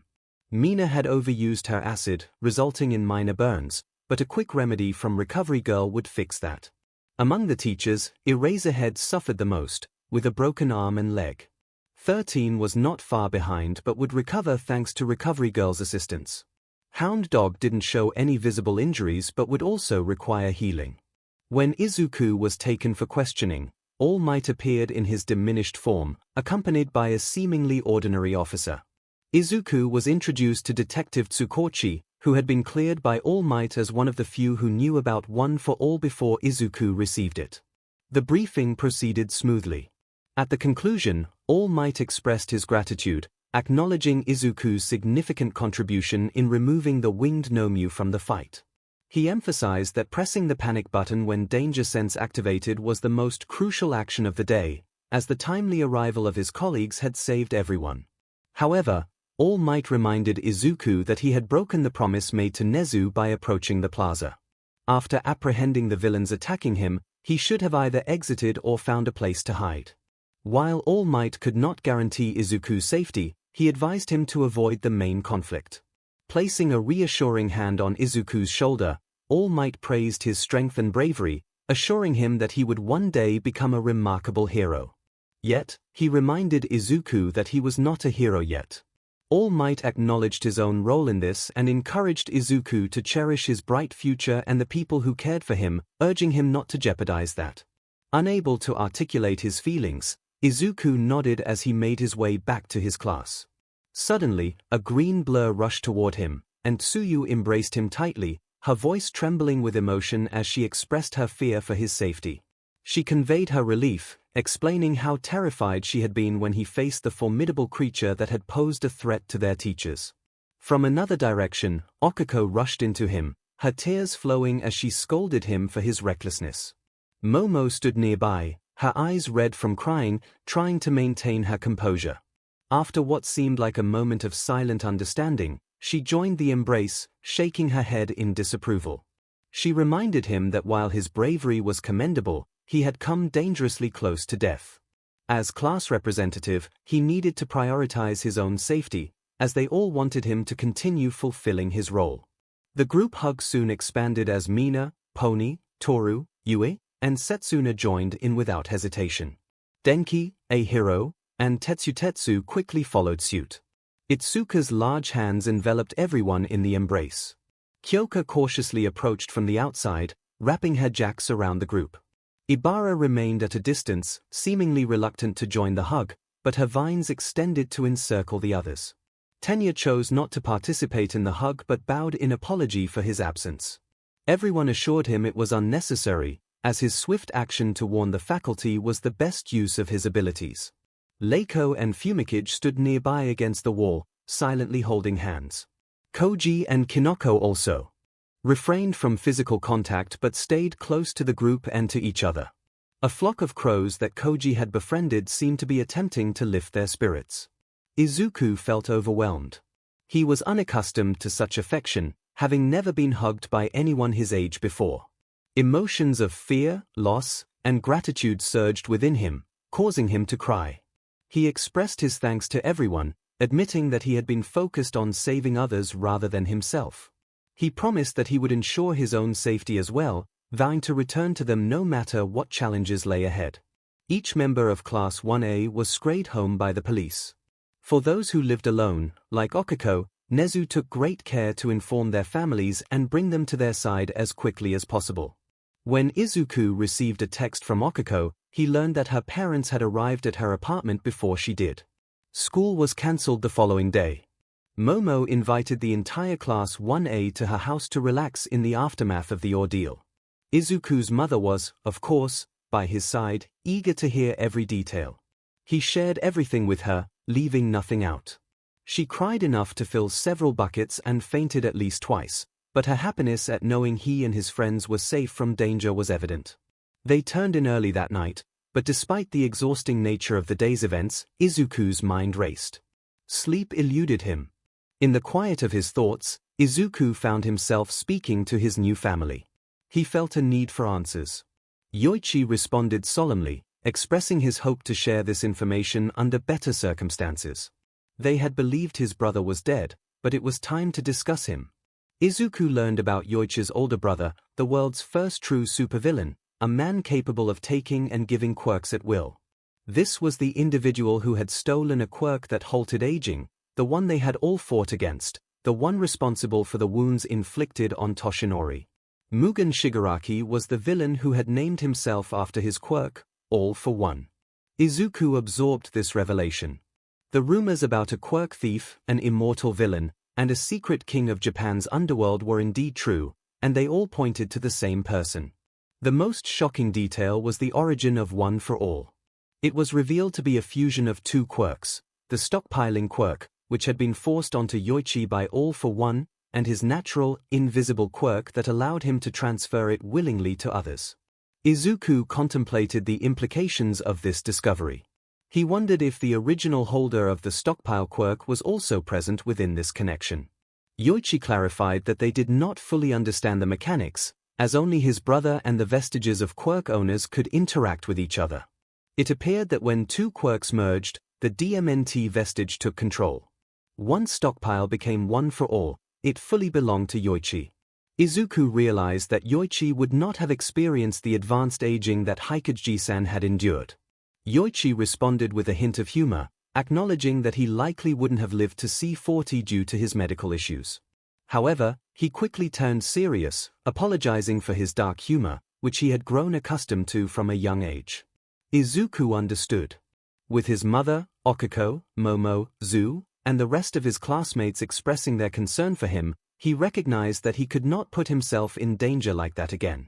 Even Mai had called him to express her worry upon hearing about the attack. He pondered another thought. If the stockpile held copies of the quirks of its previous holders, did that mean All for One was also present? 𝐂𝐽 explained that while they had a connection to Mugen, it seemed that after All Might injured him, he had suppressed that connection to make them believe he was dead. Mugen was biding his time before revealing himself. He had been careful to guard his quirk, ensuring that any ability capable of copying or absorbing All for One would be kept away from his own. This was one reason he had never had children. He refused to share his power. The primary reason he sought One for All was that he had been unable to claim it in the past. Izuku absorbed the information, then a thought crossed his mind. He wondered about the other quirks. 𝐂𝐽 inquired about his meaning. Izuku was cautious to prevent stockpile from absorbing All for One, but he questioned if he was equally careful with other quirks. For instance, a quirk that allowed its user to form connections with others. A long silence followed. 𝐂𝐽 finally expressed his surprise. 𝐷𝐴𝐺𝐻 exclaimed in disbelief, questioning if that was truly the reason. 𝐒𝐭𝐽𝐲 reasoned that it made sense. The stockpile had consumed another quirk, and similar to their own abilities, it didn't manifest in a one-for-all user until it reached singularity. The additional quirk had fueled it, causing it to hit singularity sooner than anticipated. 𝐂𝐽 reflected that when stockpile merged, it erased the trace of the bond quirk's original owner. It was indeed a straightforward explanation. Nana lamented that if the original owner hadn't been erased, they might have learned more about this power. Izuku then mentioned that while they all attempted to share their quirks with him, only Nana had succeeded. He wondered if it was due to Okken's bond. Could he use Black Whip now that Zu-chan was bonded through 𝐷𝐴𝐺𝐻? Ien responded with a mixed answer. 𝐷𝐴𝐺𝐻 clarified that he had tried to give Izuku Black Whip after the bond formed, but it still didn't work, though he felt he had made more progress than before. 𝐂𝐽 noted that there was more complexity involved. If the powers available to Izuku were limited by his bonds, he wouldn't have been able to access one-for-all strength. While he could use their additional quirks after adjusting to one-for-all, it seemed that having a bond with a past user made it easier. Nana added that the strength of the bonds varied. She pointed out that Izuku and Okiko had been bonded the longest, resulting in a strong connection. In contrast, his bond with Tsuyu was more recent, suggesting that a stronger bond facilitated the quirk transfer. 𝐒𝐽𝐽 summarized that several factors were influencing the situation. Izuku let out a sigh. With some answers in hand, he felt fatigue wash over him. He announced that he was going to sleep and would continue their discussion in the morning. 𝐂𝐽 wished him good night with warmth. Before heading to see Yomomo, Izuku mentioned that he intended to look up his friends. He wanted to avoid being surprised by any more hidden family members. Ien smugly expressed gratitude for being an orphan who had been adopted. Izuku countered that step-family still counted before drifting off to sleep. He muttered to himself about the day's events. 2 and 3 had been uncooperative as usual, and his search for information on 𝐂𝐽, 𝐒𝐽𝐽, 𝐷𝐴𝐺𝐻, and Ien yielded no useful results. His mother knocked on his door, asking what he was doing. Izuku explained that he was researching past users. He mentioned that one of the villains had 𝐂𝐽𝐽-san's last name. While he doubted any actual relation, he wanted to learn about the families of the others in case there were more secrets to uncover. Inko gasped at the mention of someone sharing the first user's last name and asked if he had found anything. Izuku reported that there was no information on 𝐂𝐽𝐽-san, almost nothing on 𝐒𝐭𝐽𝐽-san, and 𝐤𝐤𝐫 had the most information about his hero career, but he had no surviving family. 𝐼𝐴N had a few leads, but he didn't know his biological family, and there was little information on his adoptive one. He was about to search for Nanaka-san's information, which he expected would be easier since he knew her son's name, Kotaro Shimura. 𝐭𝐴NKO expressed hope as they prepared to search together. Izuku nodded and initiated the search. 20 minutes later, they wished they hadn't. After some searching, they found the right person, but the first article they encountered was a news piece from 15 years ago stating that Kotaro and his entire family had perished. Subsequent articles indicated that the case had gone cold. In a single day, Kotaro, his wife, his parents-in-law, his children, and even their dog had been killed in a horrific manner, their bodies rendered unrecognizable. The ages of the children made it even more tragic. His daughter, Hana, was only 6, while his son, Tenko, was 5. Both mother and son embraced and wept. In Izuku's mind, he could hear Nana's sorrowful cries and feel the presence of the other Vestiges, each one offering her comfort. He wished he could join them, but for now, he and his mother held on to each other. It took time for them to calm down and prepare for their visit to the Yorozu estate. Momo had invited not only her classmates but also their families, knowing they would want to keep a close watch on the hero students after such a traumatic experience. Izuku was the first to enter the bathroom to take a shower. As he bathed, everything suddenly clicked for Izuku. The bodies had been reduced to dust. There was no way to truly confirm that all of the family members were present, was there? Tenko Shimura had been 5 at the time, a bit late, but still within the time frame for a quirk to manifest. He would be 20 years old now, the right age for the young man Izuku had encountered yesterday. Nana found his temper tantrum familiar. Did it remind her of one of Kotaro's? Izuku deduced with growing horror that Tomura Shigaraki was Tenko Shimura, accompanied by the further wails of Nana. The magnitude of that revelation filled his mind like smoke in a poorly ventilated room, almost causing him to cancel his plans. However, he thought about the disappointment Okiko, Momo, Zu, and Mai would feel if he did so. He didn't want to let them down, so he decided to persevere. Wait, Mai was coming too. That was an interesting way to find out. He needed to tell All Might, but this couldn't be discussed over text. He sent a message indicating that they needed to meet face-to-face the next day at school. As he got dressed, he felt drawn to a particular outfit, his instincts guiding him to what would make him look his best. He chose a nice button-down green shirt and a pair of black jeans. It certainly looked better than the t-shirt that said dress shirt, Yoichi remarked. Izuku thought that 𝐼𝐴N had a poor sense of humor. He felt Momo would have liked it. He defended himself. 𝐼𝐴N clarified that Momo had a similar sense of humor. Nana gave a sad chuckle at that. It wasn't long before both Izuku and 𝐭𝐴NKO received a text informing them their ride had arrived. They walked outside to find a stretch limousine. 𝐭𝐴NKO asked, puzzled, what was going on. Izuku scratched the back of his head, remembering that he had forgotten to mention that Yomomo was quite wealthy. The chauffeur opened the door to the back of the limo, revealing a familiar face nestled between 2 unfamiliar ones. Izuku-an! Okiko exclaimed. Okan! Both of their faces showed surprise at the unexpected encounter. The older gentleman, initially looking somewhat uncomfortable, gave a stern look at the young man entering the car. He addressed Izuku, stating that he was the young man who had been spending so much time with his daughter. Okiko cried out in annoyance, Daddy. Her mother echoed the same tone, Taiyu. Okiko's father continued to scrutinize Izuku before his expression softened into a smile, and he chuckled. He explained that he had always wanted to try the overprotective dad role for his little girl, but it was difficult when the guy had once punched a skyscraper in half to save her. He introduced himself as Taiyu Uraraka, expressing pleasure in meeting them both. Hoshi Uraraka, her mother, thanked them for taking care of Okiko while she was at you, bowing slightly. 𝐭𝐴NKO felt emotional, stating that they should be the ones thanking them, as Okiko was delightful. Both Izuku and Okiko blushed deeply, their faces turning red. However, as her father, Taiyu felt obliged to warn Izuku that if he ever hurt his daughter, he would have to take serious action, superquirk or not, though he said it jokingly. Okiko! indignantly replied that 2 nights ago, one of Izuku's trainers had visited and told them about how he had jumped into a fight with a villain before he could even use his quirk to save his childhood bully. If he ever hurt her, it would be by accident. Taiyu blinked in surprise, and when Inko nodded with a proud smile, he decided to change the subject. He mentioned that while the bride's family often pays for the wedding, they would need to save for a few years to do it properly unless they were willing to let them elope. At that moment, Izuku and Okiko felt as if their souls had left their bodies.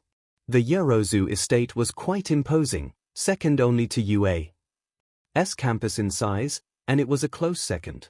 As they exited the limo, Taiyu looked around in awe and muttered that the Yorozu girl was Izuku's good friend, right? Okiko merely nodded. Taiyu joked that since polygamy was legal in Japan ever since the MLA uprising, maybe they could consider a throuple wedding. Izuku and Okiko, eager to escape the awkward conversation, exclaimed in unison that they should go see their friends as they walked stiffly toward the house. Luckily, Hoshi Uraraka playfully smacked her husband on the back of the head. Okiko felt a wave of embarrassment wash over her as they approached the door, which was opened by a proper butler. She thought to herself that at least, Izuku quickly interrupted her thoughts, insisting that no one was going to tempt fate that day. The unmistakable voice of Tenya Ida echoed through the hall, announcing that an unknown visitor had been spreading false rumors about the two of them. Izuku sighed, realizing that the situation was unfolding regardless. He assumed Ida had been speaking with Mai. Ida confirmed that it was indeed Mai Hatsune, but expressed his irritation that she had referred to him as Mufflers instead of using his name. Izuku explained that Mai was a support student who often referred to her inventions as her babies. He clarified that if she mentioned making babies, she was talking about crafting his support gear based on his input. He acknowledged her brilliance as an inventor but noted her struggles with social interactions, mentioning that she had only remembered a few names, including his and Okiko's. Ida nodded but still seemed unsettled by the situation. A taller version of Ida, who had engines on his arms instead of his legs, chimed in, encouraging Tenya to relax. He introduced himself as Tensai Ida and expressed his excitement about meeting Izuku and Okiko. Izuku was thrilled to meet the turbo hero Ingenium and excitedly requested an autograph, pulling out a notebook seemingly from nowhere.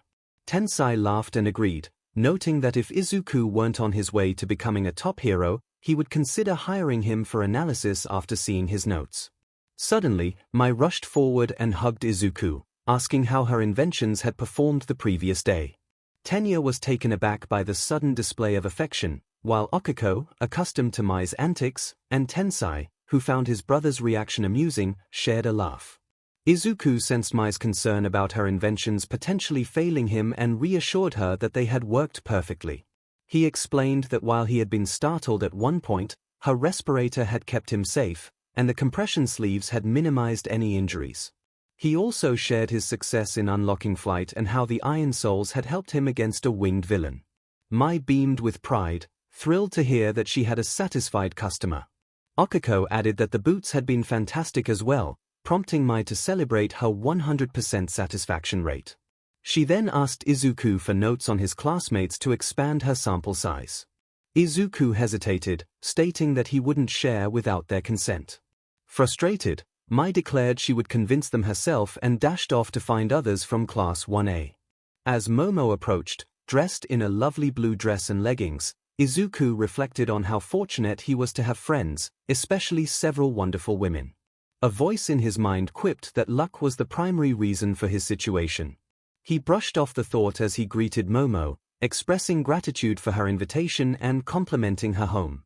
Momo smiled warmly, pleased to have friends over, but Izuku's expression turned somber as he acknowledged the feeling of loneliness that sometimes accompanied friendship. Concerned, Momo asked how he was coping after the recent attack. Izuku hesitated, wanting to reassure her but knowing it might sound dismissive. He admitted that while he was scared during the incident, he felt he was managing, promising to keep her updated if anything changed. Momo studied him closely, sensing his sincerity. She expressed her surprise at the situation, noting that they had been forced to fight for their lives and never expected an attack at school. Izuku blinked, realizing the weight of her words. Momo tilted her head, curious about his reaction. He felt his cheeks warm as he found her adorable in that moment and explained that while it wasn't on the same scale, he had faced villains before and was somewhat accustomed to feeling unsafe at school.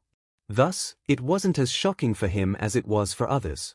Momo's eyes widened in surprise as she processed the information. Izuku explained that children could be unkind, and teachers often fell into 3 categories: those who ignored the behavior, those who subtly encouraged it, and those who actively supported it. Momo's expression darkened as she inquired about the name of his former school district. Izuku hesitated, mentioning that Nezu had a team looking into the matter, which caused him to sweat nervously. Momo's demeanor shifted to one of relief as she realized that the situation would soon change for the better.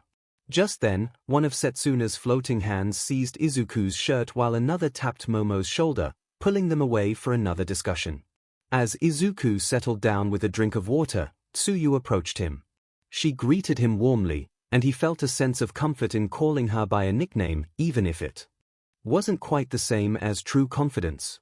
Tsuyu had 2 important matters to discuss. First, she expressed her gratitude for his help during a recent incident, clarifying that while their hug had implied her thanks, she wanted to say it directly. Izuku smiled, appreciating her sincerity. The second topic was more complex. Tsuyu shared that she had been experiencing strange insights since hearing a peculiar sound at the USJ. She hoped Izuku could shed some light on it. Although her expression remained calm, Izuku sensed her underlying concern. He explained that the sound was linked to his quirk, which created a bond between him and others. This bond heightened empathy and allowed those connected to share relevant information about one another. So far, he had formed bonds with 4 individuals: Tsuyu, Okan, Momo, and Mai from support. Tsuyu pondered this revelation, realizing it explained why she had received information about the others. She asked if the information was random, to which Izuku clarified that it only occurred when communicating with or thinking about the bonded person. Tsuyu then recalled her conflicting thoughts about what to wear that day, connecting it to the bond. Izuku was relieved to learn she had also heard the click, as the others had not mentioned it. He asked if anything unusual had been happening when she heard the sound. Tsuyu candidly revealed that it was during that moment she began to develop feelings for him. Izuku was taken aback, struggling to process her words. Tsuyu noted his disbelief, pointing out that he seemed to think it was impossible for someone to like him in that way. Despite her calm demeanor, Izuku could sense her sadness. He stumbled over his words, unsure of how to respond, as the foundations of his understanding of himself were being challenged. Tsuyu empathized with his past, acknowledging that he had been viewed as quirkless and surrounded by unkind peers, similar to her own experiences. She expressed a wish that they had met before attending U. Izuku reflected on how much he had changed since then, not just because he now possessed a quirk, but because he had grown as a person. Tsuyu insisted that he was not as different as he believed, but she wanted to return to the topic at hand. She admitted that she had realized her feelings for him after the USJ incident, noting his appealing qualities and how her feelings intensified after he saved her. Izuku was astonished by her straightforwardness. Tsuyu explained that her mutations often made her tone and expressions difficult to interpret, so she preferred to be direct to avoid misunderstandings. Recognizing that she had overwhelmed him with her confession, Tsuyu apologized and mentioned her longing to introduce him to her family, who were eager to meet him. She assured him that he could take his time to gather his thoughts before they met again. And with that, she walked away, appearing much happier. When he noticed that she was wearing a really cute sundress, and learned that she had chosen it specifically for him, he suddenly realized that this was truly happening. Katsuki Bakugo grumbled as he entered the cafe. He could see where his classmates had gathered and stomped over, looking visibly annoyed that they had called him. Nito Monoma greeted him with his usual smug expression, noting that the firecracker had decided to join them this time. Yosetsu Awase added that Bakugo was still better than the Ice Prince. Bakugo snapped back, stating that he was only there because he had nothing better to do. He had caught up with his studies and didn't want to risk going out to train his quirk, feeling as if he were being watched and needing to be cautious. Monoma announced that they had a problem. He expressed concern that the potential of Class 1B was being overlooked in favor of the glory-seeking Class 1A, and they could not allow this injustice to continue. 𝐔𝐬𝐽 chimed in with enthusiasm, suggesting that they must shine brighter than ever in these challenging times. Togaru Kamakiri expressed his frustration, wishing he had been there to confront the villains immediately. Sen Kaibara reminded him that they had been attacked by actual villains, not something to be envious of. Bakugo scoffed, dismissing the villains as weak if Deku and the others could handle them. Masahiro Ojiro sighed and flicked his tail, wondering when they would learn about the person Bakugo seemed so fixated on. Bakugo shouted at Ojiro, demanding to know if he had something to say to him. Jirota Shishida intervened, raising his voice before calming down and addressing Monoma. He asked for a proposed solution to the issue at hand. Monoma acknowledged the need for a more refined approach than simply picking fights like their rivals. He suggested that their next opportunity to prove themselves would be at the sports festival. The mood among the students began to lift. Kosi Tsuburaba cheered, excited about the chance to showcase their abilities. Juzo Hononuki pointed out that they would have been trying to impress for potential internships at the sports festival anyway, questioning how this changed anything. Monoma admitted that they could benefit from the arrogance of their counterparts. With the recent attack, more attention would be on their year during the festival, as many would be looking for the so-called idols of Class 1. Irikido Soto contemplated that they could use this extra attention to their advantage. Monoma agreed and emphasized that they needed to observe their opponents to prepare effectively and develop strategies to advance as a class in the competition. Bakugo growled, asserting that he wouldn't let anyone ride his coattails for glory. Monoma was visibly irritated by Bakugo's use of the term extras, but Hiryu Rin responded, suggesting that if they wanted to ride someone's coattails, they would go for Todoroki, the actual top student who at least knew how to keep quiet. Bakugo reacted angrily, demanding to know what Rin had just said. Rin pointed out that Todoroki was smart enough to remember their names. Bakugo retorted that they didn't deserve names. Narenjiki Shoda pleaded with Bakugo not to do anything that might get them kicked out of the cafe. Bakugo held back his frustration but returned to his seat, declaring that he wanted no part in their plans. He insisted that they could compete without him and that he had come to you to escape unwanted attention, not to become a target for it. Minoru Mineta's voice came through, lisping as he recounted his recent troubles with Bakugo. The mention of their last attempt to visit Class 1A stirred a deep anger within Bakugo, making him feel as if he might explode. Monoma, with a grin on his face, seemed to take pleasure in Bakugo's misfortune rather than focusing on any plans to disrupt 1A. Mineta continued, his tone somber as he described the events. He had hoped to catch a glimpse of the treasures that Class 1A had, but they had left early. Bakugo had been present too, and the following day, their teachers had warned them that any further attempts to approach Class 1A or its students outside of scheduled events would result in a significant drop in their grades. Mineta's eyes filled with tears as he lamented his situation. Bakugo felt a mix of frustration at the onlookers, some of whom looked disgusted while others showed sympathy. He insisted that his intentions had been innocent, aimed at getting answers from Deku. Monoma dismissed Mineta's claims, showing no interest in his reasoning. He shifted the conversation to a new threat, revealing that the rumor mill at U had been buzzing despite attempts to keep things quiet.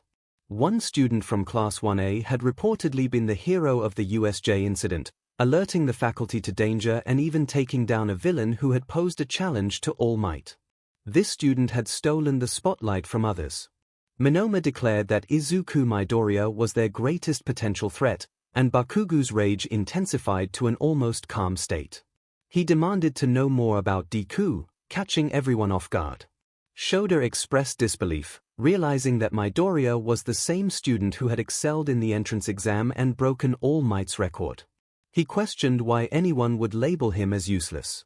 Bakugo ranted about his past with Midoriya, recalling how he had seen him as a quirkless burden for years, only to discover that Midoriya had been hiding his true abilities. Shishida pointed out that their brief encounter with Midoriya had not revealed any deceitful nature, and while he had been enthusiastic in questioning them about their quirks, he had seemed friendly overall. Zero chimed in, suggesting that if Midoriya was skilled at deception, it would be hard to notice. Mineta lamented the idea of Midoriya being a strong competitor surrounded by attractive classmates, fearing he might already have a following. Shoji interrupted, questioning why anyone would pretend to be quirkless, as there seemed to be no benefit in doing so. Bakugo expressed his frustration, insisting that Midoriya's sudden revelation had robbed him of his moment of triumph, leading him to believe that Midoriya had either been pretending or had cheated. Monoma sighed, expressing disappointment that Bakugo's knowledge of Midoriya had not proven helpful. Bakugo's anger flared, but he was cut off as the staff instructed Class 1B to leave the area. Meanwhile, David Shield received an incoming call, surprised but pleased to see who it was. He had been worried about All Might after hearing about the recent attack at UA. David greeted All Might warmly, expressing his happiness to hear from him. All Might returned the sentiment, though his voice carried a weariness that tugged at David's heart. They reminisced about the time that had passed and how Melissa had been asking about All Might. All Might admitted that transitioning to a teaching role was more challenging than he had anticipated, to which David could relate. Then, All Might requested David's assistance, signaling that something important was at hand. David's tone turned serious as he expressed his concern for Toshi, asking what was troubling him and assuring him he would do anything to help. Toshi revealed that he had a son now, which completely derailed David's thoughts. He was taken aback and questioned when Toshi had planned to share that he was dating someone. Toshi quickly clarified that it wasn't a romantic relationship, he had accidentally adopted the boy. David was shocked by this revelation and needed more details. Toshi then provided a brief overview of how he met Izuku, concluding with how the young man had played a crucial role in saving the day during the USJ incident. Toshi admitted he needed guidance on how to be a father and how to express his pride in Izuku without undermining the boy's bravery. David chuckled, recalling a similar experience with his own daughter, Melissa, when she created a plasma cutter on her own. He suggested that Toshi encourage Izuku's positive actions while gently correcting any mistakes. Toshi smiled, noting that this aligned with what he had told Izuku the day before. He hoped David wouldn't mind if he sought more advice. David was happy to help, recognizing how much Izuku meant to Toshi. Toshi explained that Izuku was his successor, revealing that the boy's quirk was similar to his own and that he had the right instincts and determination to become a great hero. Toshi expressed his excitement for the future, confident that Izuku would surpass him one day and that everything would be alright as long as he could see Izuku's smile. David was taken aback by Toshi's words, realizing the weight of what he was saying. Toshi acknowledged that his hero career was nearing its end and that he looked forward to passing the torch to the next generation of heroes. David expressed his anticipation for seeing Toshi at the upcoming Expo, and Toshi promised to bring Izuku along, suggesting that they could arrange a call beforehand. After their conversation ended, David surveyed his lab, contemplating the device he had locked away and the plans he had already set in motion. He sighed, recognizing that he needed to address the situation. As Izuku entered the office, he greeted Toshi, who was pleased to see him, and inquired about how he was feeling.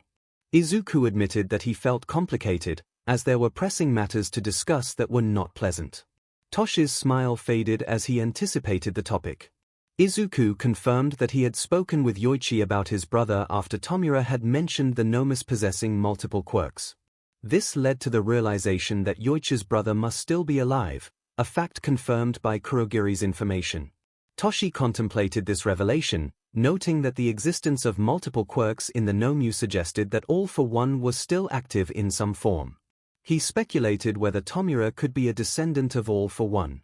Izuku shook his head, explaining that Yoichi had clarified that neither he nor Mugen had children, as Mugen had feared creating another uncontrollable quirk like One for All.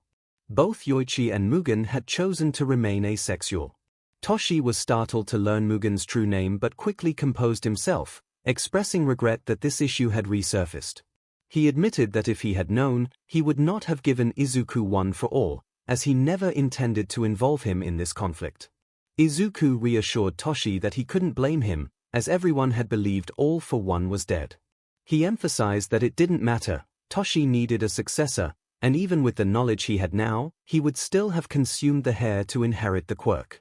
Toshi chuckled, realizing that had he chosen someone with a quirk, it could have led to their demise, like what happened to 𝐒𝐭𝐲. Now that he understood the extent of All for One's actions against Toshi, Nana, Yoichi, and others, Izuku was determined to ensure that All for One was brought down. All Might's eyes glistened with emotion as he expressed his pride in Izuku. He reminded him that fighting All for One was not his responsibility. Instead, his focus should be on learning, growing stronger, and becoming a hero for the next generation. Izuku acknowledged this, emphasizing that All Might's role was to guide him and his classmates, including Oken, Zu, Yomomo, and everyone else in 1A and 1B. He pointed out that while All Might had stood alone as the greatest hero, society needed more than just one pillar. It required a solid foundation. All Might agreed, recognizing the validity of Izuku's critique. Izuku then mentioned that Nana had advised All Might not to draw all his inspiration from her, as she wished to see him thrive without her influence just yet. They made a promise to do their best in both respects, sealing it with a handshake. With that settled, Izuku prepared to share more troubling news. The following morning, Izuku resolved not to be caught off guard by any more family secrets. He sought out information about their predecessors, which caused All Might's heart to race with concern. Most of the predecessors had no descendants, and the name Shigaraki had faded into obscurity. However, Izuku spoke of one descendant, Nana's son, Kotaro Shimura, which brought sadness to All Might. He lamented that Nana had never mentioned her son's name, revealing that she had given him up after All for One took her husband's life, fearing for his safety. Taking a deep breath, Izuku produced a printed news article detailing a tragic event from 15 years prior. Kotaro Shimura, along with his family and their dog, had all perished under mysterious circumstances, with the case remaining unsolved. All Might held the article, his heart sinking as he viewed the images of the deceased. He struggled to comprehend the loss of Vestiges' descendants. Izuku continued, his eyes welling with tears, revealing that the state of the bodies had been horrific, reduced to mere remnants. All Might's face reflected horror as he grasped the implications. He learned that Tenko Shimura, who was only 5 years old at the time, would now be 20, the right age for the leader of the league. Nana had mentioned that Tenko's temper tantrum seemed familiar, leading Izuku to believe that Tomura Shigaraki was indeed Nana's grandson. Overwhelmed with emotion, All Might wept alongside Izuku. In a moment of vulnerability, Izuku embraced his mentor and expressed his sorrow, calling him Dad. Though he nearly retracted his words, All Might comforted him, acknowledging the pain but affirming that it was necessary knowledge. They both understood that this was another crime for which All for One must be held accountable.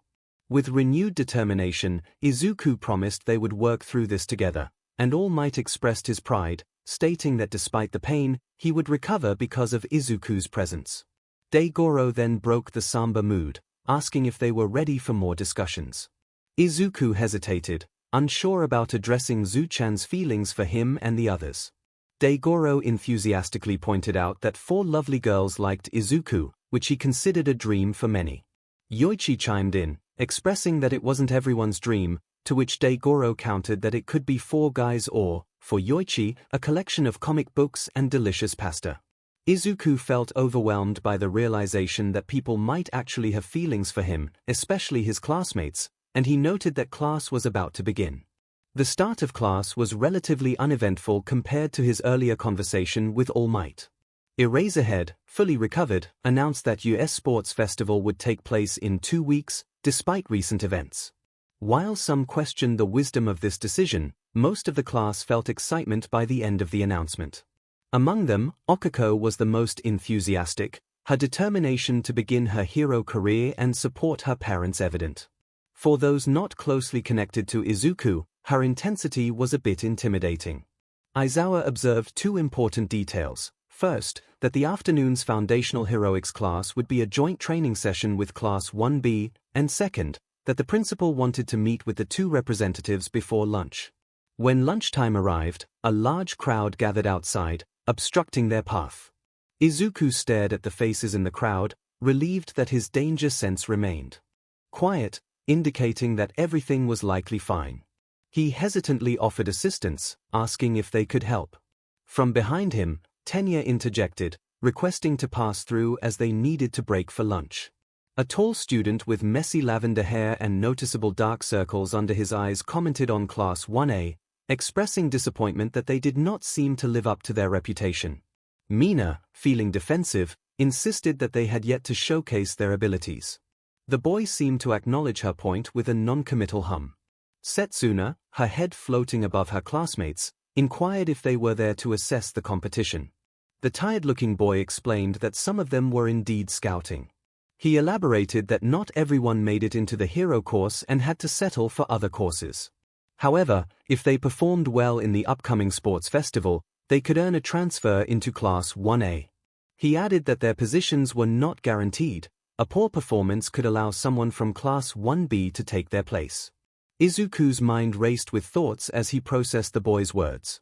If he couldn't utilize one for all effectively, if the Vestiges weren't there to assist him, and if his friends weren't by his side, he might have felt intimidated. Instead, he unexpectedly expressed relief at the news. The crowd reacted with surprise, and the boy who had challenged them asked for clarification. Izuku explained that the entrance exam had its flaws, being biased toward combat-oriented quirks.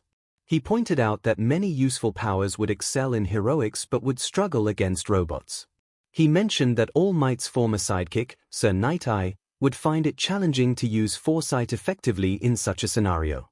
He also noted that their homeroom teacher, Eraserhead, could negate any emitter or transformation quirks with a glance, which was advantageous for a hero but not necessarily beneficial for passing the entrance exam.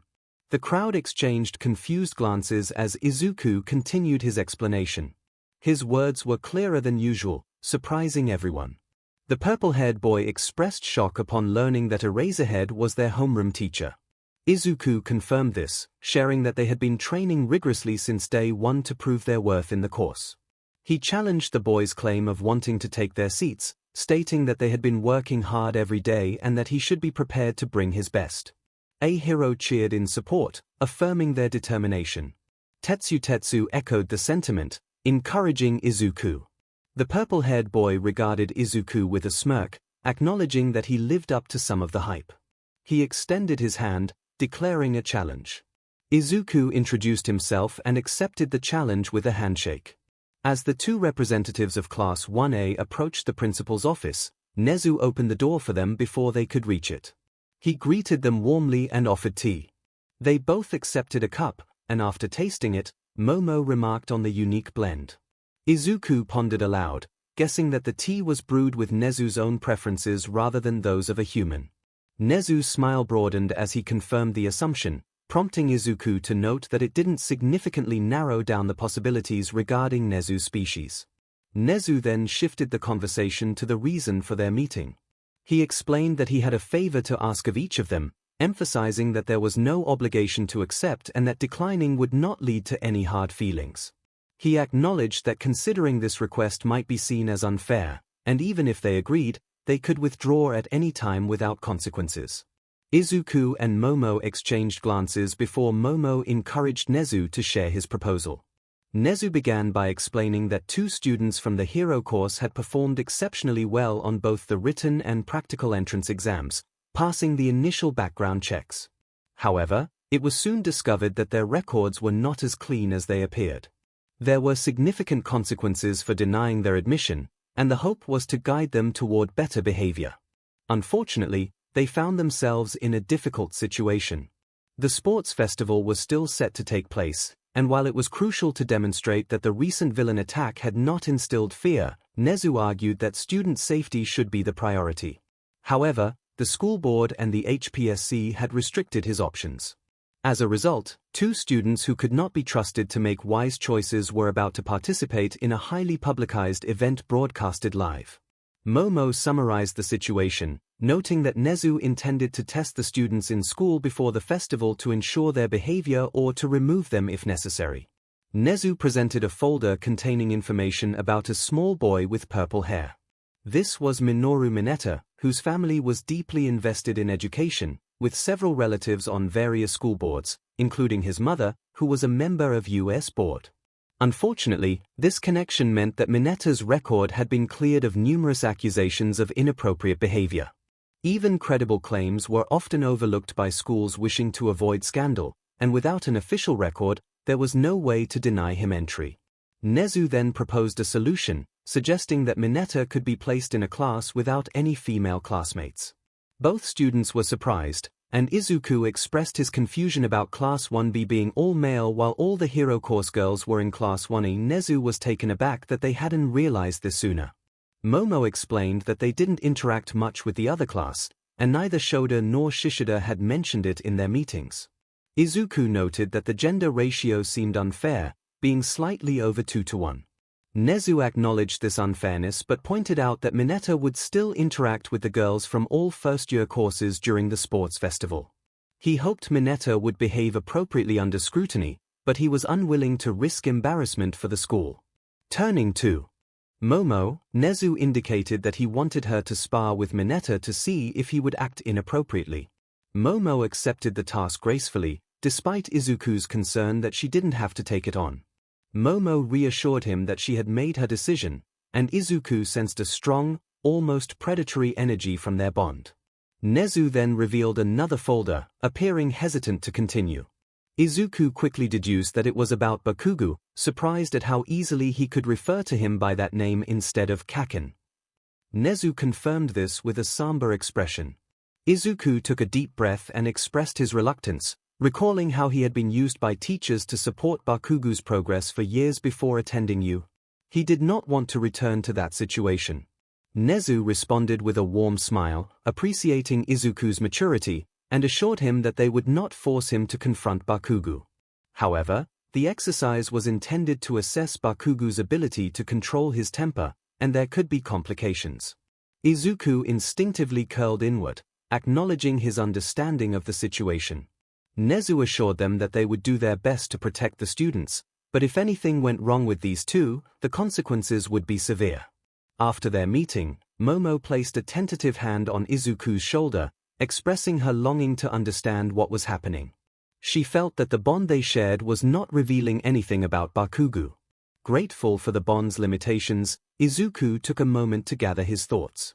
Looking into Momo's concerned eyes, he decided to share his past. He recounted that there was a time when he and Katsuki Bakugo had been best friends, practically like brothers, due to their mother's friendship. 𝐒𝐿 had always thought Bakugo was the coolest person he knew, but everything changed when Bakugo's quirk manifested while his own did not. Slowly, Bakugo began to change, and 𝐒� rubbed his arm, feeling timid about the memories. Momo's voice turned firm as she stated the obvious: Bakugo had been his bully. 𝐒� reflected on the past, acknowledging how he had spent too much time trying to restore a friendship that ultimately caused him more pain. Momo, sensing his turmoil, offered him a comforting presence. She paused before asking for permission to embrace him, and when he agreed, they shared a warm hug. For 𝐒�, it was a moment of solace after feeling so isolated, akin to a traveler in a desert finally finding water. Each moment of connection felt like a miracle. As they broke apart, Momo expressed her disappointment at not being the one to confront their adversary that day. 𝐒�, feeling a surge of determination, mentioned his own regrets about not dealing with Mineta if he attempted anything inappropriate. Momo's eyes sparkled with a fierce resolve, hinting at her own capabilities. Entering the training ground for their heroics lesson, 𝐒� felt a slight tingle of unease, a warning from his danger sense. The two classes were sizing each other up, and he recognized some faces from the entrance exam. Among them was a tall boy with multiple arms and another whose head resembled an insect. Others appeared more ordinary, like a student in a karate gi with a large tail. Then there was Mineta, who stood out in a rather peculiar outfit that resembled a diaper. His behavior was overtly inappropriate, especially as he leered at the girls, causing discomfort. 𝐒� felt a surge of protectiveness, wondering if there was a way to deal with Mineta without it being obvious. Daigoro, one of his classmates, cheerfully remarked that Momo had dibs on the situation, lightening the mood. Katsuki Bakugo, in a familiar outfit adorned with grenade-shaped gauntlets, glared at 𝐒�. Despite the tension, 𝐒� chose to ignore him for the first time. He greeted 𝐲𝐸 and 𝐔𝐸𝐸 from Class 1B warmly, but Bakugo's anger flared as he shouted at 𝐒�. Akiko, confused by the exchange, inquired about Bakugo's behavior. She realized the name Bakugo called him was a painful reminder of 𝐒�'s past, one that he had long suffered from. 𝐒� explained their history, revealing how Bakugo had misinterpreted his name as a derogatory term during their childhood. As he spoke, the atmosphere shifted, and his classmates surrounded him protectively, their expressions ranging from shock to anger directed at Bakugo. Okiko offered a quick hug, which only intensified Minata's envy. Bakugo, feeling the weight of their collective gaze, realized he was now the target of scrutiny. His classmates, who had once admired him, now looked at him with disdain. All Might's commanding voice broke the tension, instructing both classes to line up. Bakugo, deep down, felt the sting of disappointment at All Might's apparent disapproval, questioning what he had done to deserve such treatment. Vlad King called out to the assembled students as they formed a line, announcing that this would serve as their audition for the sports festival. He reminded them of a past incident involving a first-year student who had lost control of their quirk, resulting in an embarrassing moment broadcasted live. Since then, preliminary spars had been implemented to assess the Hero Corps students before they were showcased to the public. Eraserhead added that these matches would provide valuable insights into areas for improvement, helping the students focus their training over the next 2 weeks. All Might explained the straightforward rules of the arena, marked by a circle in the center. The students had 5 minutes to either convince their opponent to surrender, render them unconscious, or knock them out of the designated area. Recovery Girl's tired voice chimed in from behind the students, cautioning them not to go too far. 𝐶𝐿mentos walked alongside her, ready to assist. All Might emphasized that while Recovery Girl was there to heal any injuries and 𝐶𝐿mentos could reshape the arena, they still expected the students to exercise restraint. Izuku noticed a hint of concern in All Might's voice as Recovery Girl gave him a knowing look. With 𝐶𝐿mentos's command, concrete bleachers rose up as the 2 homeroom teachers prepared to announce the first match. Vlad King called out Todoroki from Class 1B, and Eraserhead responded with Midoriya from Class 1A. Bakugo growled lowly as the 2 fighters stepped forward, sizing each other up, though Todoroki maintained a neutral expression. As they approached the arena, Izuku reflected on the situation. He recognized Todoroki's last name as belonging to Endeavor's family. Normally, he would assume Todoroki had a fire-related quirk, but his ice-themed costume suggested otherwise. The duality of his hair, split between white and red, intrigued Izuku. He wondered if the ice side of Todoroki's power prevented overheating from the fire side. 𝐒𝐭𝐲 interrupted Izuku's thoughts, commenting on the effectiveness of the noise-cancelling mask, which thankfully kept Todoroki from hearing his musings. Todoroki simply stared at Izuku, seemingly eager for the match to begin. All Might shouted for the match to start, and as the signal was given, Izuku felt a rush of adrenaline. In an instant, he found himself encased in a massive glacier. Class 1A gasped in shock, while Class 1B expressed disappointment at the rapid conclusion. Bakugo erupted into laughter. All Might blinked in surprise, preparing to declare a winner, but before he could finish, the glacier erupted in a burst of green lightning, sending icy fragments flying. An ice wall quickly formed to shield Todoroki from the blast. Kamakiri expressed disbelief at the unexpected turn of events, while Class 1A cheered. Bakugo's laughter turned to frustration. Todoroki, momentarily stunned, attempted to create another glacier but was interrupted by Izuku's powerful shout of Alaska Smash. The force of the attack sent ice hurtling toward Todoroki like a fierce storm. As Todoroki braced himself against the icy wind, he felt the impact of Izuku's feet striking his solar plexus, propelling him through his own ice wall and out of the arena. All Might quickly amended his earlier statement, declaring Izuku Midoriya the winner. Class 1A erupted in celebration, while a few members of Class 1B clapped in astonishment. Monoma looked as if he had tasted something unpleasant, and Bakugo seethed with anger. As the ice settled, Izuku landed next to Todoroki, who lay on the ground. Kaibara exclaimed in disbelief at Izuku's ability to fly, while Mina simply remarked on Midoriya's impressive skills. Awase, pleased to see Todoroki's defeat, questioned the nature of Izuku's quirk.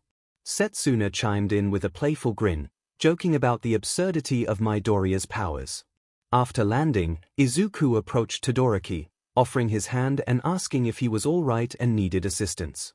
Dazed and unable to comprehend the situation, Todoroki silently accepted the help and made his way to Recovery Girl.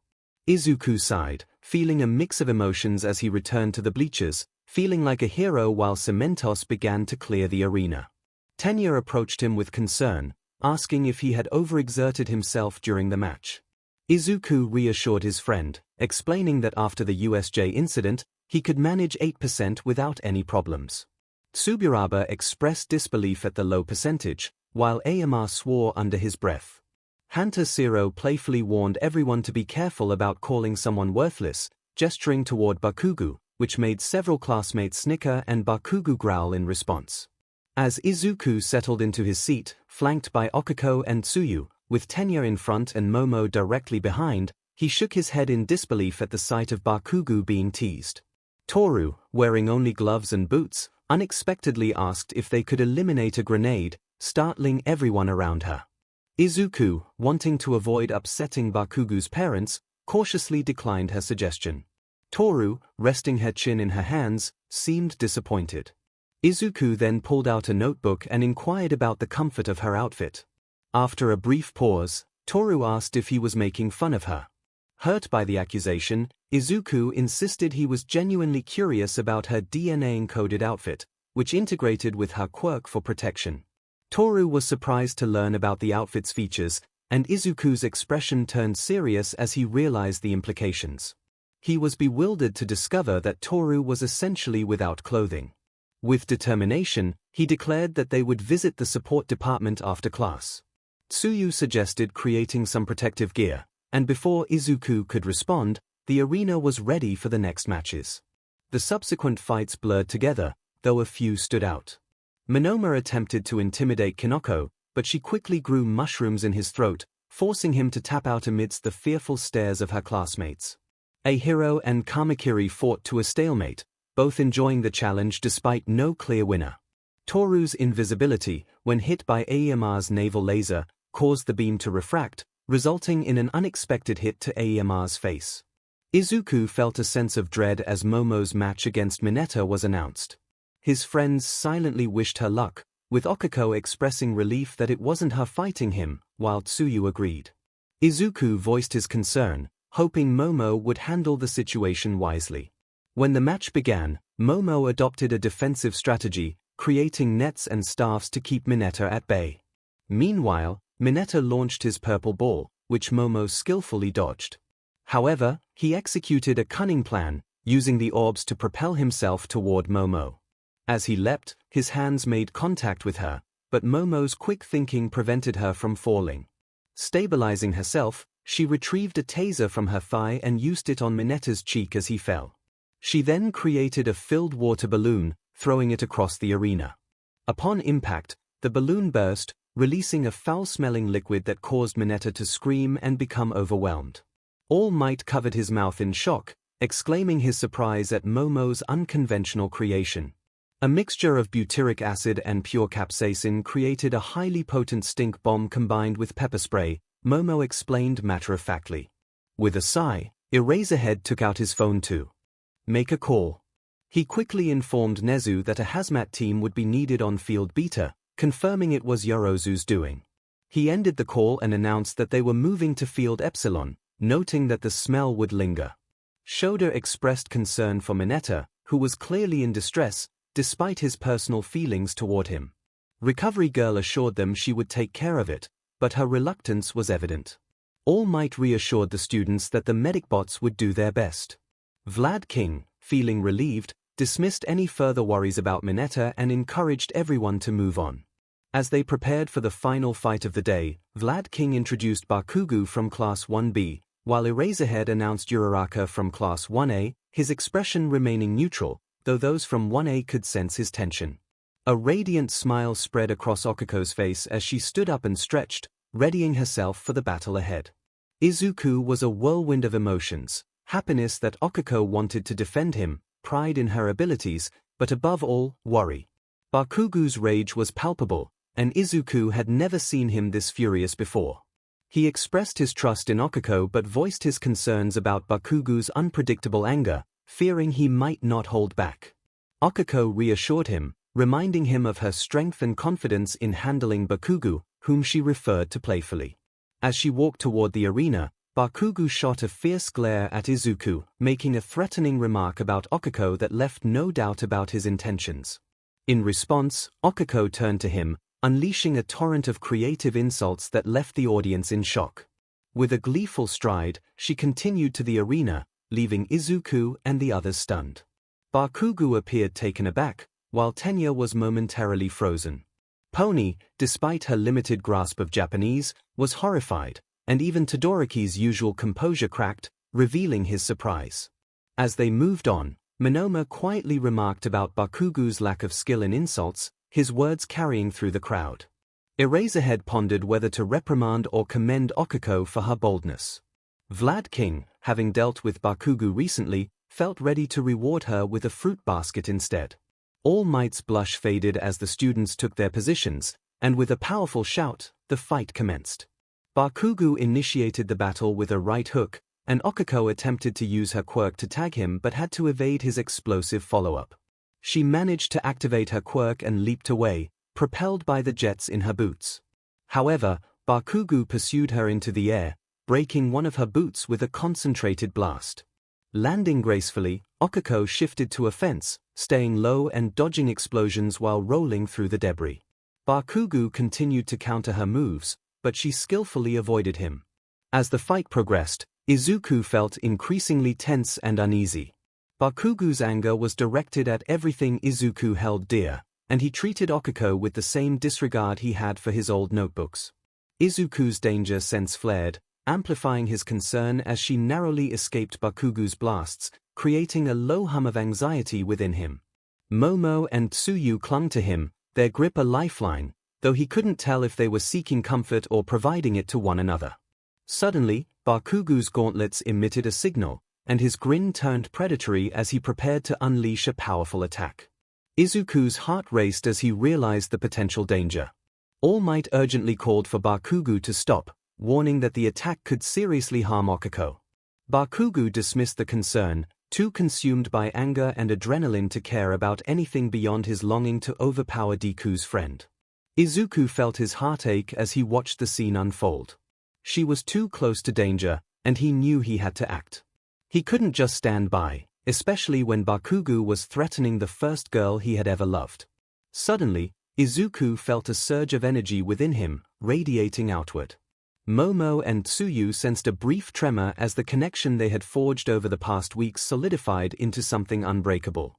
Okiko experienced a rush of power as the force enveloped her. Time seemed to slow as Bakugo prepared to unleash his explosive attack. In a flash, she leaped toward him, evading the blast with a graceful somersault, positioning herself behind him. As the explosion erupted, Bakugo was propelled backward by the force, landing right into Okiko's waiting hands. She felt her quirk activate as she made contact. Time resumed its normal pace, and Bakugo began to float upward. With newfound strength, she grasped his ankle and hurled him out of the arena, surprising even herself. As he soared beyond the boundary, she dropped to one knee, breathless. Izuku was taken aback. If he had blinked, he would have missed the entire moment. Had she just tapped into one for all? Yoichi shared his astonishment, while Daigoro speculated about the bond's evolution. Nana confirmed that she could feel the energy flowing through her, suggesting that the empathy they had experienced was just the beginning. Bakugo was left in disbelief. One moment, he was certain of his victory, unleashing his most powerful attack, and the next, he found himself being thrown from the arena. He landed in the strong grip of All Might, who regarded him with a fierce glare that made Bakugo flinch. "Congratulations, Bakugo," Vlad King said, shaking his head in disappointment. Bakugo struggled to comprehend the situation. What was happening? Vlad King sighed, explaining that Eraserhead had expelled numerous students from the hero course, and this year had seen an unprecedented number of students remaining. He had never expelled anyone before Bakugo. "You violated your probation, Katsuki Bakugo. You are no longer my student," he stated firmly.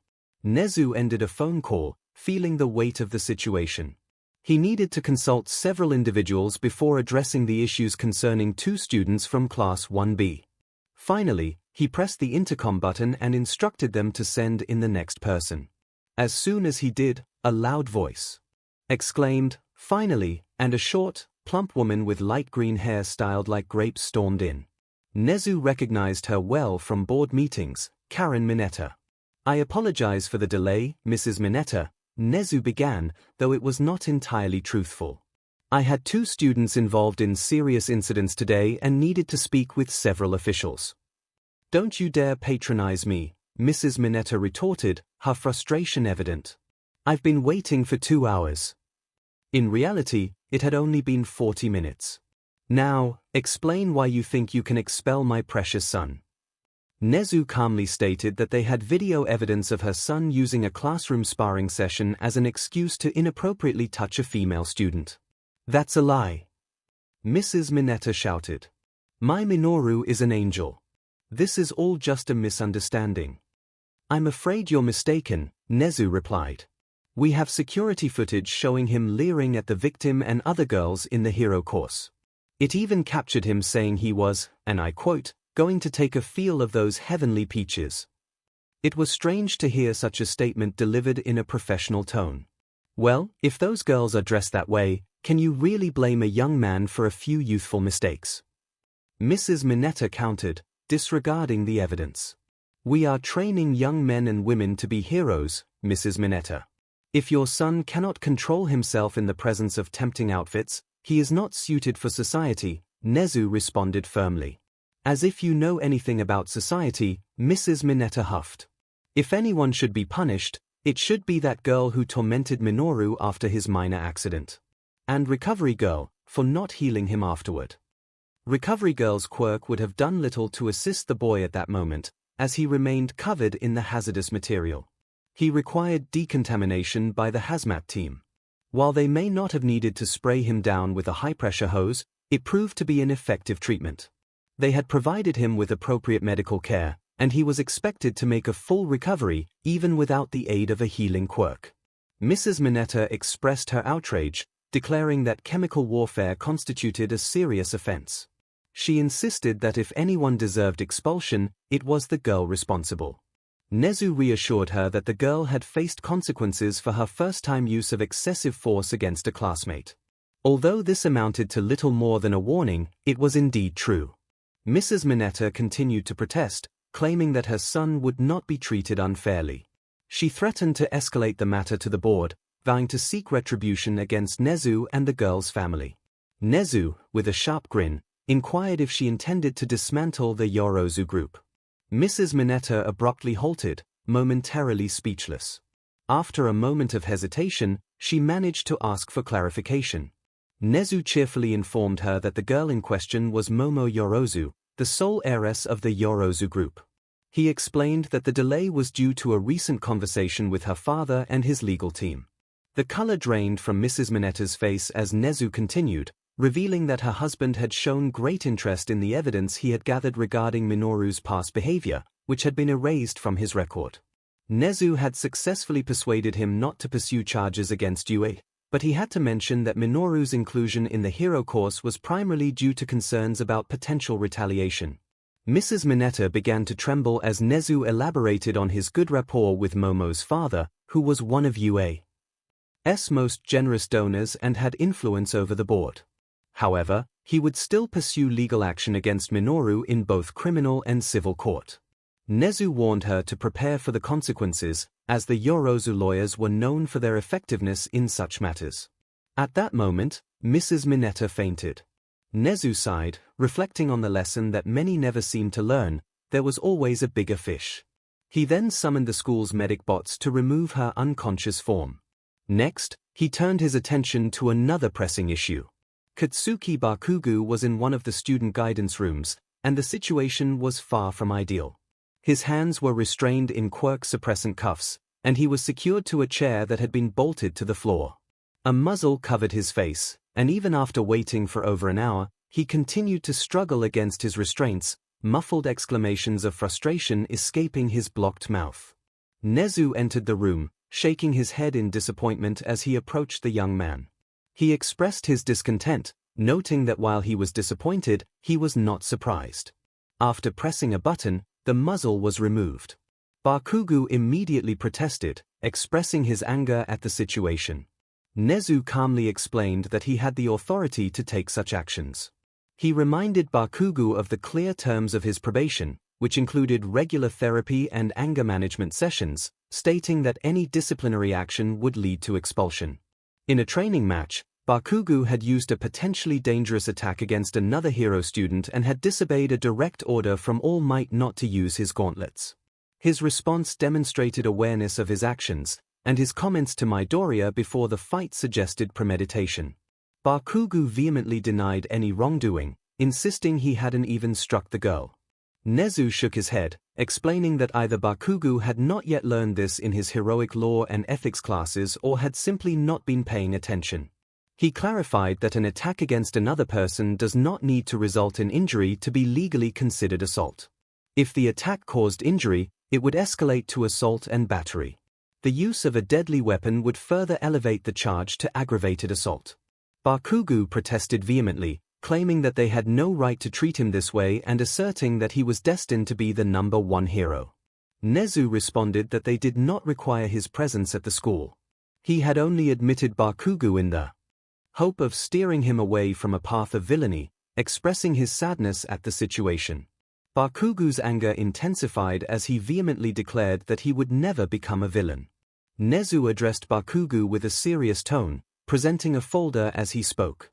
He informed Bakugo that he was already considered a villain, which left Bakugo in shock. Nezu continued, asking Bakugo to define what a villain truly was, not just his personal interpretation but the legal definition. Bakugo, still reeling from the revelation, responded with a definition that described a person who misuses their quirk for criminal activities. Nezu acknowledged Bakugo's response and reminded him of the investigation conducted by the Desutaru Agency, a hero agency he had established for discreet inquiries. He revealed that they had uncovered significant evidence of various offenses committed by Bakugo during his time in middle school, including assault and harassment, with many incidents involving quirk usage. Nezu pointed out a legal loophole that escalated the villain ranking of anyone with a quirk who committed a crime against someone without one. Since Midoriya was registered as quirkless during those incidents, the implications were severe. Nezu then presented Bakugo with an arrest warrant, stating that due to recent events, he had submitted the findings to the Hero Public Safety Commission, which resulted in Bakugo being classified as an A-ranked villain. This news shattered Bakugo's composure, leaving him in disbelief about the direction his life had taken. Nezu reassured him that many of his former classmates faced similar consequences, even if they hadn't yet received villain rankings. He informed Bakugo that the staff of his school district had been arrested for their involvement in villainous activities, and the district itself had been dissolved. Nezu mentioned, with a hint of cheerfulness, that he planned to demolish Bakugo's middle school that very night. Bakugo felt overwhelmed, as if he were drowning in despair. He managed to utter Midoriya's name, but Nezu interrupted, explaining that Midoriya had initially defended him, understanding the pain of having dreams crushed. However, Nezu emphasized that Bakugo had every opportunity to choose a different path and had wasted it. For the first time in a long while, Bakugo found himself crying, tears streaming down his face as he asked what would happen to him next. Nezu explained that the immediate step would be his arrest, and his parents had been contacted and were on their way. He warned Bakugo that a quick trial would likely result in a guilty verdict, leading to prison time. As Bakugo sobbed, realizing the gravity of his situation, Nezu mentioned a possible option. He spoke of Ketsubatsu High School, known for its rehabilitation program for villains. Nezu offered to contact the school and recommend Bakugo for their program after his sentence. A glimmer of hope sparked within Bakugo. This could be his chance to prove himself as a hero, just as everyone had always believed he could be. However, after a moment of reflection, he resumed crying, expressing his uncertainty about making decisions. He resigned himself to whatever fate awaited him. Nezu acknowledged Bakugo's response and informed him that a staff member would soon arrive to escort him to the police. With that, he bid farewell to Katsuki Bakugo. As he gathered his belongings and departed, Nezu reflected on the 2 emails he had prepared for the staff at Ketsubatsu High. One email recommended Bakugo for their villain rehabilitation course, while the other advised against considering him. Nezu opened the drafts folder on his phone and noted the young man's performance. He acknowledged that Bakugo had failed every other test that day but had managed to succeed in this one. With a smile, he sent the recommendation. All Might accepted the request to take young Bakugo into police custody. He had the time to do so and felt a longing to be present. He wanted to witness the departure of the young man who had caused so much trouble for his unofficial stepson. However, when Bakugo was released from his restraints, still wearing quirk-suppressing HNDCFFS and appearing utterly defeated, All Might felt a wave of shame. The boy looked just like young Izuku had on that fateful afternoon on the rooftop. As All Might guided him to the officers, Bakugo was surprisingly compliant. Finally, he mustered the courage to express his thoughts, acknowledging that All Might didn't owe a villain anything but still wanted to know why he had sensed disapproval from the moment he entered the classroom. All Might remained silent for a moment before he began to share a story. He spoke of a quirkless boy who aspired to be a hero, enduring constant mockery for his dream. Despite the ridicule, the boy remained determined to save people and bring hope to those around him. During a villain attack in middle school, he was criticized for his interference, but one hero recognized the potential within him. This hero took the boy under his wing, helping him unlock his quirk and achieve remarkable success, ultimately earning a top score on the U entrance exam.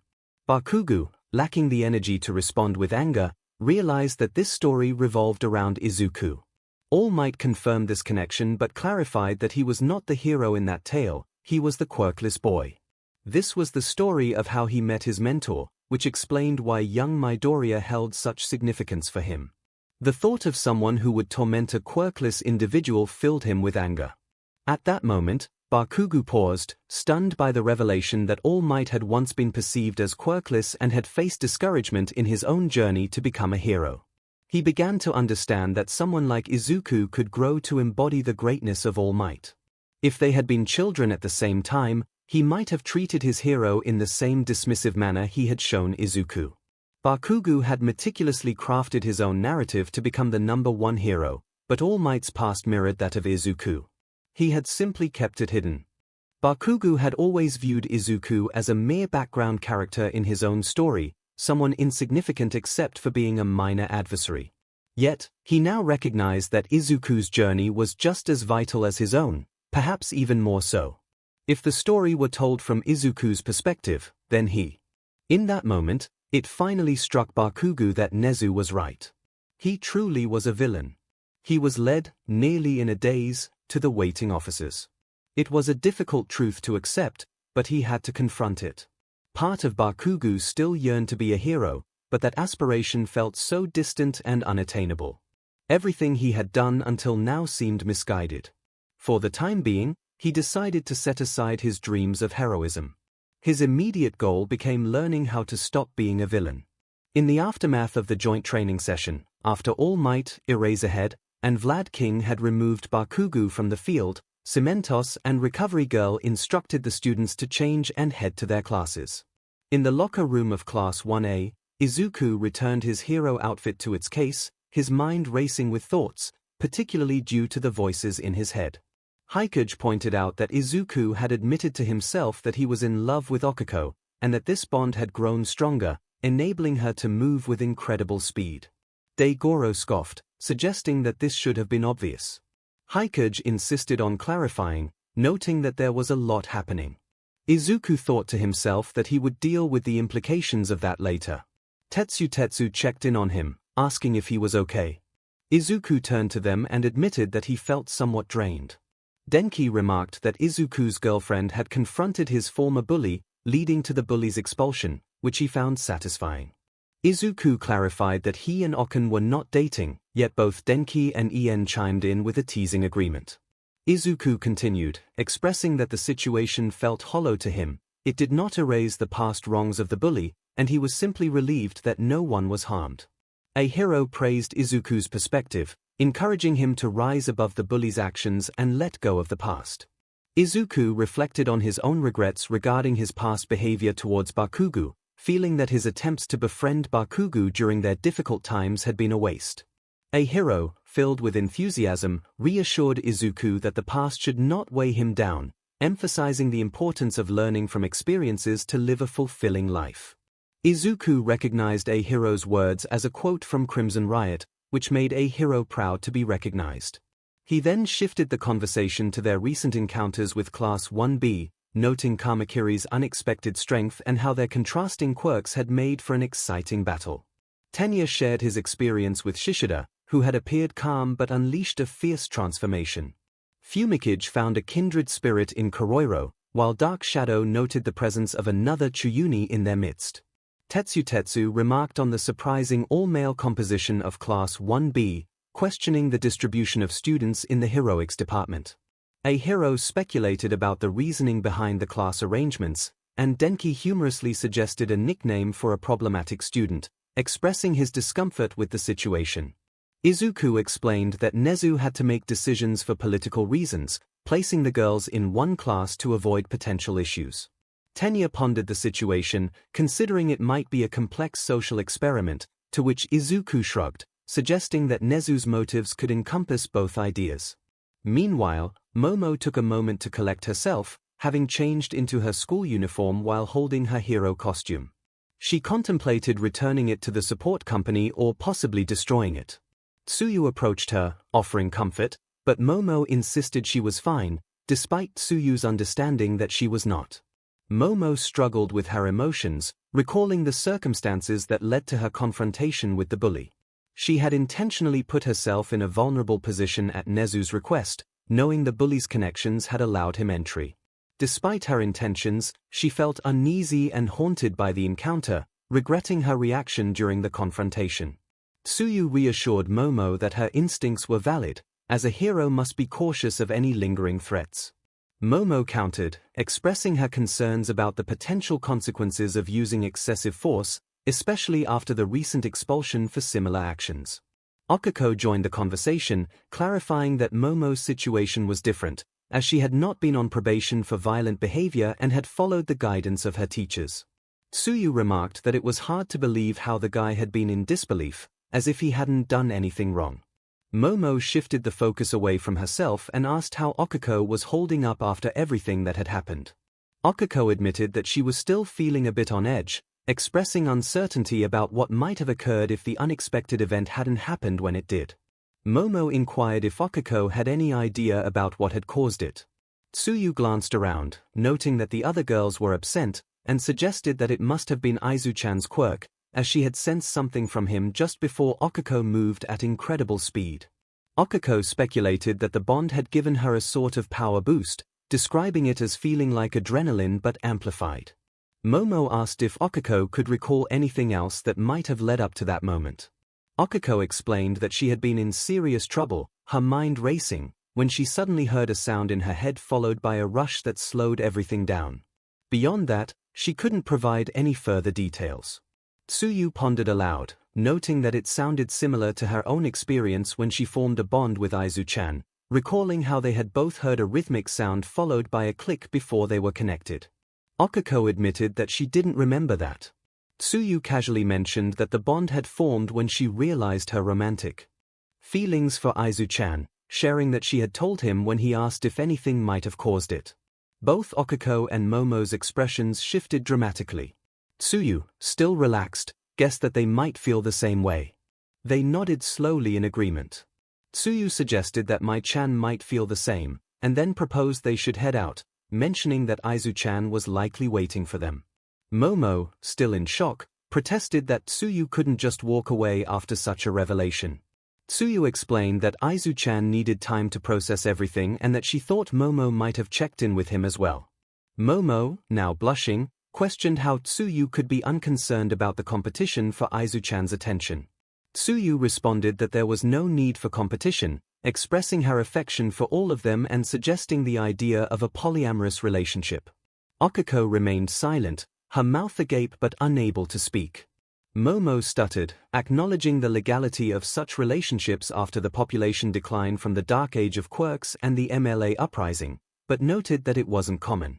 Tsuyu affirmed her uniqueness, expressing disappointment if they weren't open to the idea but emphasizing that it was ultimately their choice. Momo contemplated the implications of being in a relationship with multiple partners, considering the complexities involved. Tsuyu added that the number could go up to 8. They turned to Okiko, curious about her knowledge on the subject. 𝐒𝐭𝐚𝐲 explained that 𝐒𝐬𝐽 quirk had some hidden aspects she had accidentally discovered, revealing that he could bond with up to 8 people. A moment of silence followed, and 𝐶𝐬 checked in with 𝐒𝐭𝐴 to see if she was okay with that. 𝐒𝐭𝐴 nodded but didn't elaborate further. 𝐶𝐬 expressed her relief at this information for the future and suggested they should be on their way. Momo wondered what she had gotten herself into as she stood to leave. 𝐒𝐭𝐴 made a sympathetic sound and asked if Momo wanted to back out. Momo paused before deciding that she didn't want to leave. The hero classes were required to report to homeroom before departing for the day, including Izuku, Toru, and anyone else heading to the support department. Izuku muttered to himself about wanting to end the support company's affiliation with you, jotting down ideas and sketches. He considered 3 possible reasons for their oversight regarding DNA-based fabrics, suggesting incompetence, laziness, or a troubling interest in inappropriate designs. Setsuna commented on how intimidating Izuku's focused thoughts were. Mina agreed, noting that it sounded like he was preparing for a battle. Momo entered the classroom alongside 𝐶𝐬 and 𝐒𝐭𝐴, remarking that while it was a valid reason for conflict, she had forgotten that chemical weapons were considered a war crime, suggesting they shouldn't use her as an example. Izuku paused his writing and looked at Momo with concern, sensing her distress. He asked if she needed comfort or space. Momo replied that she needed space for now but would still accompany him, she just needed some time to herself. Izuku nodded in understanding and turned to 𝐒𝐭𝐴, aware of how intense a one-on-one fight with Bakugo could be. 𝐒𝐭𝐴 admitted that she would need to relax that evening. Izuku promised to bring mochi for dessert, to which 𝐒𝐴 expressed her gratitude, calling him her hero. Yoichi then suggested that they needed to discuss the bond progressing to a new stage. Izuku acknowledged this thought internally. Nana reminded him that he would eventually have to confront his feelings, especially since the trigger was his admission of love for Momo. As Izuku tried to suppress a blush, he suddenly heard a voice in his head, questioning who was saying that he loved her back. He stared at 𝐒𝐴, who seemed equally startled. Yoichi expressed alarm at the realization that 𝐒𝐴 could hear their thoughts. She was frozen in place, recognizing the vestiges Izuku had mentioned.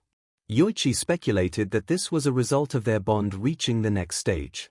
Ien pointed out that 𝐒𝐴 had just received a confession, which made both Izuku and 𝐒𝐴 feel a mix of embarrassment and surprise. Daigoro laughed heartily, wishing they could enjoy popcorn while they navigated this new development. Izuku and 𝐒𝐴 exchanged glances, their thoughts racing but unspoken. Daigoro, taking charge, instructed them to take deep breaths to calm down. They followed his advice, and Daigoro helped them regain their composure. 𝐶𝐬 asked if they were all right, to which Izuku softly explained it was a side effect of their bond. He stood up and asked if they were ready to go, prompting Mina to inquire about their earlier behavior. Izuku, along with 𝐒𝐴 and the vestiges, grumbled in unison, even All Might's vestige showing frustration. Izuku explained that the Decade Force was acting up, causing some unusual energy fluctuations, which 𝐒𝐴 seemed to have picked up on. Setsuna expressed her annoyance at Izuku's unpredictable quirk, while he lamented the chaos it brought to his mind. Toru, usually energetic, spoke shyly, suggesting that they could postpone their plans if he wasn't feeling up to it. However, Izuku felt a surge of determination and assured her that he could handle it. Toru's excitement returned as she cheered him on, grabbing his arm and leading him out of the classroom. Mina and Setsuna joined them, sharing smiles as they left. 𝐶𝐬 remarked to Momo and 𝐒𝐴 that they might soon witness a 5th bond forming. Momo acknowledged that Izuku did have a certain charisma when he was passionate. 𝐒𝐴 thought to herself about how appealing that was, but then panicked at the realization that she couldn't hear Izuku or his vestiges unless they were close enough. She felt a twinge of disappointment at the thought. Izuku, also coming to the same realization, silently wished for a mute button for his quirk. Yoichi informed him that while there wasn't a mute option, there were techniques to compartmentalize thoughts, allowing them to maintain some separation when needed. Daigoro noted that it was how Shinomori managed to maintain his reclusive lifestyle even after his passing. He had shown remarkable dedication and had become unexpectedly talkative since 𝐒𝐽𝐽 acquired the quirk. 𝐒𝐽𝐽 acknowledged that this was the first time they could influence their surroundings, even if indirectly. He also mentioned that Izuku was a good person. Daigoro remarked that at least 𝐒𝐭𝐻𝐽 had remained calm about it, unlike 2 and 3, who were sulking in their corner. Before the conversation could progress further, Yoichi interjected, stating that he could create a mental barrier to shield them. While they would still be able to communicate with her, this barrier would help filter out unwanted thoughts. He added that they would need to learn how to implement it, as well as teach her. Izuku wondered why this was necessary. Nana explained that it was important for when another bond advanced in level. He was connected to the girls, but they were also linked to one another. Izuku sighed, finding the quirk troublesome, but he had to set aside his thoughts as they arrived at their destination. As danger sense alerted him, Izuku raised an arm, signaling everyone to step back. Moments later, a tremendous explosion sent the door flying off its hinges, filling the hallway with smoke. Izuku dashed forward to prevent Mai from colliding with the wall. He expressed his concern for her well-being, asking if she was all right. Mai exclaimed her appreciation for him, calling him her airbag and playfully suggesting he stay close for future mishaps. Power Loader, sounding weary, acknowledged the situation and expressed his concern about the frequency of Izuku and his friends visiting his department to speak with Mai. Izuku, maintaining a cheerful demeanor with a hint of seriousness, indicated that they needed to discuss something important. Power Loader felt a chill run down his spine, accustomed to the signs that something was amiss. He inquired about the target of their discussion. Izuku revealed that they needed to address the designer and support company responsible for Hagekyo's costume. As the smoke dissipated, Power Loader moved to his workstation to review the first-year files. He usually refrained from getting personally involved but recognized that they would need to scrutinize support companies more closely. He noted that the file indicated it was merely a pair of gloves and boots. Toru, feeling embarrassed, admitted that was indeed what she had requested. Power Loader glanced at the walking school uniform beside Izuku, relieved that the situation was less awkward than he had anticipated, yet still concerned. Izuku pointed out that any reputable support company should be able to recognize and recommend suitable options for someone whose quirk needed to integrate with their attire. He acknowledged that it had been prohibitively expensive in the past. Power Loader reviewed the file and noted that a designer from Detnerat had worked on it. He remarked that this team had designed several female costumes, including Yorozu's, and sighed, realizing that Nezu would likely take great interest in this matter. Izuku sighed in response, grateful that he might finally have a chance to confront some of the individuals responsible. Mai, uncertain, asked if Izuku disliked Detnerat, given their reputation for producing quality gear. Izuku explained that he had been misdiagnosed as quirkless due to an extra toe joint, which caused most shoes to pinch his feet.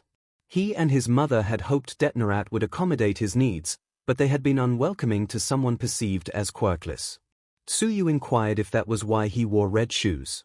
Izuku confirmed that the company was the only one producing comfortable, durable footwear for his condition, always in that specific shade of red, and that they could only be ordered online. Mai expressed her surprise at the prospect of confronting a corporation, noting it was a new experience for her. She then excitedly mentioned something else, but Izuku interrupted, suggesting they save it for later. Mai accepted this without complaint. Izuku recognized the urgency of resolving the issue and stated that they would need to fill out forms and take measurements. Power Loader offered assistance, opening a door to one of the adjoining labs. At that moment, Mina and Setsuna enthusiastically took Toru away, declaring they would ensure she looked fabulous. Toru yelped as she was carried off by the three girls. This left Izuku, Okiko, Mai, Momo, and Tsuyu in the lab. Once the door was closed, Izuku turned to Mai, indicating that they could now discuss the bonds. Mai expressed her excitement, wondering if something unusual had happened, as she recalled feeling a shockwave earlier.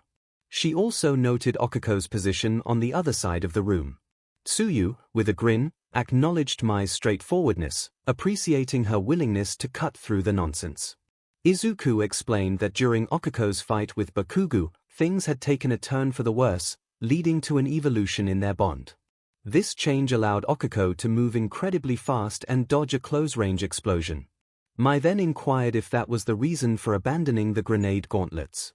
Izuku confirmed her suspicion and continued, revealing that upon returning to the classroom, they discovered another aspect of their connection. If they were close enough, they could hear each other's thoughts. Momo and Tsuyu exchanged glances, noticing the deep blush on both Izuku and Okiko, which clarified the awkwardness in the air. Izuku mentioned that they needed to discuss this in private and asked Okiko if he could test something. Unsure of how to respond, Okiko hesitantly agreed, feeling a bit awkward about her hands. Thankfully, she had managed to tape her fingertips before leaving the classroom. Izuku stepped closer to her and stood in silence for a moment. Inside her mind, Okiko heard Nana Shimura's voice, asking if she could hear Izuku's thoughts.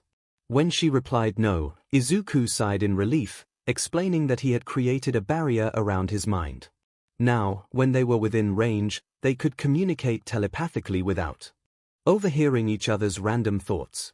Mai remarked on how strange this quirk bond was and expressed her curiosity about its cause. Tsuyu confirmed that she had informed Izuku about the bond, hinting at his issues. Mai eagerly asked for more information. After a brief pause, Momo explained that a bond is triggered when someone feels attracted to Izuku. Mai was taken aback, realizing that her feelings were more than just friendship, possibly influenced by her lack of sleep. Izuku urged Mai to take better care of herself, suggesting it would help her creativity and reduce the chances of her inventions malfunctioning. Curious, Mai asked if the warm feeling she experienced from Izuku's words indicated attraction. Momo cautiously confirmed that it was a part of it. Mai then questioned what this meant for all of them. Tsuyu suggested they discuss it together, causing Izuku to blush. She pointed out that they all understood the trigger now and assumed the feelings were mutual. Izuku struggled to express himself, overwhelmed by his emotions. He complimented each of the girls, appreciating their unique qualities, but quickly became flustered, realizing he was rambling. The girls watched him in awe, finding his sincerity endearing. Tsuyu, maintaining her usual deadpan demeanor, remarked that her heart felt like it had exploded. Izuku confessed that he felt greedy for wanting a girlfriend, something he had never thought possible until now. However, he didn't want to jeopardize their friendships by dating one of them. Mai suggested that he could date all of them.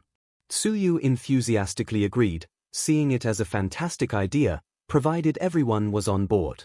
Izuku was taken aback. The thought of dating anyone seemed impossible not long ago, let alone all four remarkable women in the room. He also considered the implications of his quirk. He explained that his quirk could bond with up to 8 people, and he didn't have control over it, feeling it might be unfair to them. Momo acknowledged that this was an unconventional approach to courtship but admitted she liked it. She emphasized that while his quirk made things easier, it wasn't dictating their choices, it merely provided insight into one another. Tsuyu expressed her confidence, stating that she could date anyone in the room without hesitation. However, she acknowledged that her bond with Mai was still developing, and it might take some time to reach the same closeness as with the others. Mai excitedly shared that she had completed a waterproof suit heater for Tsuyu's outfit that day, which prompted Tsuyu to declare her the best among them. Izuku felt tears welling in his eyes as he reflected on his fortune. He considered himself the luckiest person in the world and expressed his longing to explore the possibility of a deeper connection with everyone present. Suddenly, a series of thumping sounds interrupted the moment, and Ien noted that it was his turn to speak. Izuku was taken aback, realizing that a bond had formed, but he was unsure how it happened. Just then, the door that Power Loader had opened earlier swung open again, revealing Toru. Toru apologized for eavesdropping, explaining that she wanted to express her gratitude. She had never experienced such protection from anyone before, and it meant a lot to her. Izuku reassured her, stating that she was his friend, and he wanted to help her in any way possible. He shared that he understood what it felt like to be overlooked, even if not in a literal sense. Toru, appearing more reserved than usual, admitted that she had harbored a small crush on him previously but had refrained from acting on it out of respect for his relationship with Okiko.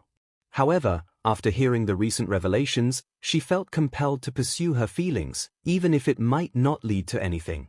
Izuku looked around the room, seeking input from others about this unexpected development.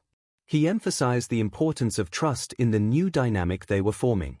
Momo clarified that the term often used for such arrangements was polycule.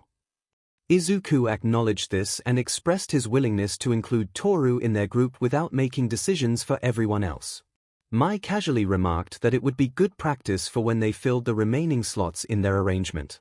Momo expressed her eagerness to get to know Toru better, bowing respectfully. Tsuyu then turned to Okiko, who had been unusually quiet, prompting Yoichi to remind everyone that she had asked for advice. Izuku wondered if he should be concerned about Okiko's silence, to which 𝐒𝐭𝐽𝐲 playfully countered that if they had said no, he would likely still be worried. Okiko finally spoke up, sharing that she had been contemplating her feelings. She confirmed her willingness to be part of the arrangement but wanted to be transparent about how her bond with Izuku had developed. She recounted the night she discovered his secrets and how he had expected her to walk away. Instead, she had chosen to stay, realizing that her feelings for him had deepened into love. As she spoke, Izuku felt his heart race, and when she finished, he took her hand, recalling a moment of intense worry when Bakugo had threatened her. He realized then that he could not let anyone harm the first person he had ever loved, which triggered a significant change in Okiko's abilities. Tsuyu smiled with her eyes closed, while Momo gasped in delighted surprise. Toru let out a joyful squeal. Mai, ever the pragmatist, suggested they test the bond's capabilities, curious about its potential beyond what they had already experienced. Izuku responded warmly, appreciating Mai's enthusiasm. Momo, filled with awe, remarked on the romantic nature of their connection, prompting everyone to envision her reading romance novels in her room. Toru, buzzing with excitement, asked if that was why they had been so flustered, eager to know if they could read each other's thoughts and realize their love for one another. Izuku shyly confirmed this, acknowledging that it wasn't the most conventional way to confess but nonetheless significant. Tsuyu remarked that if the recent events hadn't unfolded, they would likely have been avoiding the topic for a year or two. Toru excitedly embraced Izuku and Okiko, expressing her happiness for them. Izuku felt warmth from the hug, his emotions overwhelming him as he laughed and cried simultaneously. He marveled at his good fortune, feeling grateful for the love he had found. That evening was filled with tears as Izuku and Okiko shared their story with 𝐒𝐭. Initially, 𝐒𝐭's tears were those of sorrow, brought on by the troubling news of Katsuki's actions, his expulsion, and arrest. However, when Izuku revealed his relationship with Okiko, along with 4 other girls, her tears transformed into those of joy. The following day at lunch, Izuku received a message from his mother indicating that it wouldn't be a good time for Okiko to visit that night. Okiko confidently stated that she would be fine, asserting her independence. She noted that they couldn't spend every night together. Suddenly, Mina appeared beside Okiko, playfully commenting on her choice of words. Setsuna joined in, both of them wearing teasing smiles. Tenya protested, claiming that such accusations were harmful. Okiko sighed, acknowledging that she might need to be more careful with her words, prompting laughter from her friends. The day progressed without incident, and Izuku nearly forgot about the earlier concerns until he returned home to find his mother sitting in the living room with Mitsuki and Masaru Bakugo. Izuku realized the reason for their visit. He greeted them with a sad smile, expressing his wish for better circumstances. It felt strange to see them. His mother had clearly been crying, and Mitsuki appeared to have been in a similar state, looking even more distressed. Masaru, on the other hand, had initially seemed coldly furious, but that expression shifted to deep sorrow upon Izuku's arrival. Mitsuki stood up, seemingly wanting to rush over and embrace Izuku as she had when he was younger. However, she restrained herself, tears streaming down her face as she bowed deeply.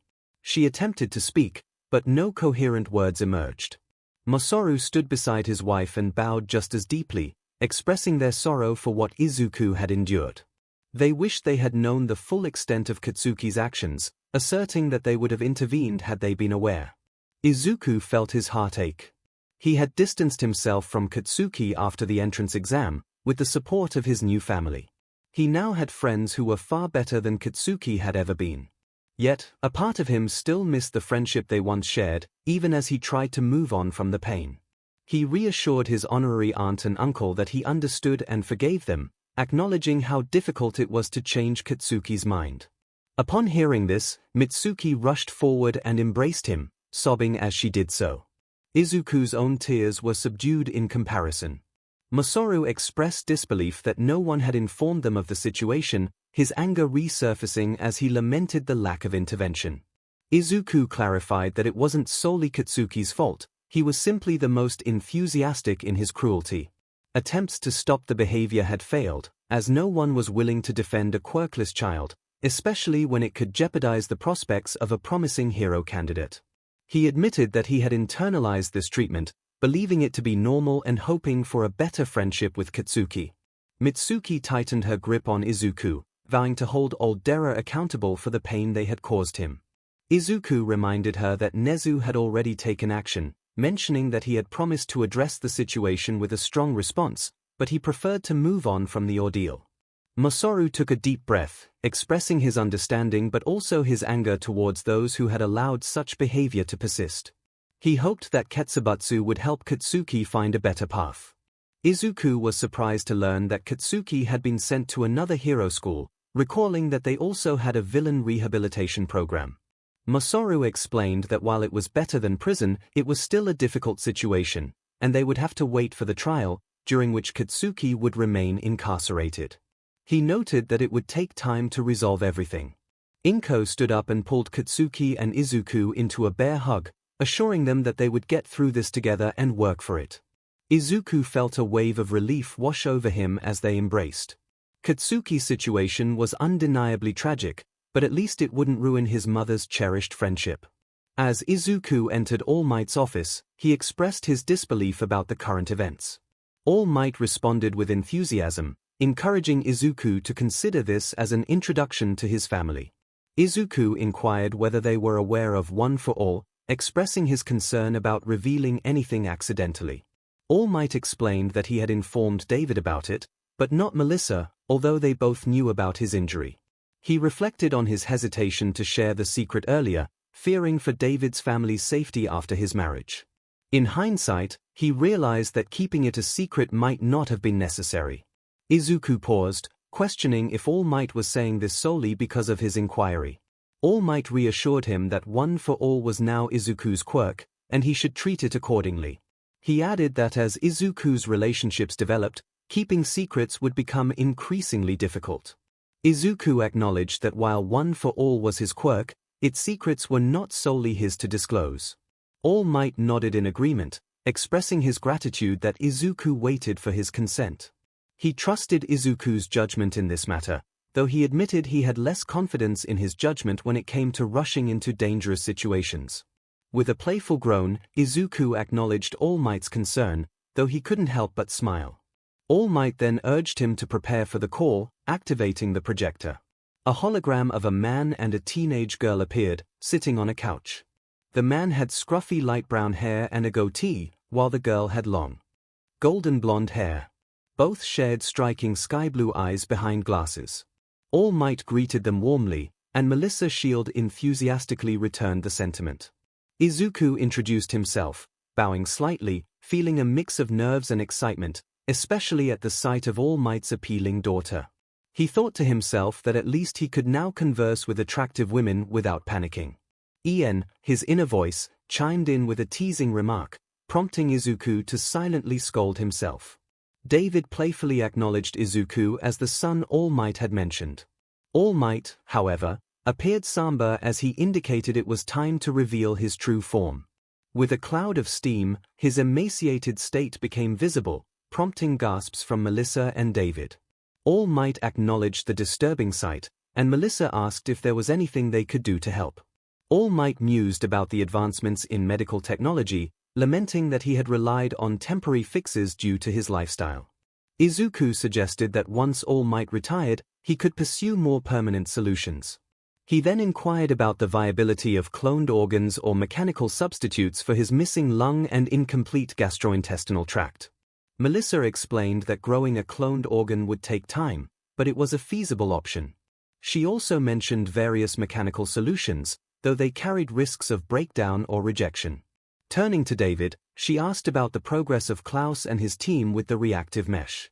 David informed them that secondary testing was underway, though it was still in the trial phase. All Might, feeling slightly overwhelmed, insisted they didn't need to go to such lengths for him. Melissa firmly disagreed, emphasizing that All Might had saved countless lives and was worth any expense. Izuku echoed her sentiment, passionately stating that All Might deserved a long and comfortable retirement. All Might expressed uncertainty about what retirement would look like, prompting Izuku to gesture around the office and remind him of his current job. All Might smiled, acknowledging that it did have its perks. Melissa then turned her attention to Izuku, correcting herself as she called him by his last name. Izuku reassured her that she could use either name. Melissa, feeling a flutter of excitement, expressed curiosity about his quirk. Izuku explained that his quirk involved energy stockpiling, which he could utilize in various ways.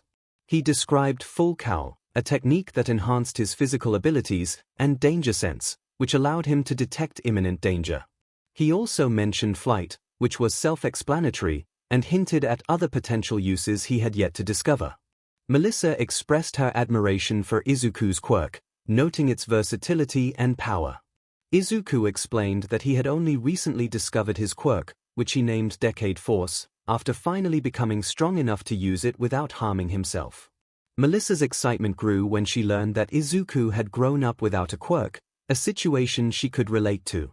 She shared her own experience of being quirkless, which brought a smile to Izuku's face. They both felt a sense of camaraderie in their shared struggles.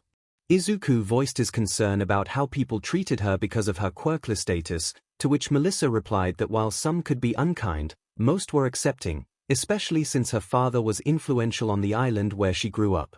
They discussed the demographics of quirkless individuals, noting that certain populations had higher rates of being quirkless. Melissa speculated that she might transfer to U.S. support department, and Izuku mentioned how his friend Mai would appreciate her insights on support gear. David, Melissa's father, observed their interaction with a warm smile, prompting a light-hearted moment among the group.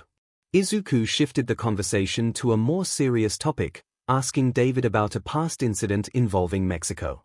All Might, visibly uncomfortable, encouraged David to share the story. David recounted an adventure in Arizona where he and All Might had mistaken two Mexican heroes for cartel members due to a language barrier. The misunderstanding was resolved when All Might spoke Japanese, revealing that the heroes had learned it in their youth. Izuku was curious about what had happened to those heroes, and David informed him that they occasionally met at the Expo and had even gotten married. Melissa mentioned that she kept in touch with their son, and All Might expressed his longing to reconnect with the heroes. Feeling shy, Izuku asked Melissa if he could chat with her, to which she eagerly agreed, teasing him about Mai possibly feeling jealous. Izuku reassured her that he valued friendship over competition in support gear. Just as Izuku was enjoying the moment, a sound interrupted them, causing him to feel both excitement and apprehension. All Might acknowledged hearing the noise as well, and David's expression shifted to concern. He realized that they had more to discuss with Melissa, hinting at secrets that had yet to be revealed. After an extensive discussion about One for All, its history, Izuku's acquisition of it, and the nature of the bonds, Izuku and Melissa exchanged glances. Melissa was diligently taking notes, which made Izuku's heart race, and her expression shifted from concern to curiosity. This was a significant advancement in their understanding of quirk science, Melissa remarked with enthusiasm. They would need to conduct thorough tests on this. Izuku, feeling a bit shy, acknowledged that they had planned to do that anyway, amidst their training for the sports festival. Melissa cheerfully requested Izuku to share Mai's contact information, mentioning her access to numerous resources unavailable at UA. They would uncover the full extent of how his bonds functioned. Izuku expressed his surprise at her calm reaction, especially since he had not been entirely truthful earlier. Melissa explained that she had spent her life on an island dedicated to developing top-secret technology, so she understood the necessity for operational security. She reassured him that if it ever became distressing, she would find a way to sever the bond, adding that being connected to an intelligent and charming boy could be worse. Izuku felt a wave of relief wash over him. Nana noted that they had established a bond for Toshi, suggesting it was time for the edgelords to take their turn. Tu quickly dismissed that idea, asserting that Izuku had not been involved in the decision-making process, nor had the girls beyond their interest. He questioned whether their reluctance mattered. 2 and 3 expressed their frustration in unison. 𝐔𝐬𝐽 lightened the mood with a joke about what would happen later. Izuku struggled to contain his reaction to that. Nezu happily announced that they had gathered all the necessary data. Izuku and Okiko were both breathing, while Momo and Tsuyu appeared to be recovering, albeit slowly. Toru's condition was harder to gauge, but Izuku could sense her fatigue through their bond. They began to remove the various sensory bands attached to their heads, hands, necks, and other areas that did not require more private removal. Seated nearby in the testing gym were Nezu, Recovery Girl, All Might, Mai, and, through individual holograms, David and Melissa Shield. Both Mai and Melissa were similarly outfitted with sensors. Izuku smiled as he took a sip from a water bottle and asked for the verdict. David explained that the EEGs indicated normal brain activity among all of them, regardless of distance. There were noticeable spikes whenever a member utilized the empathy features of a Stage 1 bond, with Melissa being affected just like the others. Nezu added that the only observable difference in physical capabilities occurred between Midoriya and Uraraka when they were within range of their Stage 2 bond. When they were within 10 meters of each other, brain activity surged, and both of their base physical abilities increased by 10%, regardless of whether Midoriya was using his quirk or not. Izuku contemplated this while finishing his water bottle, recalling the incident with Bakugo when the bond had intensified despite them being more than 10 meters apart. Nezu expressed a longing to have tested them both for that scenario but mentioned that he had been vetoed. Recovery Girl interjected, emphasizing that she would prefer not to risk their lives for an experiment. Nezu acknowledged her concern, appearing somewhat humbled for the first time in front of the students. He noted that, as far as they could tell, the life-or-death defense mechanism had no limits, or at least a significantly extended one. Izuku recognized the importance of this information but cautioned that they could not depend on it. Entering a perilous situation with the expectation that their bond would protect them could lead to discovering its limitations in a dangerous way. Recovery Girl dryly remarked on Izuku's newfound understanding of self-preservation, calling it a miracle. Izuku blushed and stammered, while Nezu stated that now that they had a baseline for his quirk, they should be ready to observe how it might improve when another bond reached the next stage, or if he and Uraraka potentially advanced to a third stage. Clearing his throat, Nezu dismissed them. Mai approached the group with the projector for Melissa's hologram and asked what they thought might trigger a Stage 3 bond. Izuku and Okiko turned bright red at the question, with Momo not far behind. Tsuyu began to chuckle, while Melissa simply shook her head in disbelief. Mai, confused, asked what she had said wrong. Toru, clearly amused, placed a hand on Mai's shoulder and teased her about her naivety. After a moment of realization, Mai's eyes lit up as she exclaimed that they would need to engage in a more NTMT relationship to achieve that. Tsuyu's laughter filled the room, growing into hearty belly laughs that Toru and Melissa joined in on, while Momo covered her face in embarrassment. Izuku stood frozen until Mai pointed out that Okiko was on the ceiling. Looking up, he saw his girlfriend, bright red and floating high above, having accidentally activated her quirk.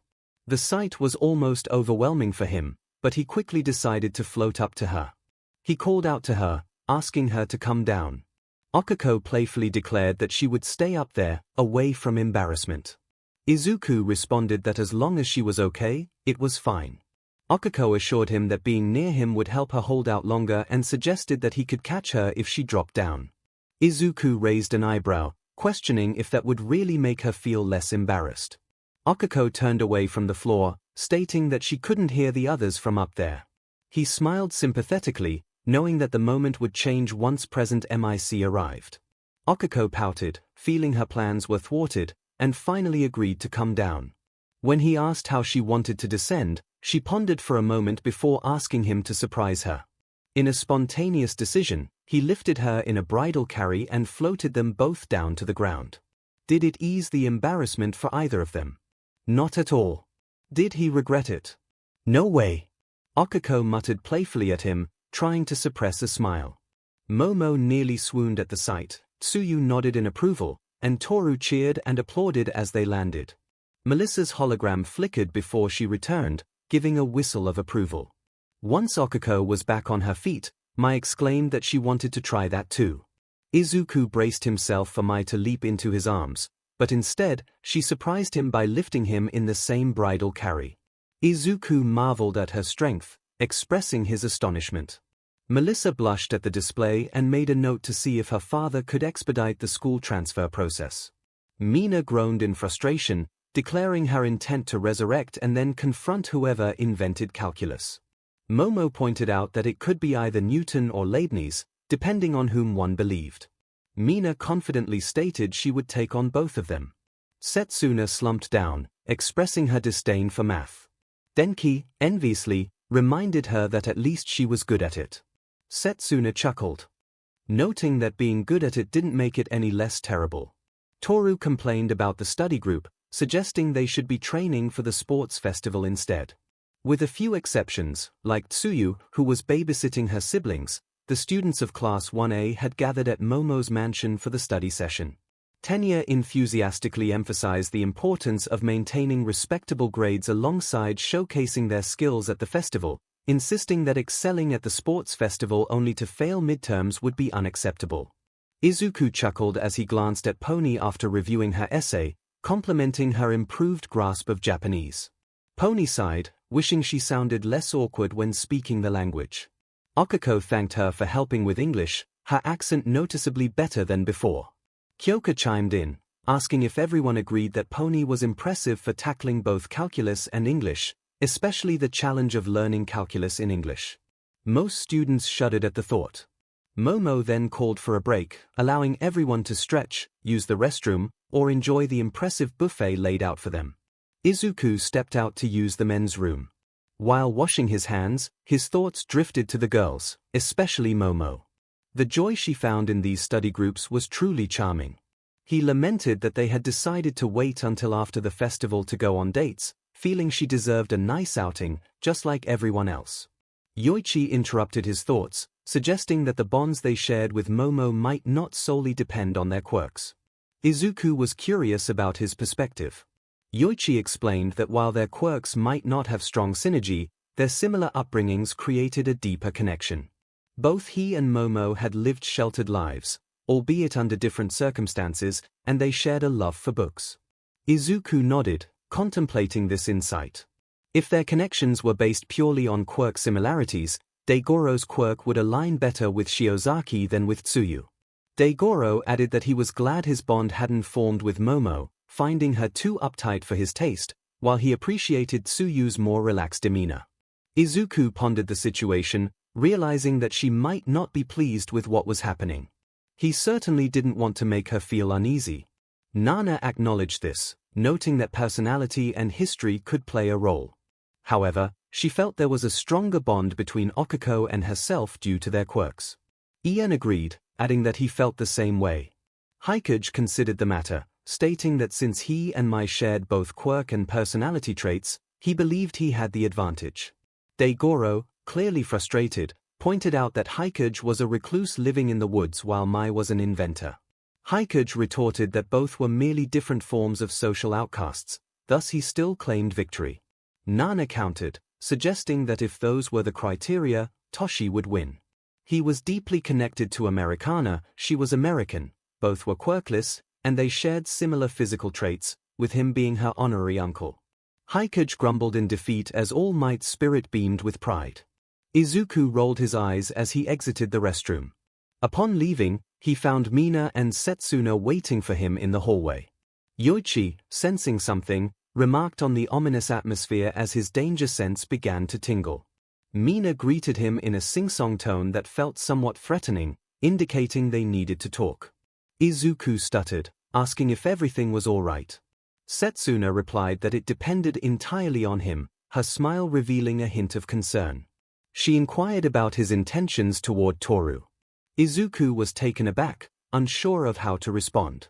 Mina expressed her surprise, noting that they hadn't expected him to be unfaithful to Okiko, especially since they were so close. She mentioned that ever since he assisted Toru with her hero outfit, things seemed different. Setsuna reiterated their concern, wanting to ensure he wasn't leading Toru on or betraying Okiko. Izuku frowned, understanding their worries but wanting to keep things private for now. He requested that they keep this information confidential for the time being. Mina's expression shifted, torn between accusation and excitement at the prospect of a secret. Setsuna remained cautious, stating that it depended on what he was about to reveal. Izuku finally admitted that they were in a polyamorous relationship, having just begun to explore this dynamic with several people involved. Mina gasped, her initial concern dissipating as she expressed her surprise. Setsuna relaxed slightly but still looked worried, suggesting that it seemed like he was being unfaithful. Izuku firmly denied that notion, insisting he would never betray anyone's trust. They all simply wanted to date, and he didn't want to hurt anyone by excluding them. Mina encouraged Setsuna to see it differently, emphasizing that this arrangement meant more love to share, not the same as cheating. Izuku clarified that while they weren't ashamed of their relationship, they also didn't want to make it public knowledge. Mina assured him she wouldn't expose a fellow polyamorous individual. Setsuna, confused, asked for clarification, and Izuku was taken aback by Mina's openness. Mina explained that she loved many people and could choose to be exclusive if she wished, but she preferred being open. Setsuna contemplated this, concluding that as long as everyone was on the same page and happy, it was acceptable. Izuku expressed his relief at her understanding. Setsuna scrutinized him, firmly stating that he wouldn't hurt Toru. Izuku assured her that he would never intentionally cause her pain. Mina, exasperated, questioned if Setsuna would resort to threats about throwing him out of a window if he hurt Toru. Setsuna admitted she had considered it but realized that Izuku would likely be the one to jump if he caused any harm. Besides, he had the ability to fly, which diminished the threat. As they walked back, Mina asked who else he was dating. Izuku blushed, reluctant to share too much. Mina shrugged, stating it made sense and that she would simply have to find out for herself, grinning mischievously. Daigoro muttered about the ominous tone of the conversation. Izuku expressed his wish that they could have trained together, noting how quickly the 2 weeks leading up to the sports festival had passed. Tenya looked at him quizzically, reminding him that they were competing against each other, and training together would undermine that effort, giving their opponents an advantage. Izuku countered that training with someone else made improvement easier. He argued that sparring would be far more effective than merely studying tactics or practicing alone. Additionally, they would benefit from sharing information while working together. Itsuka nodded in agreement, acknowledging that both had valid points. She suggested it was a matter of deciding whether shared improvement was worth the risk of revealing weaknesses. Izuku inquired whether sparring while preparing for martial arts tournaments was typically problematic. Itsuka responded that it wasn't as much of an issue as one might think. She explained that training in a dojo with others for an extended PRD allows one to intuitively understand their strengths and weaknesses. Izuku nodded, feeling a longing to reflect further, but the lights illuminated as present MIC called them to the field. Class 1A stepped out to a roaring applause. When Class 1B entered, the applause was still loud, but it was evident that it was less enthusiastic. Yoichi speculated that this explained Monoma's incessant ranting. Nana chimed in, recalling how satisfying it was when Shoda had struck Monoma behind the knee. Izuku attempted to focus on the announcements to avoid the intense gaze Todoroki was directing at him. He noticed Shinso from Class 1C watching him, along with a tall, muscular student with red and white hair styled in a pompadour, who seemed somewhat familiar. Mai, surrounded by her various gadgets, waved at him from her spot in Class 1H. He smiled and gave her a thumbs up.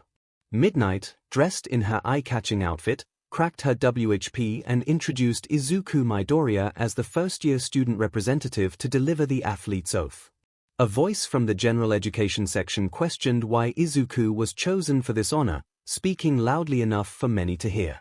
In his defense, Toru pointed out that he had achieved the highest score in the entrance exam. Another voice from General Ed grumbled that it was only for the hero course, but the red and white pompadour student defended Izuku, reminding everyone that he had beaten All Might's record. As Izuku approached the podium and took the microphone from Midnight, he took a deep breath, prepared himself, and began by stating that holding the sports festival was a poor decision. The crowd murmured in confusion at his words, and several members of Class 1B shot him disapproving looks.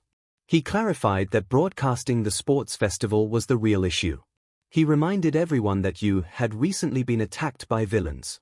Thankfully, They had emerged from that encounter without casualties, but now they were under scrutiny. Any villains who had escaped or those who believed they could succeed where others had failed would be watching, ready to exploit their display of capabilities. Izuku pledged to give his all to deter any villain watching from thinking about attacking again. He urged his classmates in Class 1A to demonstrate why the leader of the League of Villains had fled in defeat. He encouraged his peers in Class 1B to show that they would have faced the same fate as the villains had they been in their position. He called on the support students to prove they were well-equipped for any challenges ahead and urged the general education and business students to show that they were not easy targets. He reminded everyone that there were 2 open seats in the hero course and challenged them to prove why they deserved those opportunities. Izuku declared that he would show his utmost potential and expected the same from each of them, rallying them with a call to go beyond. The enthusiastic response of Plus Ultra echoed from his fellow students, the audience, and several teachers he could see. With that, Midnight quickly announced the first event, an obstacle race. The students moved to the starting position, which led to a narrow corridor. Izuku warned his classmates that his danger sense was activating, indicating a threat from Todoroki. Kirishima scoffed, dismissing the idea that Todoroki would attack them as unmanly. Momo reminded them that it wasn't against the rules. As the countdown began, any thoughts on Todoroki's strategy were set aside. When the final light turned green, the students surged into the corridor. Izuku activated Float, soaring above the crowd as they jostled for space. Several classmates followed suit. Okako floated through the air, leaping from wall to wall, while Tsuyu did the same. Izuku's danger sense proved accurate as Todoroki unleashed a wave of ice, freezing many students in place and coating the ground in a slick layer.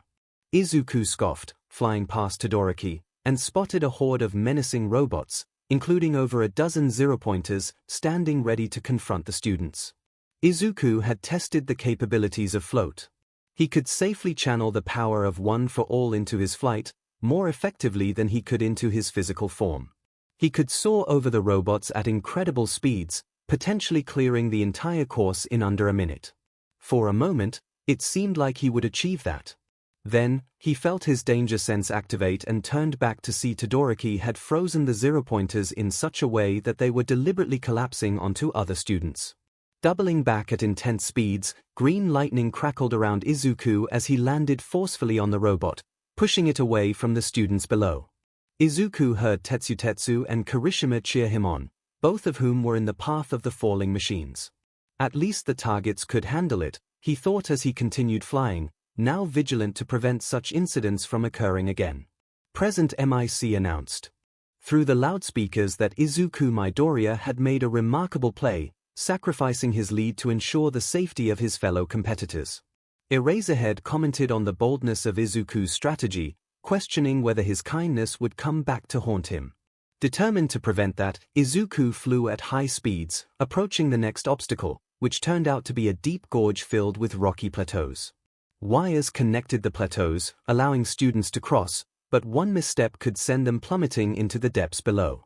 While Todoroki skated across the ice sheets he was creating, Izuku zipped over them like a bullet, eyeing the final obstacle, a minefield. Nana smugly remarked that the course designers had not considered someone who could fly. Izuku contemplated his options. He could easily fly over the minefield without harm and secure first place in the event. However, he had an audience watching him, and more importantly, classmates who would follow his lead. He aspired to be a hero, and what kind of hero would leave something so perilous for others to face? With a determined smirk, Izuku soared into the air, performing a somersault to gain momentum, and unleashed a powerful strike on the ground, utilizing One for All at a manageable 10%. The impact sent a shockwave through the ground. Izuku launched himself into the air, aided by the force of the explosions below. Todoroki reached the edge of the minefield just as it erupted in a series of blasts. Present MIC and Eraserhead noted that while the mines were not lethal, the force of the explosions sent Todoroki tumbling, narrowly avoiding a fall into the ravine. When the chaos subsided, Todoroki spotted Izuku crossing the finish line. Yoichi sighed, acknowledging that winning the first event would have its consequences in the second. Izuku's 10 million point headband hung around his neck like a burden. 𝐒𝐭𝐻𝐲 remarked on how long Toshinori had held the #1 spot, with others eager to surpass him. Daigoro noted that Endeavor Jr. seemed intent on making things difficult for them. No pressure, Izuku thought sarcastically as he searched for teammates for the cavalry battle. Most students regarded him with a mix of apprehension and curiosity. As he pondered the possibility of being disqualified for lacking a team, Okiko approached him. She assured him that she wouldn't abandon him now. Feeling a wave of relief, Izuku expressed that while his rational mind had faith, his anxious side had feared she would leave. Okiko smiled, stating that they were stronger together, both literally and figuratively. Izuku sighed in relief, realizing they needed 1 or 2 more teammates. They required someone bold enough to join them. Suddenly, a voice called out from Izuku's left, startling both him and Okiko. Mai appeared, beaming with excitement. She praised Izuku for his performance in the first half and expressed her eagerness to join his team, promising to keep an eye on her inventions. Grateful, Izuku scanned the area. Momo had teamed up with Tenya, and they were approaching Ibara. Toru had joined Mina and Setsuna, while Ahiro and Tetsutetsu were engaged in a game to determine their 4th member. Fumikage and Leiko had teamed up, as expected, and Koroiro approached them. Shinso had partnered with the red and white Pompadour student, who was speaking to a girl who had declined their offer. Izuku wondered if anyone else would join their team.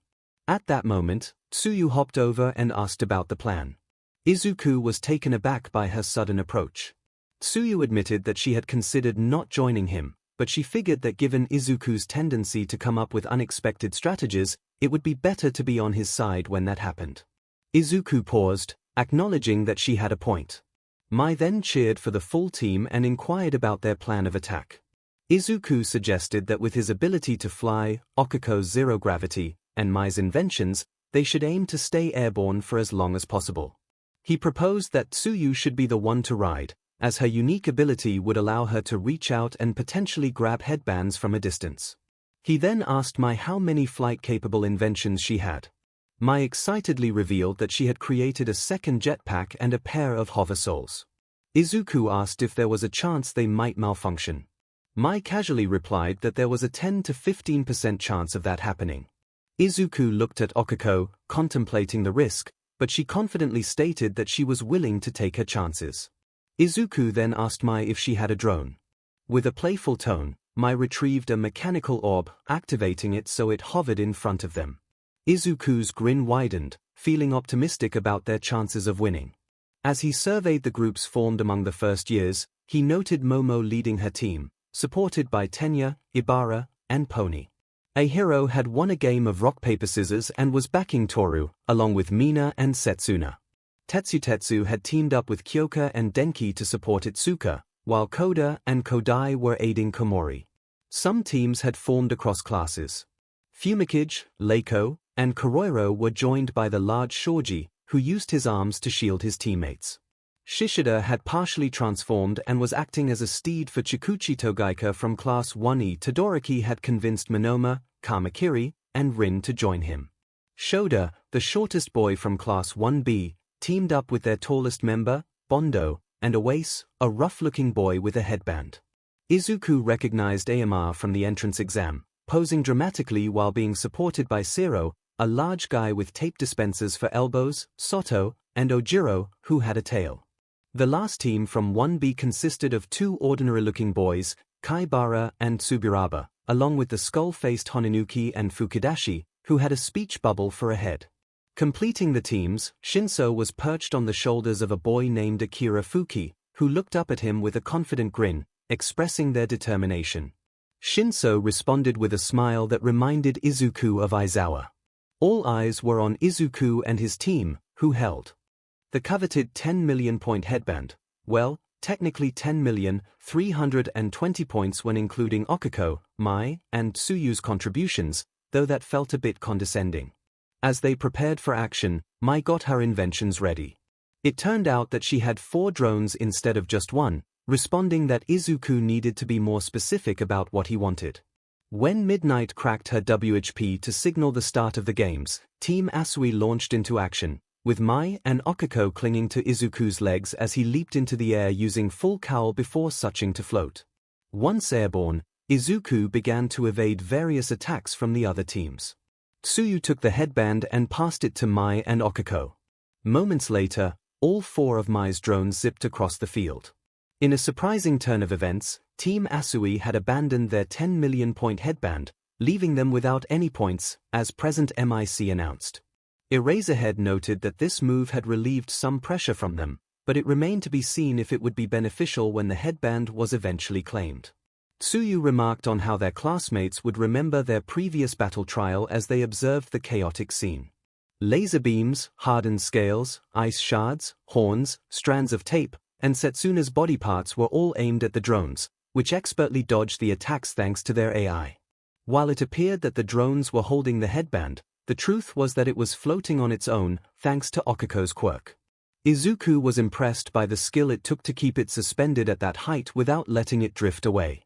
Izuku instructed Mai to keep a watchful eye on their headbands while he and the others monitored the competition as they soared across the battlefield. Team Todoroki displayed remarkable aggression. Although they started with a modest 375 points, their teamwork was impeccable. Todoroki was a formidable force, while Kamakiri excelled in close combat with his blades. Rin's scales provided excellent defense and long-range offense, and Monoma was unpredictable, adept at copying his teammates' quirks or those of their opponents to adapt to any situation. Izuku noted that Team Yanagi posed the greatest threat to their headband, with Team Ema and Team Momo following closely behind. With determination, he led the charge toward their adversaries. Their first target was Team Kaibara. Mai detected the protective shields created by Tsuburaba, allowing Tsuyu to snatch the headband from Kaibara's spinning limbs.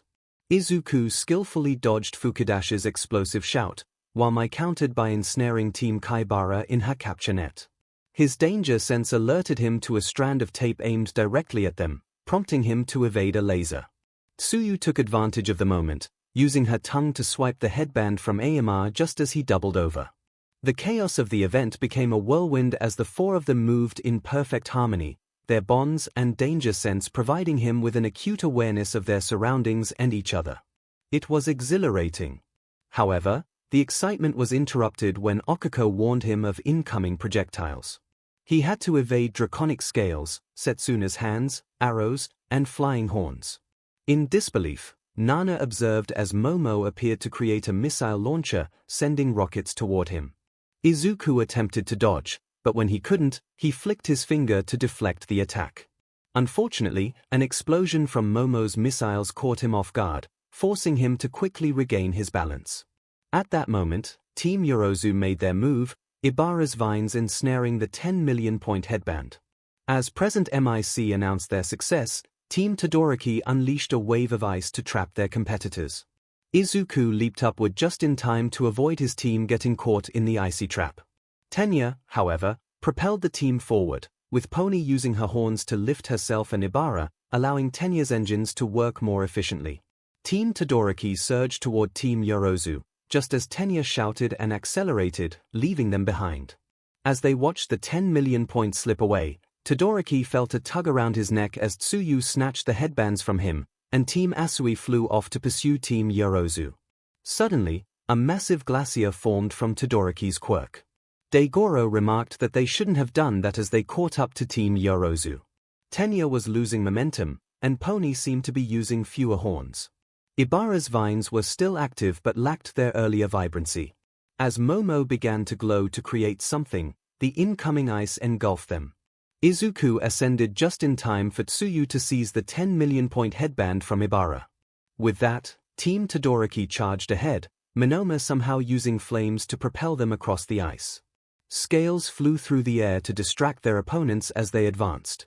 In perfect synchronization, 𝐒𝐿𝐼 high-fived Tsuyu as she leaped into the air, tossing the headbands around for the others to collect. Izuku, focused on the task at hand, soared toward Team Todoroki, aiming for Todoroki's left side, which he noticed was free of ice. For a fleeting moment, he felt the heat as that side of Todoroki ignited. But in an instant, it was extinguished. Izuku remained undeterred.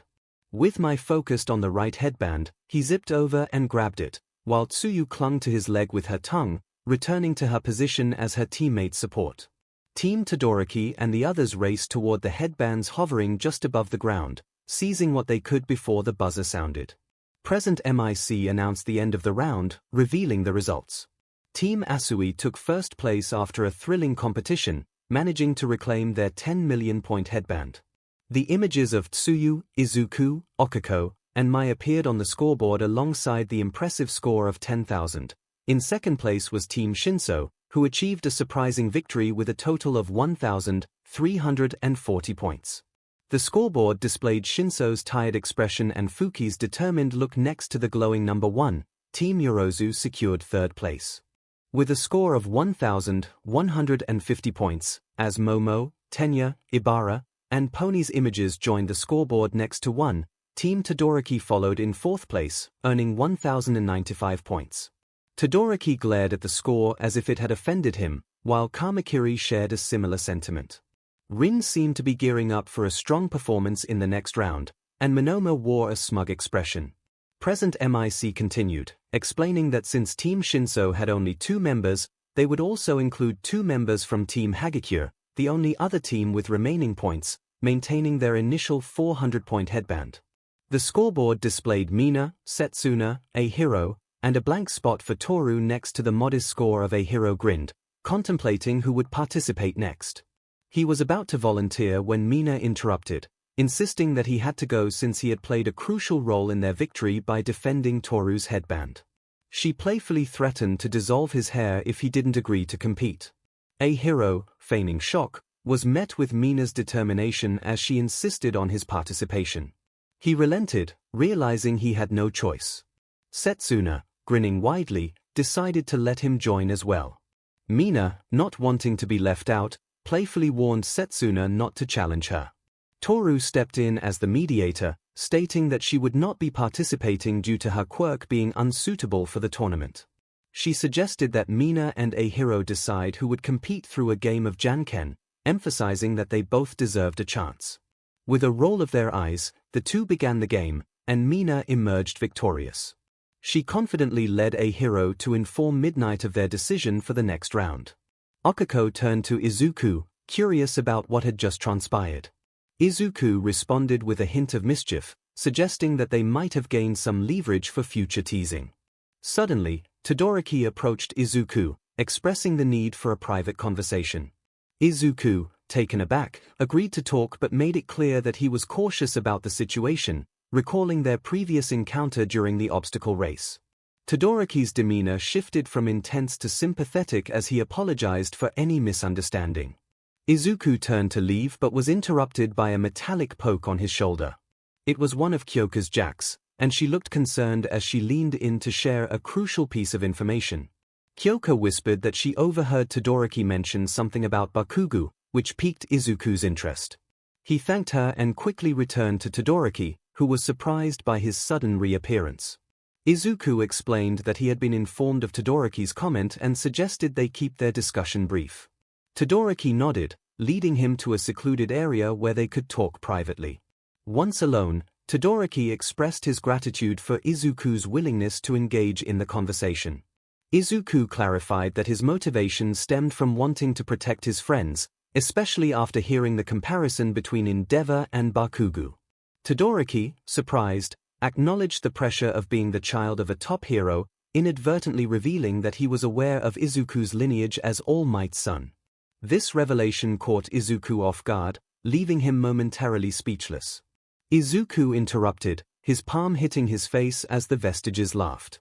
He clarified that he was not All Might's biological son, explaining that All Might had trained him after saving him from a villain because they shared similar quirks. The most significant similarity was that they both believed they were quirkless until their final year of middle school. Todoroki appeared shocked by this revelation and shook his head, acknowledging that while the rumors weren't entirely true, Izuku still had a significant relationship with All Might. Izuku insisted that the conversation wasn't about him at that moment. Todoroki countered, stating that it was indeed about Izuku because he had been making things more difficult for him. Izuku looked at him in disbelief, struggling to comprehend the statement. Todoroki explained that Endeavor was not pleased with how his first year at U was progressing. The news of All Might taking a teaching position had hit Endeavor hard. The villain attack at the USJ had placed 𝐒𝐿𝐼𝐺's class under media scrutiny, and while the media speculated, top heroes had their own sources. Endeavor learned of 𝐒𝐿𝐼𝐺's involvement in the altercation, including his role in defeating one of the major villains alone. Then, news reached Endeavor that Todoroki had lost during their class's joint sparring session. Suddenly, everything became clearer for 𝐒𝐿𝐼𝐺. He wondered if this was what All Might had seen that day at Dagobah Beach when 𝐒𝐿𝐼𝐺 had finally confessed about his troubled relationship with Bakugo. 𝐒𝐿𝐼𝐺, trying to be comforting despite his own anger, asked what Endeavor was doing to Todoroki. Todoroki hesitated, and then everything poured out. Endeavor, the perennial runner-up, had always struggled to surpass All Might. He had decided to produce a child capable of overtaking All Might in ways he never could. Todoroki revealed the truth about Endeavor's actions. He had treated his family like a project, neglecting children who didn't meet his expectations and pushing them to their limits. He had driven his oldest son to a tragic end, unable to accept failure, and had denied his youngest son any semblance of a normal childhood, training him relentlessly from a young age. The toll on his family had been devastating, culminating in a moment of violence that left a mark on Todoroki. Tears streamed down 𝐒𝐿𝐼𝐺's face, but his expression was one of fury. He declared that this situation could not continue. Todoroki, however, stated that it wouldn't change. Endeavor was the number 2 hero, and he had never faced consequences for his actions. He shared his own way of dealing with his father, explaining that he refrained from using his left side, the flames he inherited from Endeavor. He had only broken that vow once, unconsciously, during a battle against 𝐒𝐿𝐼𝐺, and he vowed not to do so again. 𝐒𝐿𝐼𝐺 was taken aback by this revelation and questioned why Todoroki had shared all of this if he believed nothing could change. Todoroki explained that he had wanted 𝐒𝐿𝐼𝐺 to understand that his father had cast him in All Might's role, attempting to live vicariously through him. He clarified that there was no intended insult in only using his right side against 𝐒𝐿𝐼𝐺. While 𝐒𝐿𝐼𝐺's words had affected him, he felt he could only move forward by defeating 𝐒𝐿𝐼𝐺 without relying on his father's gifts. As for the rest, Todoroki admitted that it hadn't been planned. After learning about 𝐒𝐿𝐼𝐺's history with Bakugo, he felt a sense of kinship with someone who had also faced torment from a powerful quirk user. 𝐒𝐿𝐼𝐺 vowed not to let Endeavor get away with his actions. Todoroki, looking sad, warned him that he had heard similar sentiments before. He advised 𝐒𝐿𝐼𝐺 to abandon such thoughts if he wanted his hero career to have a chance. He bid 𝐒𝐿𝐼𝐺 farewell, stating that he would see him in the ring, with no hard feelings. As Todoroki walked away, 𝐒𝐿𝐼𝐺 felt the weight of everything he had just learned pressing down on him. In the background, the voice of the third host of One for All emerged, suggesting a drastic course of action against Endeavor. The second host emphatically agreed, insisting that they could not allow Endeavor to continue his behavior without consequences. 𝐒𝐿𝐼𝐺 thought to himself that he would not resort to killing Endeavor. The second host expressed disbelief, suggesting that 𝐒𝐿𝐼𝐺 was misguided. 𝐒𝐿𝐼𝐺 clarified his intentions.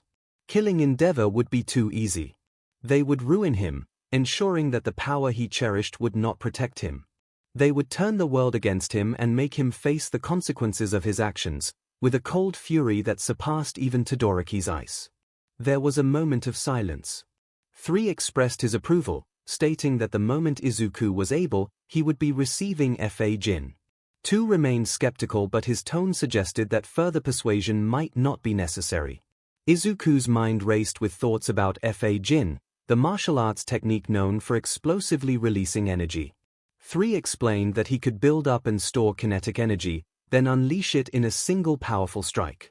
𝐒𝐿𝐼𝐺 felt a surge of excitement, realizing how perfectly this aligned with his cover story. He expressed his gratitude for the information. 3 urged him to focus on winning the tournament and to humiliate their opponent, before returning to his own thoughts, leaving 𝐒𝐿𝐼𝐺 to walk alone. Sighing, 𝐒𝐿𝐼𝐺 suddenly acknowledged Toru's presence. She sighed in response, admitting that their bond had given her away. 𝐒𝐿𝐼𝐺 noted that he had been distracted before, but now he was fully aware. Toru quietly confessed her lack of trust in leaving him alone with someone. The bond with Toru allowed 𝐒𝐿𝐼𝐺 to sense her location more easily. He placed a hand on her shoulder, trying to ignore the fact that she was currently without clothing, and smiled at her, expressing his heartfelt thanks. Toru, distressed, questioned what they would do about the situation, feeling helpless to stop it. Izuku's expression turned serious as he recalled a similar situation from his past, realizing that 𝐻𝐻𝑒𝑧 had handled it then. He concluded that 𝐻𝐻𝑒𝑧 was the one who could manage this crisis. He pulled out his cell phone, grateful that 𝐻𝐻𝑒𝑧 had provided a way to contact him in emergencies, only for it to ring before he could even unlock it. Upon answering, 𝐻𝐻𝑒𝑧 informed him that he had already initiated action against Endeavor. Izuku was taken aback by the news. 𝐻𝐻𝑒𝑧 explained that he had suspected Endeavor's behavior but admitted he struggled to understand human relationships, which led to his oversight regarding Endeavor's choice of partner. Izuku remarked on the concept of intuitive understanding, likening it to a eusocial colony ruled by a queen. 𝐻𝐻𝑒𝑧 humorously noted that while he appreciated the comparison to a naked mole rat, it was incorrect. He expressed gratitude for Izuku's help, mentioning that the youngest Todoroki's statement would be invaluable for the investigation. Thanks to specific recording laws, it would be admissible in court and would guide them to the next steps. He had already sent it to the Desutaru agency. Izuku felt a wave of relief wash over him, thanking 𝐻𝐻𝑒𝑧 for the reassurance. 𝐻𝐻𝑒𝑧 then requested that if Ryukyu offered Izuku an internship, he should accept it, though Izuku felt cautious about the suggestion. 𝐻𝐻𝑒𝑧 added that if that didn't work out, Fat Gum and Sir Night Eye would also be suitable alternatives. Izuku mentioned his need for lunch before the tournament, feeling a growing sense of urgency. 𝐻𝐻𝑒𝑧 wished him well before ending the call. Toru inquired about the conversation. Izuku shared the good news that 𝐻𝐻𝑒𝑧 was on the case and, with his former abusers currently incarcerated, he felt hopeful that Endeavor would face consequences. Toru asked about the bad news. Izuku explained that he might have inadvertently made a deal with a small white-furred creature of indeterminate species, which made Toru giggle as they headed to the cafeteria. Despite the lingering unease from their earlier discussion, Izuku quickly finished his lunch, realizing he needed the energy and that his nerves wouldn't hinder his appetite. He tried to maintain his composure as the first matches for the third-round tournament were announced. The matchups were as follows: Izuku Midoriya vs Nito Monoma, Myhatsune vs Akira Fuki, Tenya Ida vs Ibara Shiozaki, Hitoshi Shinso vs Momo Yorozu, Pony Tsunotori vs Shoto Todoroki, Togaru Kamakiri vs Ahiro Kirishima, Okako Uraraka vs Hiryu Rin, and Tsuyu Asui vs Mina Ashido. As the matchups were displayed, Monoma stood up, laughing loudly and proclaiming that it was time for the world to witness the true superiority of Class 1B over the so-called idols of Class 1A. He declared his intent to defeat the arrogant Midoriya, envisioning a podium filled exclusively with 1B students. Tsuyu questioned whether Monoma truly believed his own words. Denki commented that Monoma was projecting so hard he could work in a movie theater. Kyoka turned to Denki, incredulous, expressing her frustration at how someone who acted foolishly and received poor grades could still come up with such clever remarks. Denki offered a lackluster suggestion about talent, prompting Kyoka to roll her eyes in response. Setsuna, with her floating eye and ear reattaching to her head, remarked that the competitor seemed to be psyching himself up, noting how his knees were shaking. Kyoka added that she could hear his heartbeat from a distance, comparing it to the sound of a jackhammer. Izuku stretched and stood up, declaring his determination to everyone around him, expressing his hope to see them at the top. As several classmates cheered, he made his way to the waiting room. On his way, he spotted Mai, who was busy working on her creations, trying to prepare them for the upcoming battle. She was focused on enhancing one of the drones that had survived the previous cavalry battle. Izuku paused, sensing her intentions, and decided to check in with her. He called out to Mai, who turned her head to acknowledge him. He suggested that whatever she was planning with Fukisan, it might be wise to ensure he was on board with it. Mai blinked in surprise, questioning his concern. She believed it would be a win-win situation, allowing Fuki to move on while showcasing her inventions. Izuku countered, explaining that their goals differed. Fuki's aim was not just to win but to prove his place in the hero course.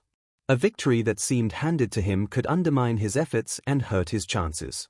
Mai paused, considering his perspective. Izuku continued by presenting a hypothetical scenario involving investors and the potential consequences of misrepresenting her inventions. He asked her how she would feel if someone made her work look less impressive through deception. As Mai's face filled with frustration, Izuku sensed their connection weaken momentarily before she remembered it was merely a hypothetical situation. She shook her head and playfully punched him in the arm, expressing her annoyance at even having to think about it. Apologizing, Izuku listened as Mai decided to discuss her plans with Missile Hair to see if they could come to an agreement. She put away her tools and picked up the drone, then turned back to Izuku, asking if he would genuinely go that far to see her succeed. Izuku was taken aback by her question. Mai seemed to believe he would go to great lengths to assist her, which was significant to her. He clarified that he preferred not to engage in anything unethical and would never act without her consent. Mai absorbed his words, nodded, and walked away. Meanwhile, Yoichi mentioned the need to talk to everyone that evening about mind filtration techniques. Izuku nodded to himself as he hurried to his match, half expecting to hear the familiar sound of his quirk activating. Present MIC welcomed everyone to the main event, announcing the first battle of the third-round tournament. He introduced Izuku Midoriya, the class representative from 1A, who had excelled in the previous events. The cheers from the crowd were overwhelming as Izuku made his way to the arena, smiling shyly. On the opposing side, present MIC introduced Nito Monoma from 1B, the ultimate wild card known for his ability to copy quirks. The audience's cheers for Monoma were noticeably less enthusiastic than those for Izuku, but he maintained a confident smirk despite it. Izuku hoped to ease the tension and attempted to initiate a friendly atmosphere by wishing Monoma a good match. Monoma scoffed, dismissing Izuku's gesture and asserting that he would send him packing. With that, Izuku took a combat stance as Midnight's WHP signaled the start of the battle. He felt his danger sense activate as Monoma charged forward, his uniform ripping as additional arms sprouted from his body, spinning rapidly. Yoichi commented on Monoma's impressive ability, while Daigoro expressed frustration at the reference to an old quote. As Izuku dodged Monoma's attack and attempted to ascend, Monoma created a circular air wall to block his escape. Present MIC announced Monoma's use of quirks from classmates who had not advanced, highlighting how Mizo Shoji's dupliarms granted him powerful limbs, while Sen Kaibara's gyrate intensified the impact of his strikes. To keep Izuku grounded, Monoma employed Koshi Tsuburaba's solid air, making it clear that Izuku needed to stay on the ground to avoid crashing into an invisible barrier. Izuku realized that Monoma's quirk allowed him to showcase the abilities of his classmates, potentially drawing the attention of pro heroes for internships. As he skillfully dodged blow after blow, green lightning crackled around him. This meant he could truly highlight Class 1B. However, Izuku knew he couldn't let Monoma have the upper hand. Every quirk had its drawbacks.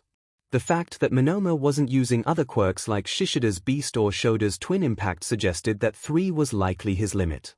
Moreover, Monoma was pushing himself without pause, indicating a possible time constraint. Izuku just needed to wait for the right moment. Monoma, aware of Izuku's thoughts, remarked that he could hear him. Izuku noticed one of Monoma's arms ended in a large ear instead of a hand. He frowned, realizing he needed to stop underestimating his opponent as he leapt aside to avoid an attack. One of Monoma's arms, ending in a mouth, expelled a powerful gust of air toward him. Monoma commented on the irony of Izuku being both clever and strong, suggesting it made the situation either easier or harder to accept. As Izuku broke through the wall of solid air, he continued to evade Monoma's relentless strikes. He wondered if Monoma would attempt to copy his quirk, which was touch-based. With a smile that almost seemed genuine, Monoma confirmed his interest in Izuku's quirk and asked if he was unwilling to share. Izuku explained that during his first use of his quirk, he had to be extremely cautious to avoid injuring himself, yet he still ended up with shattered legs and an arm. He flicked his finger, hoping the air pressure would push Monoma back. Monoma created a shield of air in response, indicating he would consider Izuku's warning. However, the shield soon dissipated, and shortly after, Monoma's extra arms ceased their spinning and fell away, disintegrating in the process. Frustration etched across Monoma's face. Izuku challenged Monoma, asking if he conceded or wanted to push himself further. Monoma refused to back down, declaring he wouldn't let Izuku have his way. As Izuku charged forward, activating full KO, Monoma managed to evade him and, to Izuku's shock, seized his bare arm. In a moment of surprise, Monoma exclaimed that he was unable to copy Izuku's quirk, revealing it was a blank. He expressed confusion over the nature of Izuku's quirk. Present MIC announced that Monoma's attempt to mimic Midoriya's quirk had failed, while Eraserhead noted that Midoriya's quirk was an energy stockpile, having manifested 10 years late. Realizing his mistake, Monoma acknowledged that errors had been made. This realization quickly became evident as Izuku swiftly picked him up and launched him out of the arena. Izuku sat in his seat, notebook in hand, as the match between Mai and Fuki commenced. He recalled glimpses of Mai's strategy, which involved using her various devices to take down the tall boy and turning him into a demonstration piece. He initially thought his interference would prevent that, but Fuki had several of her devices on him. Once Midnight confirmed that both parties agreed to the match, it began. However, the fight unfolded differently than Izuku had anticipated. Instead of a glorified infomercial, both Mai and Fuki engaged in a serious battle. Mai still commandeered the sound system, but her commentary was brief, only naming the devices in use. Fuki seemed to be in on the action, loudly praising Mai's equipment, often more than she did herself. Izuku observed that Mai was putting up a serious fight, genuinely challenging Fuki rather than simply conceding. He noted that Fuki relied on the support gear Mai provided, leading him to wonder if his quirk was unrelated to combat or something subtle that was not immediately apparent. As he jotted down his thoughts, Momo remarked that Fuki and ♯were the only general education students to reach this point, and neither had revealed their quirks yet. Pony mentioned that she had seen ♯at the testing site but hadn't witnessed his quirk in action. Okiko added that she believed Fuki had been at their site as well. Izuku recalled a moment from the busy day, vaguely remembering pulling someone out of the path of a robot. The match concluded when Fuki successfully ensnared Mai with a net gun, immobilizing her midair. Although she floated due to her hover souls, she was unable to move until Fuki leaped up, gently set her down outside the arena, and flashed her a thumbs up with a big grin as he was declared the winner. He then assisted her in freeing herself from her own invention. As Tenya and Ibara prepared for their match, Mai joined Class 1A in the stands. She excitedly embraced Izuku and expressed her delight that Fuki was enthusiastic about showcasing her inventions, mentioning that he wanted a fair fight to prove his hero potential. Izuku smiled back, glad for her. He inquired if she knew anything about Fuki's abilities without her gear. Mai shrugged, revealing that he hadn't shared much but seemed relieved when she offered him equipment. She added that if he made it into the hero course, he promised to become one of her clients, her eyes sparkling with excitement. Izuku found this information intriguing, wishing he had a clearer understanding of what his next opponent could do. Mai then recalled asking Fuki if he could shoot rockets from his hair, to which he replied no, clarifying that his hair was not his quirk. As the match commenced, Ibara made the first move by sending her vines outward, anchoring herself to the ground. Tenya quickly utilized his recipro burst technique to evade the vines, but his attempts to dislodge her from her position were unsuccessful. Ibara's vines reoriented and targeted Tenya again, but he skillfully dodged once more. Determined, he activated his recipro burst again, this time charging into the incoming attacks. A powerful roundhouse kick sent Ibara flying out of bounds. As Midnight announced Tenya as the winner, concern crossed his face as he rushed to check on Ibara. He followed the medic bots as they took her toward Recovery Girl. Eraserhead made a sarcastic comment about chivalry, while Present MIC quipped that if it were alive, Tenya should have gone easier on Ibara.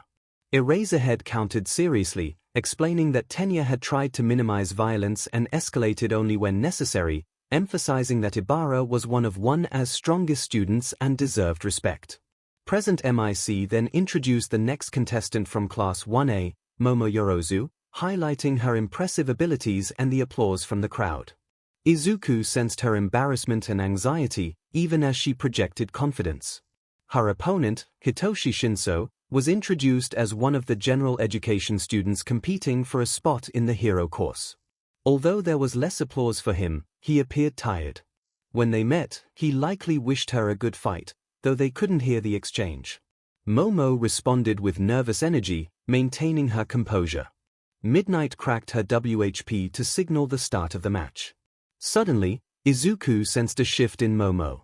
It felt as if the connection they shared was disrupted. Her posture changed, and without moving, ♀said something that caused Momo to turn around and walk out of bounds. As her loss was announced, the strange sensation dissipated. Izuku felt her surprise, confusion, and ultimately, shame as she realized what had happened. He was out of his seat before she even reached the gate. Momo felt a wave of frustration wash over her.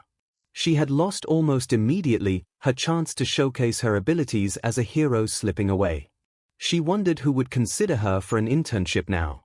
As these thoughts swirled in her mind, she sensed a familiar presence without needing to look. When she opened her eyes, tears filled them. She hadn't even realized she was crying. Her attempts to wipe them away were interrupted when Izuku enveloped her in a comforting hug. Any attempts at maintaining composure faltered as she wept and clung to him as if he were a lifeline. He allowed her to seek solace in his presence, gently rubbing her back in soothing circles. Every sensation he emanated was warm. He reassured her, stating that it was not her fault as her sobs began to subside. She blinked away her tears while he continued, expressing that none of them had anticipated the true extent of their opponent's abilities. He acknowledged that he might have struggled if he had faced that adversary first. Though she couldn't trust her voice, she found it hard to believe him. He sensed her doubt and spoke with heartfelt sincerity, reiterating that he likely would have faced a similar fate given the nature of his quirk. He was correct. She had greeted ♀ in a friendly manner, responding as any ordinary person would. Would any other student have triumphed against such an opponent? He reminded her that she had faced him first, providing valuable insight into their enemy's capabilities, voice-activated mind control. He encouraged her to view herself as a hero who had made a sacrifice, allowing her teammates to utilize the information she had gathered to defeat the villain. Her team had successfully outmaneuvered his, thanks to her strategic planning. Any hero who failed to recognize her worth was unworthy of teaching her. As he spoke, her heart filled with pride. Regardless of what lay ahead, he believed in her strength and capability as a heroine, a sentiment that would not waver. It was a wonderful feeling, and she cherished that aspect of him. Suddenly, a chime interrupted their moment, catching them off guard. After a brief pause, he inquired if she had heard his thoughts. She lightly replied that she had not. He explained that he intended to share the full story with everyone that evening, emphasizing the urgency of the matter. He cautioned her to be wary around 𝐒𝐭𝐚, as they were uncertain about the effects of the Stage 2 bond on their dynamic or if it had enhanced anything else. A sudden chill in the air drew their attention to a nearby screen, revealing Todoroki engulfing the arena in a massive glacier, nearly encasing Pony in ice, leaving only her face exposed. The match was called almost immediately. He expressed his concern telepathically, acknowledging that while he understood Todoroki was under immense pressure, he would be furious if Todoroki treated Tsuyu in a similar manner. She chuckled softly, remarking that at least she was not the only one to have faced a significant defeat. They made their way back to the stands. Upon their return, the proximity to the glacier had already caused Tsuyu to feel drowsy, prompting Momo to create a hot water bottle and blanket for their amphibious teammate. When Pony arrived, she joined in to assist, and the two began to share their experiences of loss. Izuku smiled, feeling reassured that everything would be all right. He focused on the match between 𝐴hero and Kamakiri. The mantis-like boy was swift, and his blades were sharp, but 𝐴hero was determined, his skin resilient. Kamakiri lunged repeatedly, yet 𝐴hero endured each strike. Whenever 𝐴hero attempted to retaliate, Kamakiri would skillfully evade or deflect the blow. Present MIC commented on the match, likening it to the age-old paradox of an unstoppable spear versus an impenetrable shield. Eraserhead countered that no one was truly unstoppable or impenetrable. Ultimately, Kamakiri began to tire first. 𝐴hero concentrated on withstanding each hit rather than countering, knowing that his hardening would be more effective if he remained still. In the end, Kamakiri exhausted himself, allowing 𝐴hero to deliver a decisive blow. From the ground, Kamakiri signaled his defeat. As Midnight announced the conclusion of the match, 𝐴hero knelt and extended his hand to Kamakiri, who grinned and accepted it, rising to seek Recovery Girl's assistance. Present MIC introduced the next competitor, announcing Hiryu Rin from Class 1B, whose quirk was a smaller-scale version of Crust's, showcasing versatility in both defense and offense. He posed the question of whether Hiryu would tip the scales or falter. Eraserhead groaned at the pun, calling it terrible even by present MIC standards. Ignoring the comment, present MIC continued, introducing Okiko Uraraka from Class 1A, highlighting her quirk's extraordinary potential, which could literally send someone out of this world. He encouraged the crowd to cheer for her as she aimed to reach new heights. Okiko took a deep breath, determined to execute her plan. Although Izuku had offered his own advice, she chose to decline. She wanted to prove her own capabilities at Yu without relying on him. During their joint sparring sessions and the cavalry battle, she had caught a glimpse of his abilities. His scales were tough, but not as formidable as a hero's or Tetsu's. While he could shoot out his scales, he lacked the precision that Pony possessed. She recalled that he had some kind of support item for that, but she had her own strategy in mind. Previously, she had never considered the necessity of intense training, focusing solely on her quirk for hero work. However, spending time with Izuku had shifted her perspective, and the events at the USJ had solidified that change. She did not want to be a burden, someone who needed rescuing as she had during the entrance exam. If she hadn't been quick or strong enough at the USJ, either she or Yui could have been harmed. Learning that 13, her idol, had fallen to a villain because she prioritized rescue over combat made her feel worse than overusing her quirk. Thus, she committed to training her body, adopting a rigorous workout routine while also learning to utilize her quirk on herself. If Izuku could push himself with a power that could potentially harm him, she could certainly give it her all. When the match began, Uraraka tapped her arm with her other hand and leaped into the air. She soared past a barrage of scales and quickly activated her quirk to land in front of Rin. He attempted to block her, but a swift strike caught him in her quirk, allowing her to send him out of the ring. As she was declared the winner, she noticed Rin's frustration at the swift defeat. She approached him to check on his well-being, asking if he was injured. Rin sighed, admitting that he would be fine, just dealing with bruised pride. He acknowledged that his chances were slim, especially since she had thrown Bakugo out of the hero course, thanking her for that. Okiko felt a bit sheepish as she explained that Bakugo had mostly done the work himself. Rin expressed a hint of envy for her opportunity to take down someone as insufferable as Bakugo and wished her luck if she faced their class's top contender. Okiko's eyes widened at the reminder of that possibility as she made her way to the stands.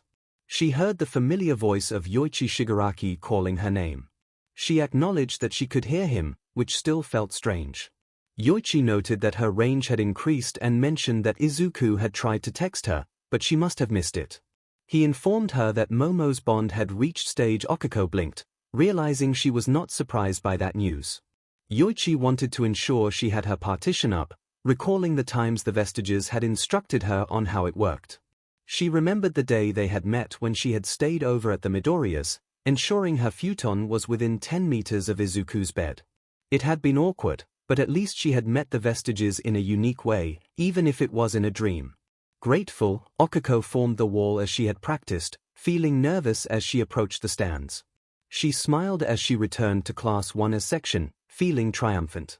As she settled into her seat, her mind was blissfully quiet, a welcome relief. She glanced at Momo, who appeared a bit anxious at her arrival.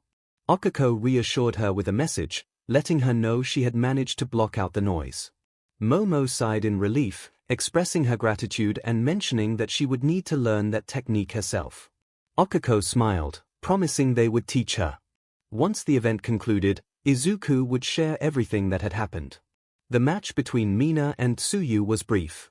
Mina used her acid to maneuver around the battlefield, but Tsuyu skillfully hopped over her attacks, avoiding the acid projectiles.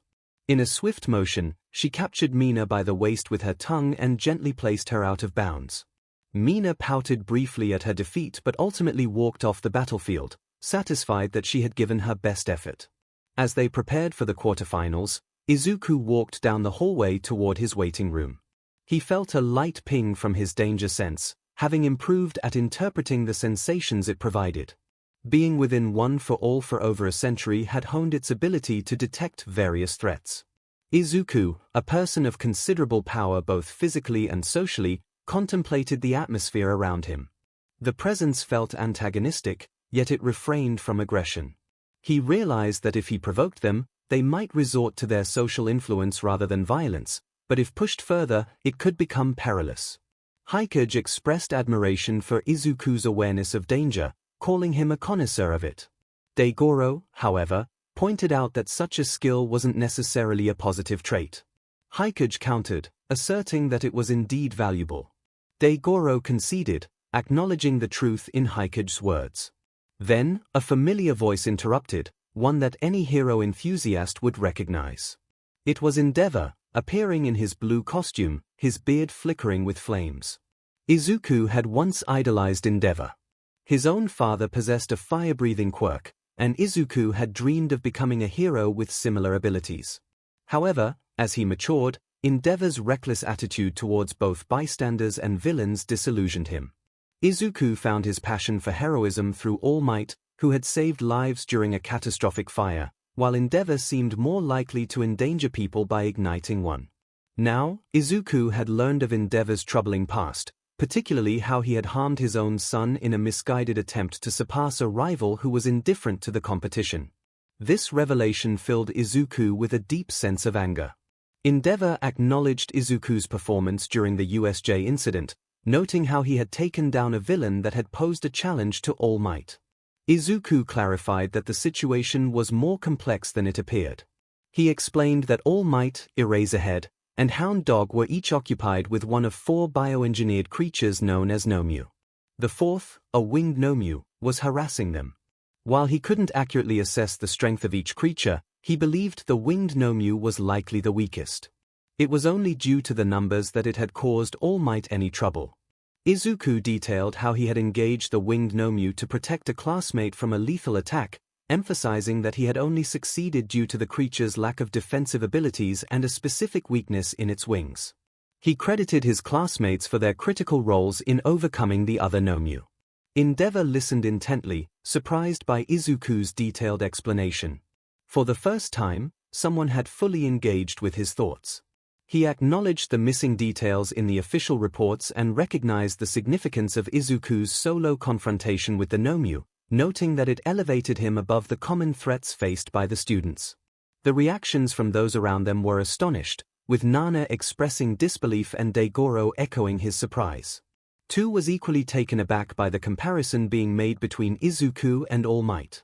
Endeavor then stated that his son, 𝐿𝐿, had a responsibility to become the next #1 hero and insisted that Izuku must reach the finals so 𝐿𝐿 could face him. Izuku took a deep breath, feeling a mix of nerves and excitement. He had many questions but managed to maintain his composure.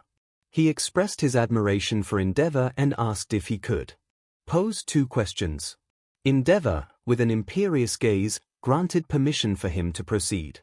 Izuku met Endeavor's eyes and asked his first question, inquiring about the identity of All Might's father. There was a profound silence. Izuku reflected on the situation and noted that All Might was an orphan who had never known his parents. He decided to clarify his earlier statement, mentioning 2 pro-heroes who had trained All Might and shaped him into the hero he was today, Nimbus and Gran Torino.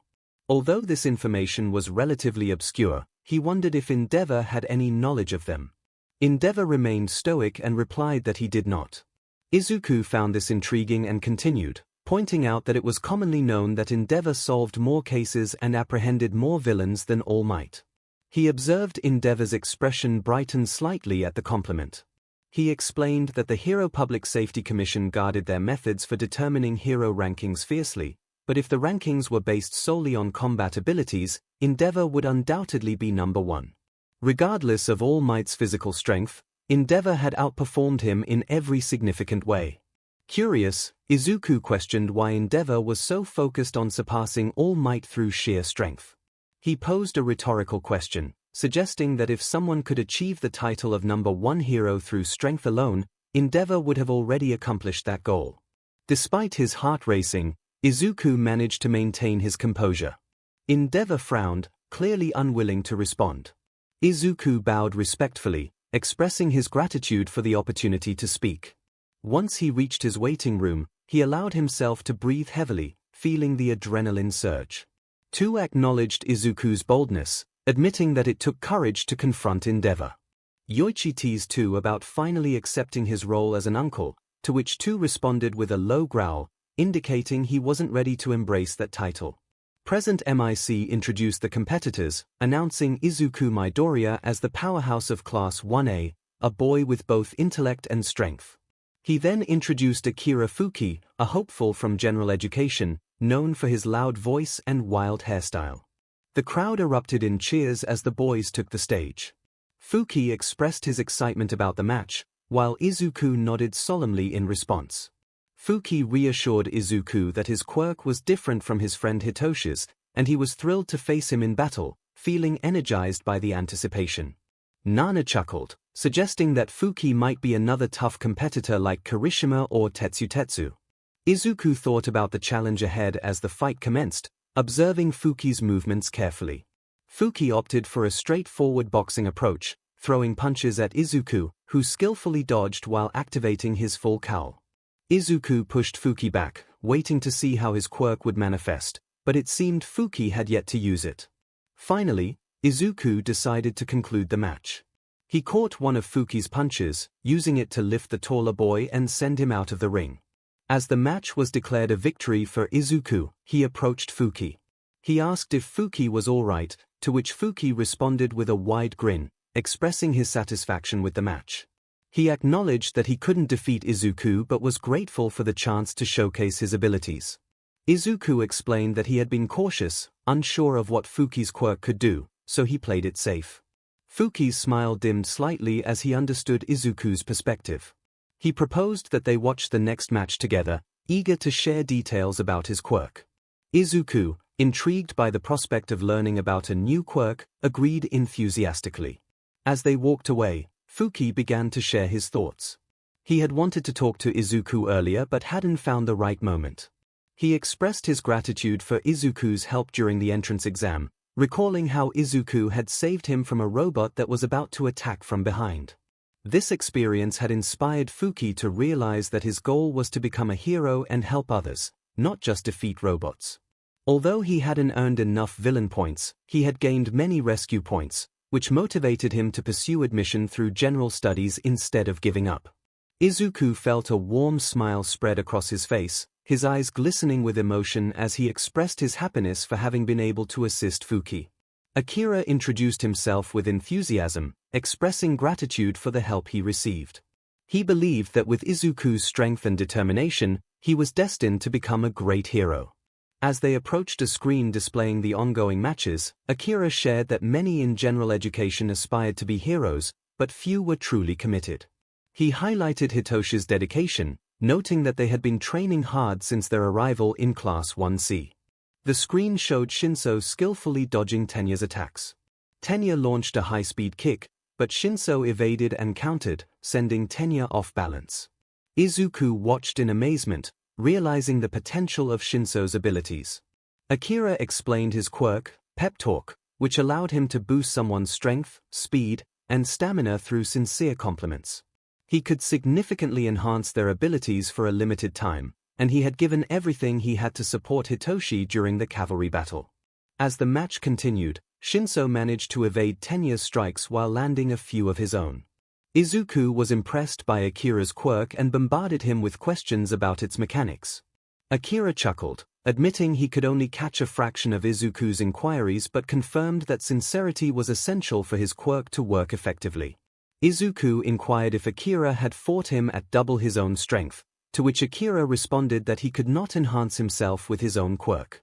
He expressed gratitude for the support items he had received, emphasizing his role in uplifting others. As the fight progressed, ♀ commanded Tenya, who suddenly walked out of the arena, leaving Akira to comment on the situation. Izuku felt sympathy for his classmate, and Akira offered his condolences, acknowledging the competitive nature of their training.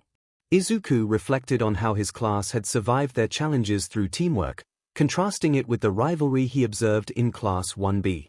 He hoped that Akira and his classmates would find a way to support one another. Moved by Izuku's words, Akira expressed admiration for his manliness. When Izuku inquired about Akira's admiration for Crimson Riot, Akira proudly shared that he styled his hair after the hero and his grandfather, Gentaro Kisaragi, the rocket hero. Excited to discuss their shared interests, Izuku insisted that Akira meet some of his classmates. Meanwhile, Tenya sat alone on a bench in the stadium's hallway, holding a can of orange juice and staring at it, lost in thought. Ibara approached him, concerned for his well-being. Tenya greeted Shiozaki with his usual earnest demeanor, expressing his willingness to assist her. Ibara frowned slightly, indicating that she only wanted to check on him after his recent match. She appreciated his kindness in ensuring her well-being after their bout and wanted to return the favor. Tenya reassured her that she needn't worry, though his smile didn't quite reach his eyes. Ibara reminded him of his own words when he had scrayed her to Recovery Girl, noting that just because he shouldn't worry didn't mean he wouldn't. Tenya admitted to a bit of hypocrisy, acknowledging his faults. Ibara smiled, recognizing that being aware of one's shortcomings and striving to improve was a commendable trait. However, she noted that he appeared quite troubled after his loss. With a sigh, Tenya reflected on his feelings. He felt he shouldn't pretend to be brave, especially after witnessing Yorozu lose to Shinso so easily. He had hoped to learn from her experience, but when Shinso called him a pale imitation of his brother, he lost control, shouted, and felt foolish for it. Ibara reminded him that part of their education was to make mistakes in a safe environment, where the consequences were less severe than on the battlefield. Tenya acknowledged this truth, realizing he should expect opponents to provoke him and that it was better to learn this lesson from a fellow student than from a villain. Ibara inquired if he felt anger towards Shinso, and Tenya admitted that he did harbor some resentment. Ibara shared that she had felt a bit of anger towards him after their clash, but it was how they managed those feelings that truly mattered. Tenya conceded that he couldn't fault Shinso for using whatever means he had to pursue his goal of becoming a hero.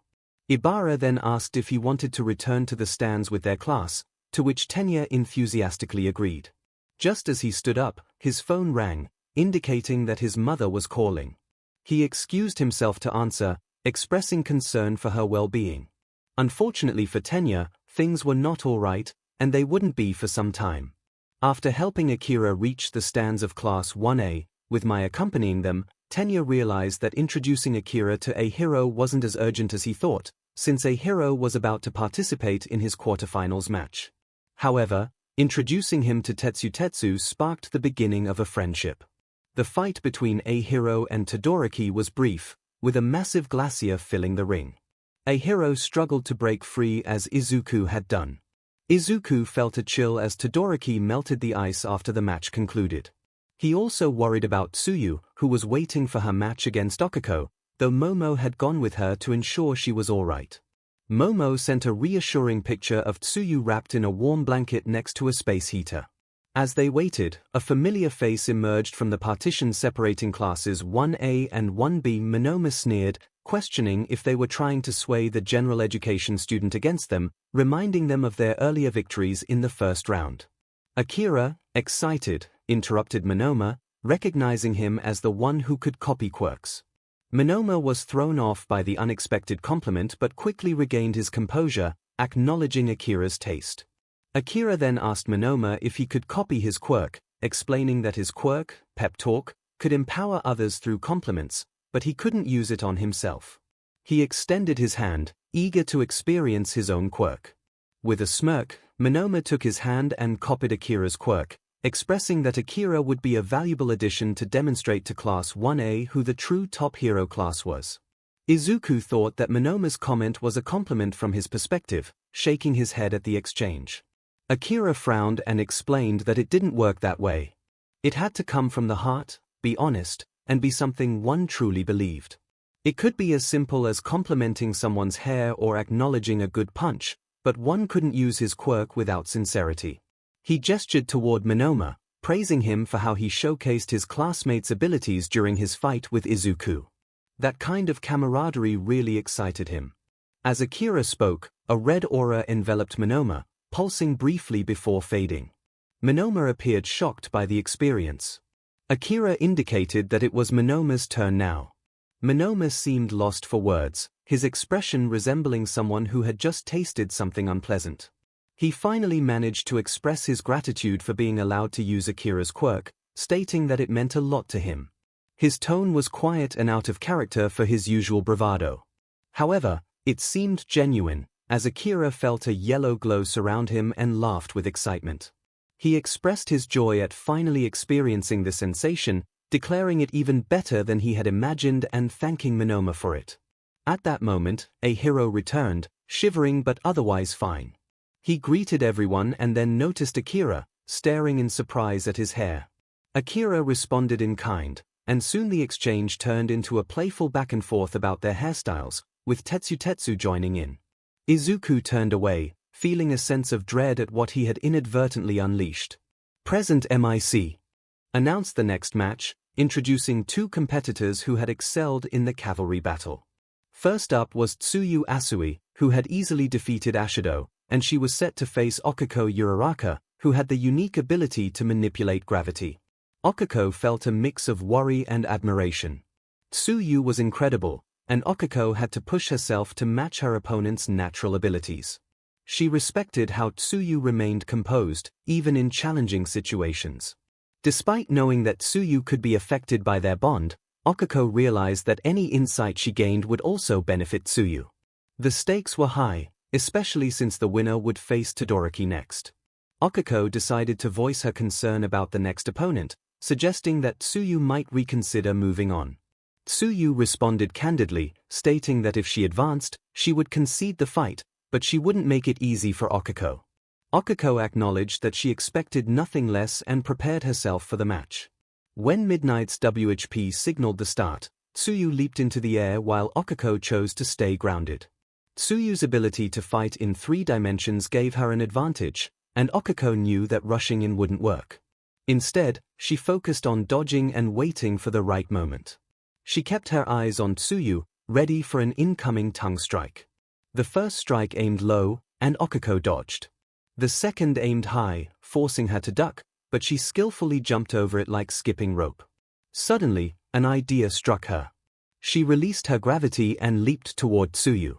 As Tsuyu's tongue wrapped around her, Okiko pressed her fingers together, increasing her weight unexpectedly. Tsuyu was caught off guard as Okiko fell to the ground, grabbing Tsuyu's tongue and removing her gravity. Okiko landed just as Tsuyu rose, and with a few swift movements, she flung Tsuyu out of bounds, releasing her to land safely. Tsuyu landed gracefully, retracting her tongue and appearing unfazed. The two exited the stadium together, greeted by thunderous applause from the crowd.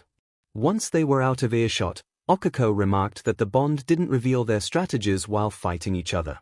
Tsuyu agreed, noting that it would be beneficial for Okiko's upcoming match against Izuku. Okiko smiled briefly, acknowledging that she still had to make it that far. Zu firmly reminded Okiko that she needed to change her perspective. She expressed that she could never defeat him, as he represented her greatest weakness. However, Zu believed that Okiko had a real chance. If he underestimated her, he would surely lose. Okiko's determination ignited as she absorbed Zu's words. She resolved not to worry until the end and vowed to defeat him as a form of revenge for Zu's earlier concession. Zu countered that revenge might not work that way, to which Okiko playfully suggested calling it prevenge. Present MIC announced the first semifinal match, introducing Hitoshi Shinso from Class 1C, who had made an impressive run in the sports festival. Eraserhead expressed his admiration for Shinso's performance. His opponent, Izuku Midoriya from Class 1A, was hailed as a rising star, having been unstoppable in previous matches. Shinso remarked on the crowd's support, hinting at Izuku's fortunate position with his quirk. Izuku clenched his fist but remained silent. As Midnight signaled the start of the match, Izuku launched himself forward in a flash, delivering a powerful punch that sent Shinso flying out of the ring in an instant. The match concluded with Izuku declared the victor. Concern washed over Izuku as he rushed to check on Shinso, who groaned about his earlier decision not to concede, wanting to avoid disappointing Akira. Izuku offered assistance, asking if Shinso needed help getting up or preferred to wait for the medic bots. Shinso, wanting to maintain some dignity after the fall, accepted Izuku's hand and stood up to the cheers of the audience. As they walked off together, Izuku expressed a longing to talk. 𝐶, looking more exhausted than usual, mentioned that Akira had approached him with friendship on the first day, hinting at the bond they shared. Izuku apologized for his quick attack, and 𝐶 acknowledged the mixed feelings he had about being seen as a threat. He recognized that Izuku's actions were a compliment, despite his past experiences. Izuku empathized, sharing his own fears of losing his quirk and the support of his friends. 𝐶 expressed understanding, recalling how Eraserhead had mentioned Izuku's quirk manifested late. 𝐶 was taken aback when Izuku revealed he had received red spider lilies on his desk, a symbol of being ostracized during middle school. They both shared their experiences of isolation and how Yu had been a refreshing change. Izuku noted that even if he had remained quirkless, he would have found a way to fit in, perhaps scheming with others to win the sports festival. 𝐶 chuckled at the thought. Izuku then proposed an idea he wanted to explore. He explained that his quirk had many complex aspects, some of which were mental, and he was curious about the effects of 𝐶's quirk on him. 𝐶, surprised by the request, activated his quirk on Izuku. As he did, Izuku stood still, as if under a spell. Then, he blinked, his posture shifting as he began to explore his own body with a newfound awareness. He remarked on the sensation, which felt unfamiliar and distant, leaving 𝐶 bewildered by the transformation. Izuku blinked, realizing the situation. He expressed his gratitude to 𝐶 for the unexpected moment. 𝐶, filled with concern, questioned what was happening. Izuku explained that he hadn't controlled a physical body for a long time, and the experience felt nostalgic. 𝐶, still frightened, demanded to know what Izuku truly was. Izuku glanced around to ensure they were alone, then leaned in to share a secret that must never be repeated. 𝐶 nodded, his fear palpable. Izuku revealed that his quirk allowed him to access the memories of his ancestors, and he was the first in his family to possess a quirk, a great-great-great-grandfather. 𝐶 found it hard to believe, yet acknowledged the strangeness of the situation. Izuku suggested that 𝐶 release his quirk, and he complied without hesitation. Izuku noted that this had never happened while he was awake before. 𝐶 was astonished to learn that Izuku's quirk was haunted. Izuku insisted that this secret must remain between them. 𝐶 agreed, reasoning that no one would believe him anyway. Izuku reflected on how nice it was to give his ancestor a moment in the physical world and proposed that they allow his relatives to experience it again. 𝐶, considering the implications, remarked that given the circumstances, he was hesitant to use his quirk on Izuku again. Meanwhile, Okiko focused on her breathing, which helped her remain calm and steady. This control prevented her from panicking and kept her quirk stable. It also allowed her to concentrate on her strategy. She barely noticed the enthusiastic announcements from present MIC introducing her and her opponent. As she crossed the arena to face Todoroki, she observed that he appeared distracted. Despite his seemingly unemotional demeanor, Okiko had learned to read people in her class. She realized that Todoroki was underestimating her, believing he had already won and was only preparing for his next match against Izuku. Determined not to be dismissed, she narrowed her eyes at him, vowing to prove him wrong. With a firm resolve, she slammed her fist into her palm. As the match began, Okiko leaped into the air, clasping her fist with her other hand. She felt the glacier forming beneath her feet as she ascended, releasing her quirk and landing on the solid mass of ice. However, the surface was unstable, and she nearly lost her balance but managed to steady herself. Gripping the iceberg, she devised a bold plan, one that felt reckless yet exhilarating. Embracing her determination, she focused her quirk on the entire glacier. The ice cracked and split as she removed most of its gravity, allowing it to lift from the ground. The massive chunk of ice soared upward, almost reaching the stadium's height. Then, she released her payload. To avoid being caught in the impact, she removed her own gravity. The glacier crashed into the arena, prompting Cementos to quickly erect a barrier around the stadium to shield the audience from the debris. Present MIC shouted in disbelief at Eraserhead, questioning what he was teaching the students. Eraserhead, taken aback, responded that he couldn't possibly take credit for such an extraordinary feat, expressing confusion over whether it was a compliment or a sign that MIC hadn't been paying attention. As 𝐒𝐭𝐻𝐲 descended amidst the swirling dust and ice particles, she covered her mouth with her jacket to shield herself from inhaling anything harmful. Once she neared the ground, the dust settled, and 𝐒𝐿𝐼𝐺 lowered the protective walls. Todoroki emerged from an igloo-like structure, looking unwell. He shivered, his skin pale and lips blue. 𝐒𝐭𝐻𝐲 felt dizzy, her stomach twisted in knots. As they faced each other, 𝐒𝐭𝐻𝐲 sprinted forward, hoping to tag him with her quirk. However, her body faltered halfway, and she fell to her knees, overwhelmed. Frustration washed over her as she managed to pull away from the puddle of her own discomfort, collapsing onto her side just before losing consciousness. Izuku stood anxiously outside the nurse's station, aware that interrupting Recovery Girl would not be beneficial for 𝐒𝐿𝐼𝐺's treatment or his own well-being. Despite his efforts to remain calm, he was a bundle of nerves. Yoichi expressed concern for Izuku's state, reminding him that worrying wouldn't help. Daigoro attempted to reassure him, stating that 𝐒𝐿𝐼𝐺 wasn't injured too severely. Hypothetical added that his danger sense hadn't detected anything critical, while Nana noted that 𝐒𝐿𝐼𝐺 hadn't needed to enter that heightened state of adrenaline like she had against Bakugo. Ien concluded that Izuku didn't need to fret so much. Izuku acknowledged their words but felt unable to quell his anxiety.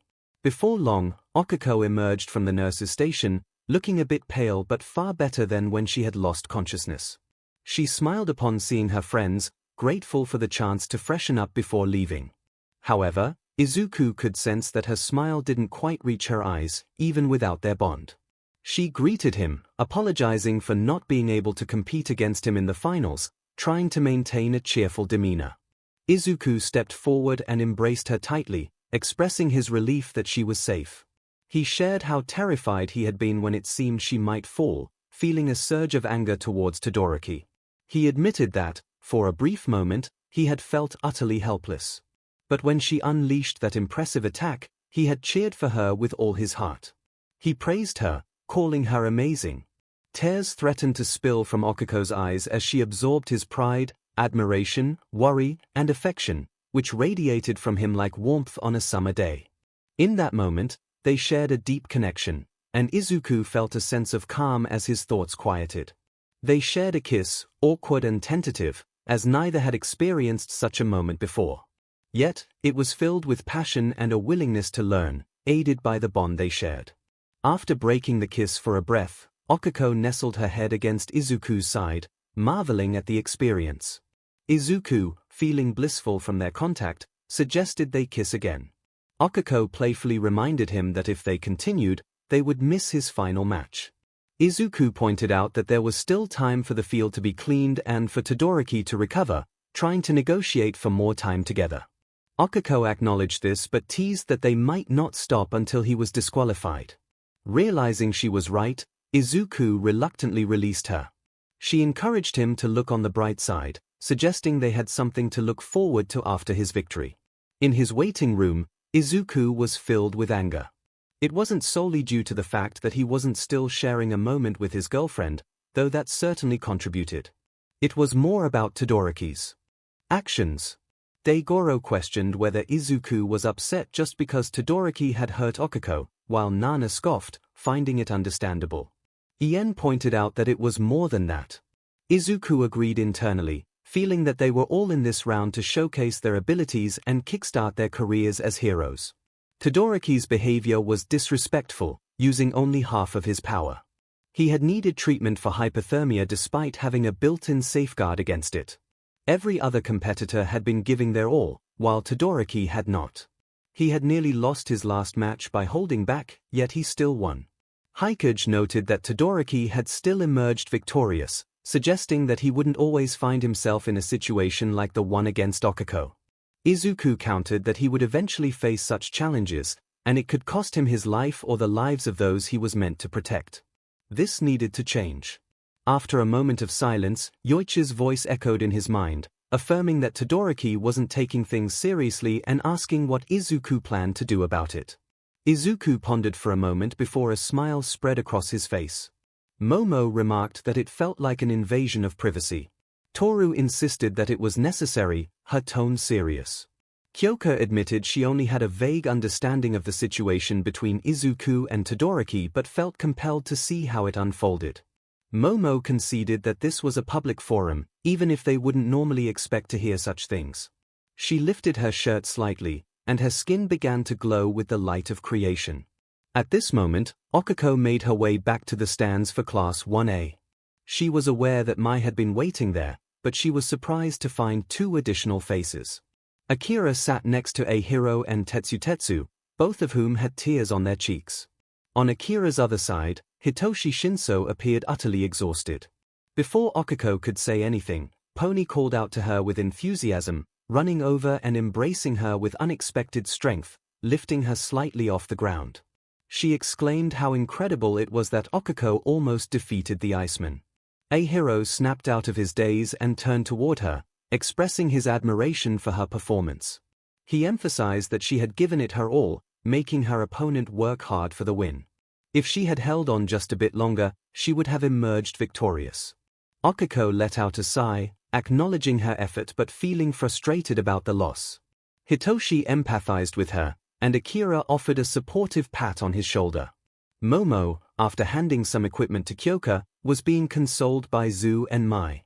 Curious about the situation, Okako inquired about what had transpired while she was away. Itsuka stepped in to explain that Midoriya had brought Fuki over after his match, hoping to introduce him to Kirishima and Tetsutetsu, who shared many personality traits. Hitoshi remarked on the unexpected presence of 2 more Akiras, expressing relief that the openings were in another class. Itsuka continued, mentioning that after Shinso's match with Midoriya, Fuki insisted on joining them. Hitoshi noted that he had already apologized to the vice representative and would have done the same for Ida if he were present. Okako then realized that Ida was missing and asked about him. Ibara, looking somber, explained that Ida had a family emergency and had to leave immediately. Okako frowned, concerned for her friend. She approached Momo to check on her, and Momo assured her that she was genuinely okay, understanding the reasons behind their match's outcome. Hitoshi added that he had experienced a similar situation when Small Might had knocked him out of the ring in an instant, not wanting to face a more dangerous attack. Momo seemed to brighten at his words, hoping others would view it similarly. Okako then inquired about the equipment, to which Setsuna cheerfully responded that it was for eavesdropping on the final match. Denki clarified that Gyro had overheard something unsettling from the Ice King, and Hagakure had decided to spy on their meeting, believing that significant information would be revealed during the match. Mai held up one of the devices, explaining that it was a directional microphone that could capture conversations without the crowd's noise interfering. If they connected it to a speaker, they would be able to hear everything as well. Okako expressed concern about the excessiveness of their plan. Mina pointedly asked if she didn't want to listen in, to which Okako grumbled in defeat, not wanting to argue further. Their discussion was interrupted as the loudspeakers announced the start of the final match. The announcer introduced the competitors, highlighting Shoto Todoroki, the strongest student from Class 1B and the son of the number 2 hero, Endeavor, who had a reputation for freezing his opponents. On the other side stood Izuku Midoriya, the representative of Class 1A, who had shattered All Might's entrance exam record and had been unstoppable throughout the festival. As the 2 young men faced each other, Izuku looked Todoroki in the eye and challenged him about his continued insults. Todoroki responded with a glare, reiterating his rejection of his father's fire. Izuku sighed, feeling that Todoroki did not understand his own potential.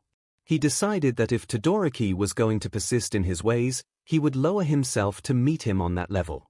Confused by Izuku's words, Todoroki prepared for the match as midnight signaled its start.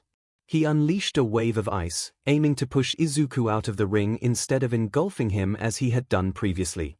In response, Izuku dashed around the ice wall and delivered a kick to Todoroki's left side. Todoroki fell, rolling across the ground before halting his momentum with an ice wall. He looked up at Izuku, expecting to see him surrounded by green lightning, with veins of strength visibly pulsing throughout his body. Instead, nothing changed. He appeared just as he always had. Todoroki expressed disbelief at the situation, questioning how Izuku could possibly be fighting him without utilizing his quirk. Izuku responded with a hint of sadness, revealing his wish to embody the role of a quirkless hero, a dream he had before gaining access to Decade Force. He explained that this aspiration was the reason Bakugo had tormented him so much. However, he admitted that he couldn't defeat Todoroki without relying on his quirk. As he spoke, he skillfully dodged Todoroki's attempts to freeze him, his lightning powers remaining absent. Todoroki's frustration grew as he exclaimed in disbelief, demanding to know how this was possible. Izuku explained that he had developed a technique shortly after the entrance exam. He had wanted to ensure his body was accustomed to his quirk, so he learned to use it discreetly. He referred to this ability as full cowl, invisible mode. Normally, he would channel as much energy as his body could handle to enhance his strength, which was quite noticeable. However, he discovered that he could utilize it without revealing his full power, opting to use only a fraction of his body's maximum capacity. He clarified that he was currently operating at about 9 to 10% of his maximum, translating to roughly 4.5 to 5% of his usable strength, similar to what he had during the entrance exam. The classmates of Class 1A were astonished by this revelation. Setsuna's jaw dropped in shock. Toru questioned if anyone had been aware of Izuku's capabilities, while Okiko recalled that Izuku had mentioned it before they entered U, though she had forgotten over time. Kinoko expressed disbelief that anyone could overlook such an important detail, while Itsuka noted how eventful things had been since then. Yui nodded in agreement, and Leiko remarked that Izuku kept his talents hidden. Fumikage added that it was advantageous to fight from the shadows. Todoroki's glare intensified, becoming even colder than his ice. Izuku continued, explaining that due to his constant use of this technique, he was currently at a lower percentage of his maximum strength. He emphasized that he could have chosen to remain at this level, much like Todoroki seemed to prefer, but he recognized the risks involved. He reminded Todoroki of the USJ incident, where villains had attempted to harm them. They had been fortunate that the villains were unaware of their quirks, allowing them to use the element of surprise. However, he pointed out that their circumstances had changed, and they could no longer afford to be complacent. Observing Todoroki's shivering form, Izuku noted that he seemed cold. When Todoroki questioned whether his father had prompted this confrontation, Izuku clarified that he was doing the opposite of what was requested, which likely annoyed Todoroki's father. He insisted that this was about Todoroki, not his father, and that he wanted to ensure Todoroki didn't end up in a precarious situation. Todoroki, still frustrated, hurled more ice in Izuku's direction. Izuku dodged effortlessly, explaining that he was holding back his strength to match Todoroki's level. He warned that villains would not show mercy, and they would exploit any weaknesses they could find. He recounted a harrowing experience from middle school when a man made of slime had attempted to suffocate him, emphasizing that villains would not empathize with personal struggles.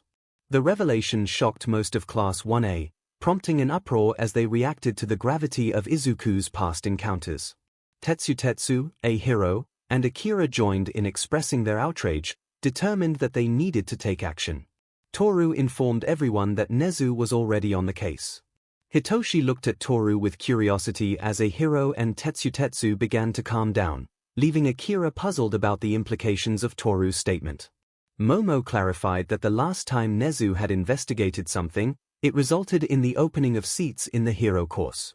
Hitoshi asked if this meant they could assume the situation would resolve itself soon, receiving nods from those around him. Todoroki declared that his mother's ice would be sufficient and unleashed another blast of ice. Izuku skillfully dodged the attack, remarking that he wasn't taking the situation seriously and could have easily eliminated Todoroki from the ring multiple times, even with his self-imposed limitations. He pointed out that if he had intended to seriously harm Todoroki, it would have been effortless. Izuku continued, suggesting that if Todoroki was truly willing to risk everything, he should consider stepping away from the hero course to allow someone else to take his place, someone who wouldn't jeopardize their life out of spite. He questioned Todoroki's willingness to gamble with innocent lives for the sake of proving a point against his father, emphasizing the potential consequences of such actions. Todoroki's anger intensified, and the effects of the cold began to take a toll on him, leading to irrational decisions. He launched more ice at Izuku, asserting that he would surpass his father without using his fire. Izuku evaded the attack and questioned the obsession both Todoroki and his father had with being number one. Todoroki, trembling from the cold and his emotions, challenged Izuku on why he was so determined to win if he didn't care about the title. Izuku passionately responded that All Might wouldn't be around forever, and when he eventually retired or passed away, chaos would ensue. He wanted to demonstrate to the world that even in All Might's absence, a hero would rise to take his place, declaring his intent to be the next symbol of peace rather than just the next number one. Todoroki was taken aback by Izuku's seriousness and questioned why he was trying to convince him. Izuku explained that All Might had made a significant error by being the sole symbol of hope. He expressed the need for more heroes to ensure safety in society, emphasizing that he wanted all his classmates, including Todoroki, to become strong pillars of support. Izuku extended his hand to Todoroki, inviting him to join the ranks of heroes. In response, Todoroki's left side ignited with flames, and he remarked that Izuku's plan had not been well thought out, claiming victory as the warmth of his flames countered the effects of his ice. Izuku smiled genuinely, asserting that he had no reason to hold back any longer.